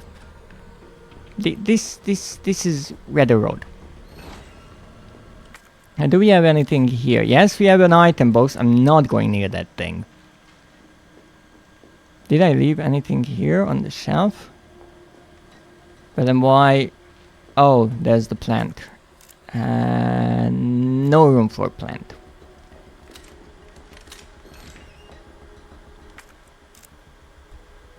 I have to use up one more explosive shell. Now using them on the hunters is kinda stupid because they take multiple shots.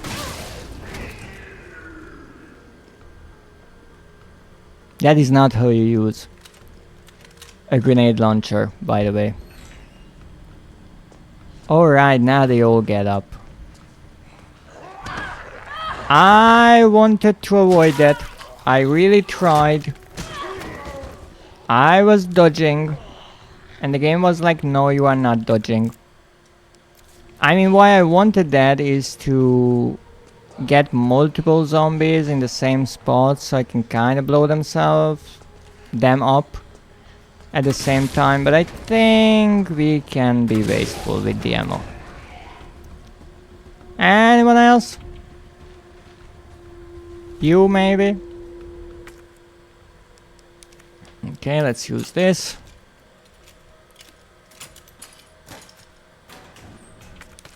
Shotgun shells, lovely. I mean, I get ammo out of these.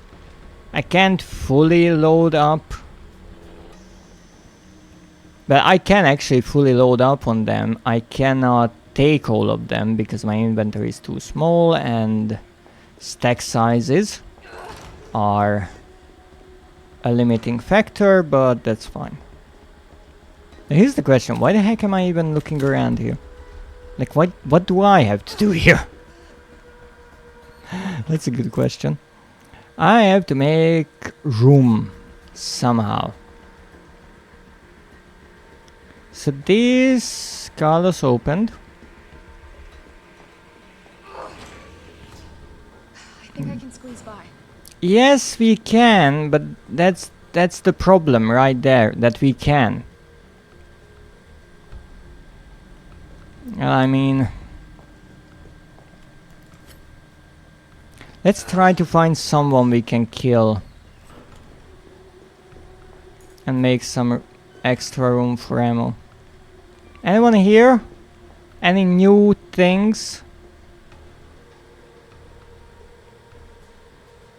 I mean, we did find one document in the save room where Jill was sleeping after she wakes up, but we could say that was left by, who knows, maybe Carlos or Tyrell or someone in the meantime.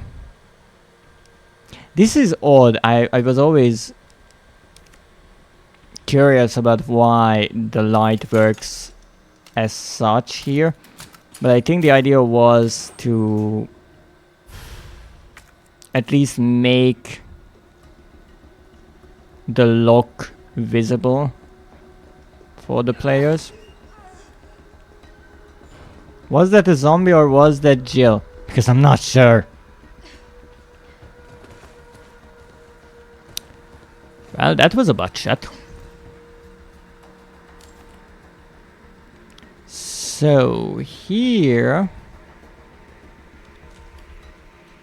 I think that's a bunny.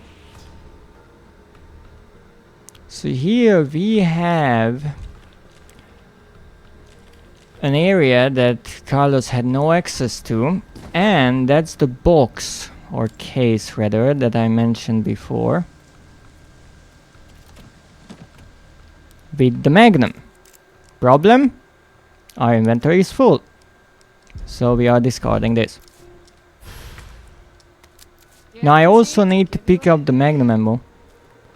Guaranteed to give a headache? No, I think it solves the headache problem altogether.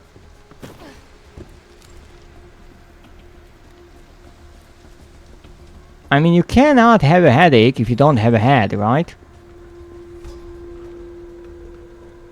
So I have to kill some enemies to pick up the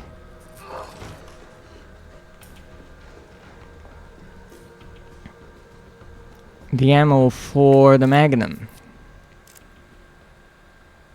Explosive, I don't care. The rounds, those I need. Handgun ammo, yes, the handgun, the burst model, I'm not picking that up because you cannot discard a weapon, it seems. You can remove the parts, but I don't think you can throw away the parts either. And yes, that's why there is an item box in the game, fair enough. But I can't use it, so I have to get rid of something. And it seems I still haven't used up all the uses for the Magnum. Is there anything in there? No, there's nothing. Well, I think since it's been 4.5 hours already, that I will return to my lovely save point. And we'll figure out what to do in the next episode.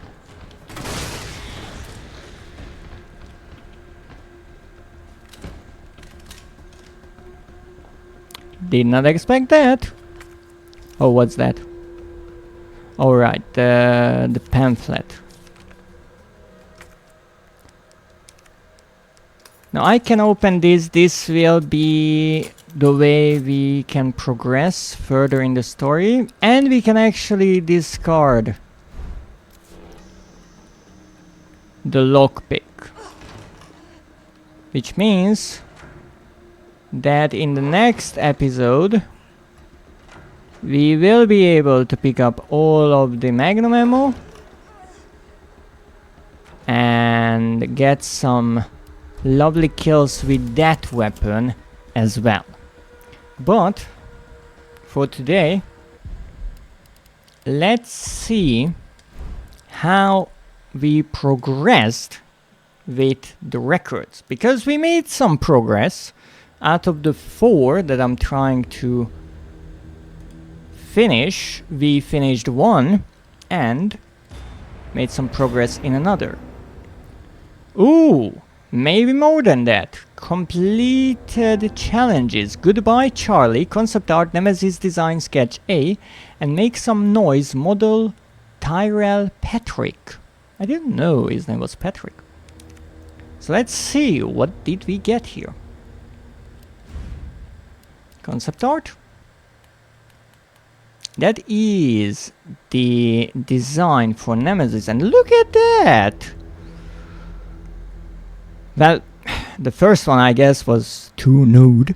The second one with all the hanging belts is interesting, and that huge collar would have made quite the obstacle when you try to shoot his head. The third one is more reserved. I guess that's closest to the current one, even though you still see a crotch region there. And the fourth one with actually more tentacles, and interestingly the tentacle part there starts within the sleeve, so you don't really see the arm. And it has a Gatling gun on its shoulder, but I do like the breathing mask, but I think they wanted to keep the smile, the exposed teeth. To be honest, those boots are very drag. Well, I mean, those are some really high boots, and especially in the first image, it's like all that muscle and those thighs are somehow just being squished into those, and that's why there are so many belts on it to just keep it together, which is kind of the way how the Tyrant outfit works. Very Hunty Mama slayed the house, honestly. He's going full frontal with just belts and boots. You know, that you mention it, yeah. Like, honey, you can tell me that's Drag Race. Well, it's quite the outfit. I'm also curious what the wrist part is in actually the first 3 images on his left wrist, which is the right, if you're looking from the front. That's interesting. Again, it looks like some kind of limiter of sorts. I'm guessing the briefcase was an idea for holding the weapons. I'm not sure what the third one is next to his arm. That's like a blade. I don't love that all the outfits have the shoulders like too squared. Well, on the first you can kind of see that his shoulders are rather square too. And the Gatling gun, oh goodness. It's not very menacing, you know. Make them more blobular. Well, yes, you get that in the game. I mean, this was the early concept art, and this was the final version. I guess they kind of dropped the idea of the leather outfit, and they went with the new fashion trash bags, but we still have some tentacles peeking out from underneath, which I'm not sure if those are present in the game. Maybe I just overlooked them. Totally possible. They dropped the leather and went for latex, but went full. If you word it like that, yeah. True on the nose. Let's make it look trashy. I mean, yes, if they just put Nemesis in a skin-tight latex outfit, that would have been something. And I mean, he has this. Actually, here you can see the shoulders are not so square anymore. They have this drop. But it's really interesting that I almost said he has a skirt. I guess he has more like a coat on, but there is this trash bag belt around his waist.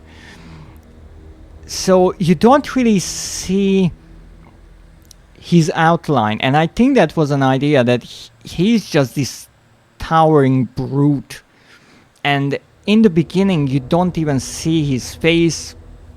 There's just this big blob, and then you start to see the details. But even with the legs, you don't see the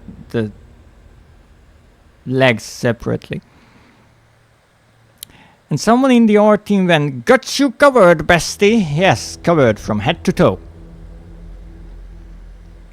And he kept the boots. I'm not sure how high up those boots go, but I really like that in the corner of the coat on the bottom, instead of some brand logo or something, it has the danger or hazard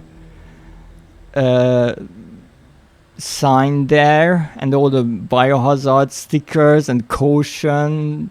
The yellow is really nice. It's striking against the black trash bags. I think that helps with the mystery, but I think Nemesis is not good for that. Yes, with Nemesis, it's interesting because in the Resident Evil games, many of the remakes, many of the new ones, there is this stalker enemy, and some people find it unnerving, find it scary. For me, I always found these kind of enemies more annoying than horrifying. Though it is true that Capcom manages to balance it in such a way that it doesn't get actively annoying. So they either only include the enemy in certain sequences, like in this game, or the enemy only appears in one area, like in Resident Evil 2 or Village, or even 7 in a way.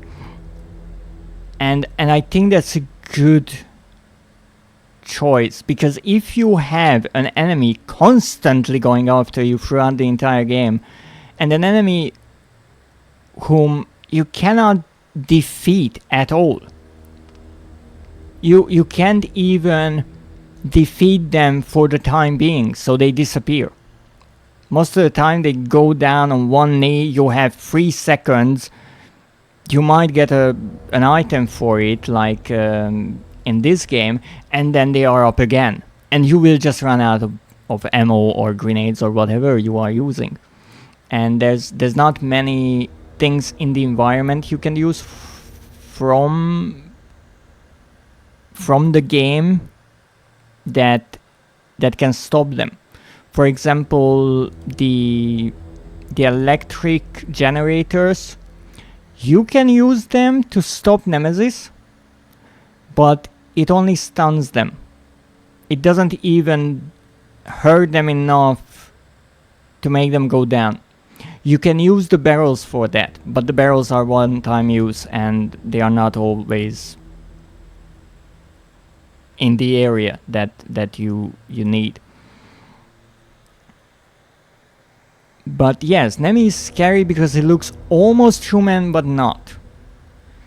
But he's towering, imposing, bold, tall, huge man, but not really that. I think with Nemesis, it's more towards body horror, especially in the remake, because it's more realistic. And indeed, if you create a creature that looks nothing like any animal or human that you know of, then they are not as scary. For example, the Alien movies with the xenomorph. The xenomorph is not necessarily disturbing because it looks like something that you know. It has a scary appearance, but that's about it. With Nemesis, yes, it looks more like a human being, and actually in the top right I just noticed you can kind of see the nostrils, which would have been a great detail. I haven't noticed them in the game, maybe they are there. But the more human-like they are, the more disturbing they get, in my opinion. The xenomorph looks slick as fuck, yes. Black satin shine, yes. But that's it. The xenomorph looks nothing like any animal, and so they are not disturbing in that way. They can be scary, but if you look at the design, you might actually start to appreciate the design and say that in its own twisted way it is beautiful, which it is. If you watched Alien 4, the hybrid, in my opinion, is more disturbing because it looks like a human being to a certain degree. And that, I think, makes it much worse. So that's a good point you made, that Nemesis has this quality that he might be the goriest of these Stalker characters, because the Tyrant, Mr. X, I mean, most of his outfit is covering his body, but he has a human body, he has a human face, he's just tall and grey. That's it. Nemesis from the get-go looks more like a stitched together patchwork Frankenstein monster, which works better. Now if you look at Resident Evil 7, Jack looks just like a normal person most of the time, except in the one scene where half of his head is missing, and in Village, I mean, I don't think we can say that Lady Domitrescu is grotesque in any way. She's just tall, that's it. So Nemi can be a good fella. Yes, kind of. I think DVD nailed him because everyone plays him as a relentless chaser. He's just going for you. Yes. And that was the idea. That was the idea with Nemesis, I think, and that is interesting.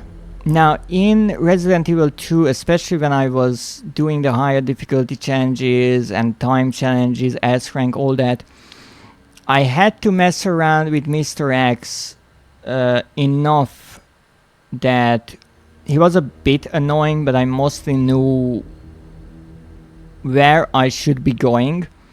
And yes, sometimes he was standing in the way, but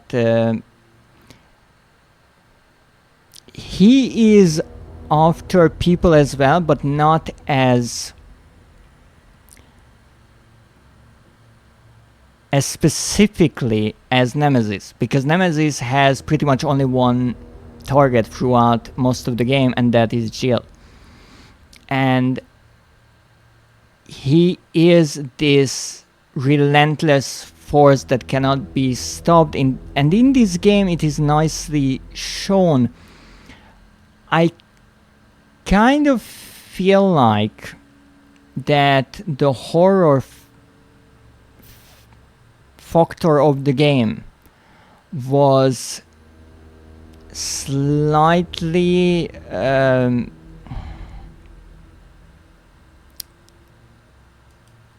I don't want to say ruined, but it wasn't given the attention or the chance that it could have reached, because it had a lot of potential to have Nemesis follow the player in a sense always, whereas here you can say that in the first playthrough you don't know when he will appear, and so you are always afraid. But still, even during my first playthrough, it was kind of obvious that, okay, he appeared, I have to run now somewhere, this is not the time to look around, and then something will happen and he will go down or disappear or something like that, and no, it's all calm.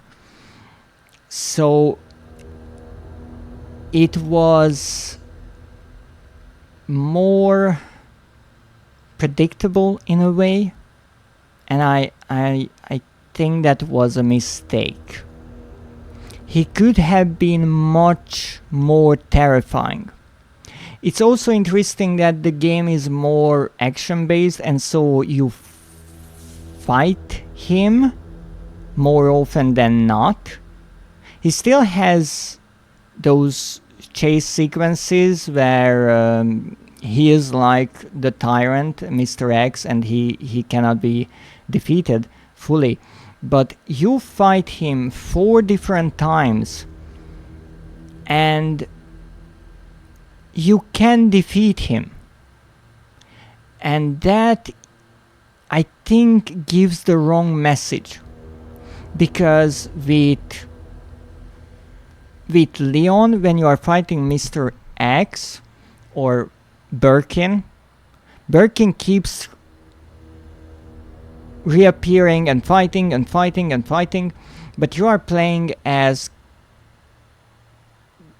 characters who are closer to civilians, and you don't really have the guns or the weapons most of the time. You are in narrow spaces. Here you are playing as Jill. You are this special police officer, closer to almost a soldier. You have all kinds of weapons by the end of it. I mean, in Resident Evil 2 as well, but let's not get hung up on everything. And my problem with that is it goes from, will I ever be able to get rid of this thing, to how many times do I have to defeat it to finally kill it? So the question is no more can it be defeated, but how much time it takes. And because Jill is this rather strong character, you're not doubting her skills. You know that she can defeat Nemesis from kind of the get-go. And in a way, maybe it could have been a better way to kill Nemesis, to kill him with the environment. Maybe just get away from him and he gets destroyed by the nuclear bomb or something like that. Those who played Resident Evil 6 might have remembered the Ustanok, a really similar creature to Nemesis. And I think as much as Resident Evil 6 has some interesting sequences, the way he was killed off was much better, because the characters could not kill him. No matter how much they fought and shot and blew him up, he always came back. And mostly in one piece, it wasn't changing as much. Whereas with Nemesis, you can see him deteriorate in a way. With the Ustanok, he was relentlessly pursuing, it was Jake and Sherry, the same Sherry from Resident Evil 2. And the way they killed him was pretty much to throw him into a lava pool or a furnace, and he was burnt. They couldn't kill him. Whereas here it was like, yeah, you just need a bigger gun. And with Mr. X, that worked because Leon was shooting him with a pistol, and when he finally got a rocket launcher, it was over. The same way how the Tyrant was killed in Resident Evil, the original one. Here it's like, yeah, we had a sci-fi ray gun and that did the job.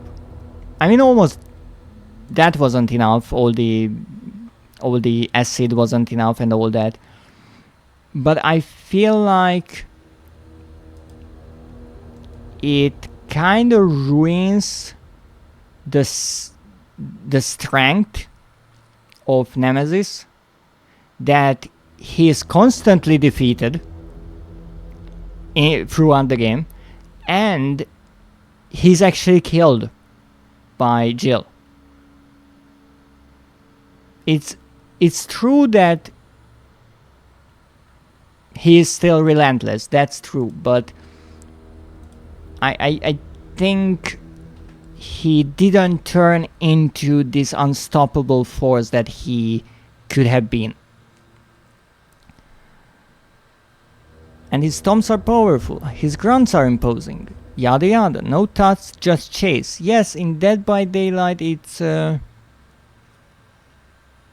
because the lack of weapons and all that, which makes Nemesis interesting since he can use weapons and that's a big deal. But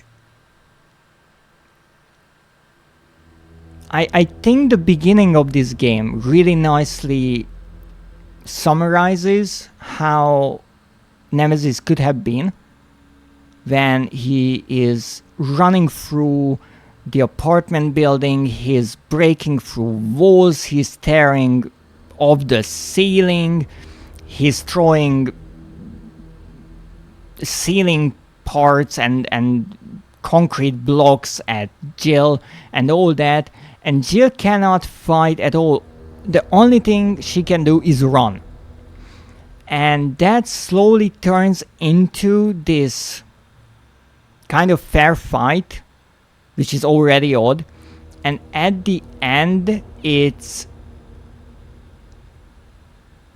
Jill doing this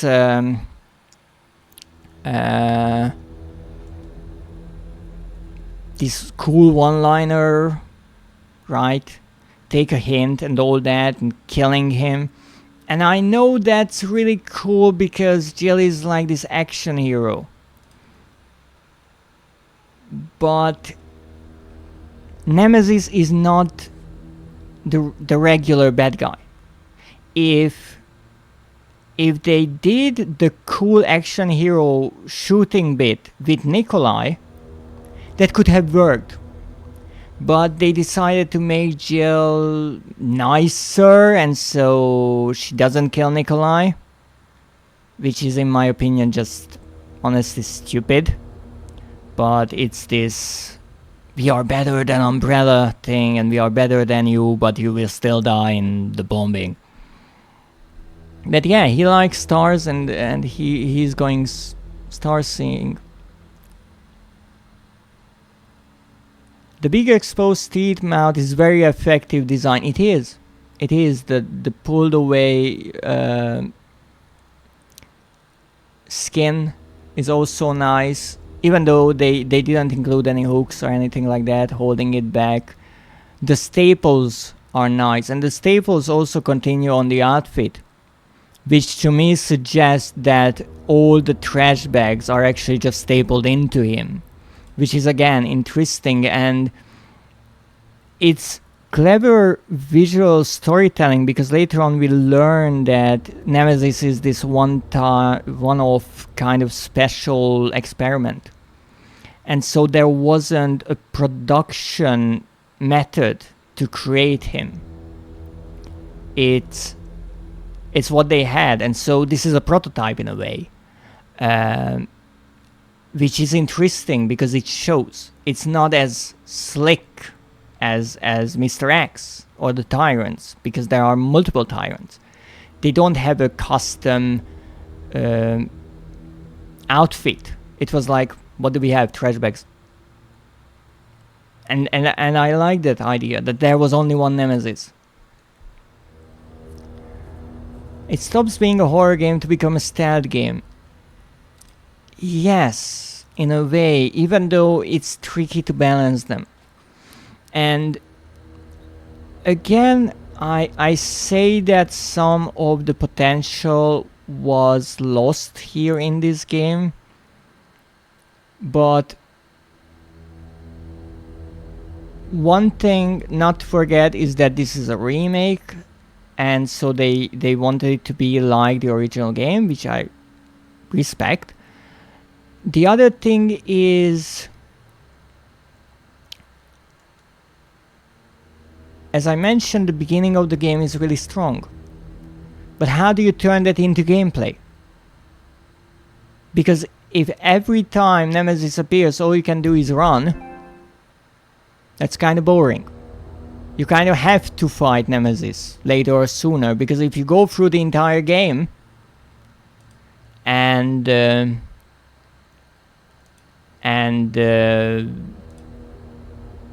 can only defeat Nemesis at the end, that's a lot of running.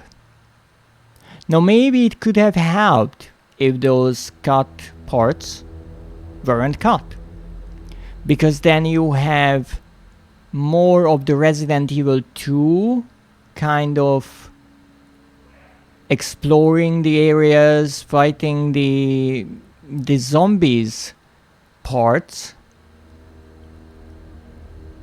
between the Nemesis chase sequences. And that could have been interesting. So just how you spend a lot of time, let's say, in the hospital here, or in the sewers, or all that, or in the RPD, if they kept the clock tower or areas like that, it might have been a bigger surprise that Nemesis appears after going through an area like that, because it's been a longer time since you last seen him. Again, you need to balance it, because if you don't, then some people will say, well, it's nice to see Nemesis in a game that is interior about him, which is also a fair thing. So Resident Evil 3, in my eyes, is closer to an action horror game, especially if you played it already. That's true for pretty much all the Resident Evil games, in a way, because you start to think differently about it as a challenge. And you start learning the little tricks how to avoid enemies. And I mean, I have my insane ideas of not hurting the lickers because they are adorable. And I love the fact that you can do that. Because the developers actually paid attention that if this creature cannot see you, if you are sneaky, you can just walk by them. And it's, in my opinion, such a unique experience when you walk around a liquor for the first time.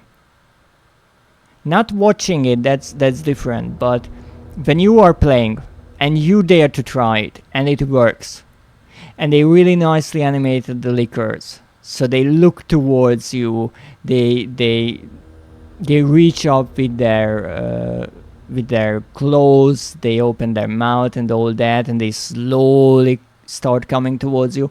And at first I always thought, oh, they notice me, let's shoot them. And let me tell you, then they notice you.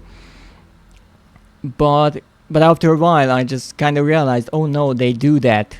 The developers made it so they do that because that's how they get on your nerves. So there are many great parts, definitely, but I wouldn't say that Nemesis is this horror icon in the way that he is really scary in this game. He's scary in the way that, oh my goodness, he will kill me. But in a way it's really difficult to jump scare someone with a 10 feet tall bulldozer. It's really difficult to hide him, you know, somewhere. It's not like he will jump on you. Now where are my models? Oh, I'm missing so many. Holy moly. There we have Tyrell. Yeah, we don't want to do that. We want to... Okay, so if I'm pressing the down button, the camera goes up because I'm actually moving the character. Interesting. So that is Tyrell. UBCS. Only one pose, it seems. Let's see. The nice weapon. A rather flat butt, if you ask me.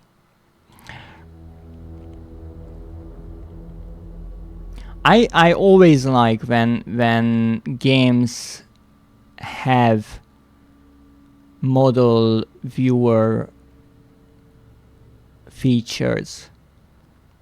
First of all, it can be a really simple collectible, the models, but also if they already created the models, and they did, then why not show them? Now let's see where we are with the records. Make some noise. Defeat 80 enemies with grenade launchers. We got Tyrell for that. But we still need 33 more kills. So we did one. I actually forgot for a bit that I have 2 stages for this challenge. I just wrote down 180. And that's that. But it is true. Haven't killed anyone with the Magnum. Well, I just got it. Even though I remember, now that I think about it, I wrote down 80 and then I wrote over it. Well, that's that. We found one story file. We found one.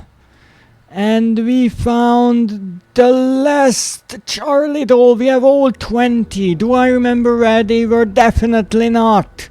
Will I remember for the rest of my existence that you can go around the RPD in this game and there is a Charlie doll there? And the note? Yes, I probably will. I'm kind of trying to figure out how to turn this into a wisdom like I did with Limbo and Little Nightmares. Alright, what else do we have? I got 1000 points for this. Greedy fucking developers. Okay, what? How much did I get for the noise one? 6,200. Okay, that's not bad.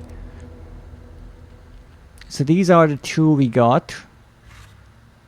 Nice. So in the shop we have 54,760 points, and we need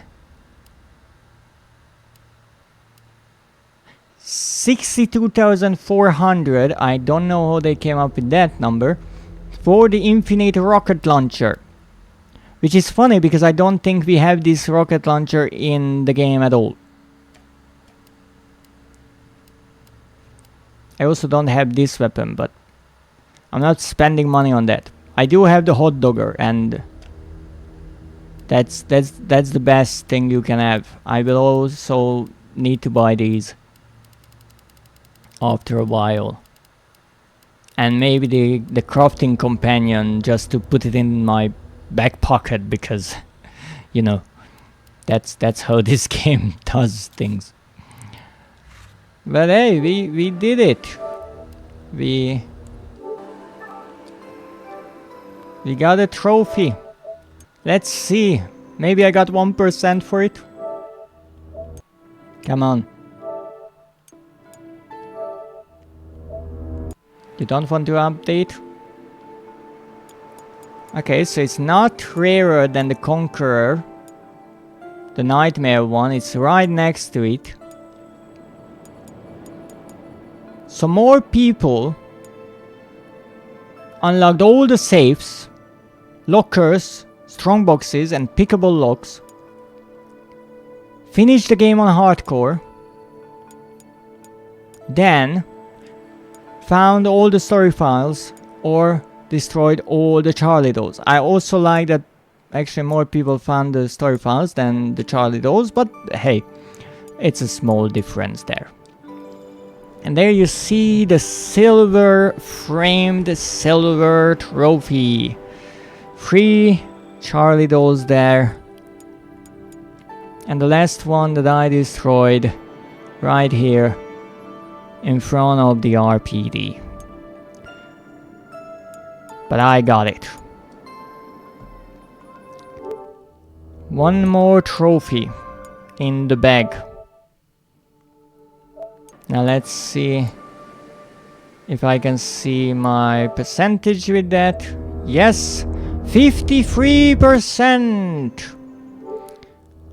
No gold, no platinum, 9 silver, 16 bronze. That's where we are today. And with that, I thank you for watching. I hope you enjoyed this rather eventful, fun little stream, and you enjoyed my impromptu rant about Nemesis and this game's design, which once again, I like this game as it is, for what it is. It's not as survival horror oriented as the second one. It's not as action oriented as the 6th one. It's somewhere in between, and I like it for what it is. Now let's see, who could we raid?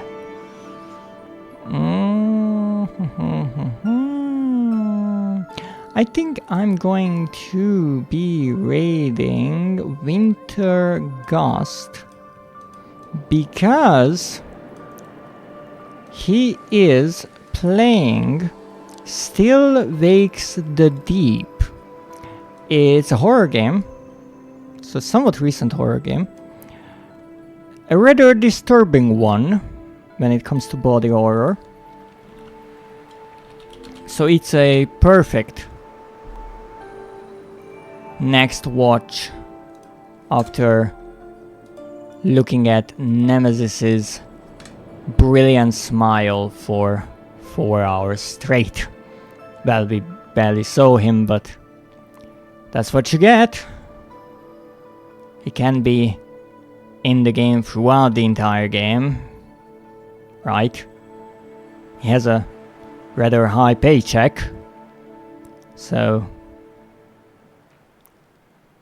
we can't have that. And also, to be honest, you can't necessarily show the big baddie, especially if it's a horrendous creature, that much, because after a while it just kind of becomes redundant. People get used to how they look, and then they are not as scary. But for today, I thank you for joining me. I will be back on Friday with Home, a new game, at least for me, an indie horror game. So if you're interested in some pixel art horror, please join me on Friday. But until that, I thank you for joining me today. Have a great day, and as always, good night.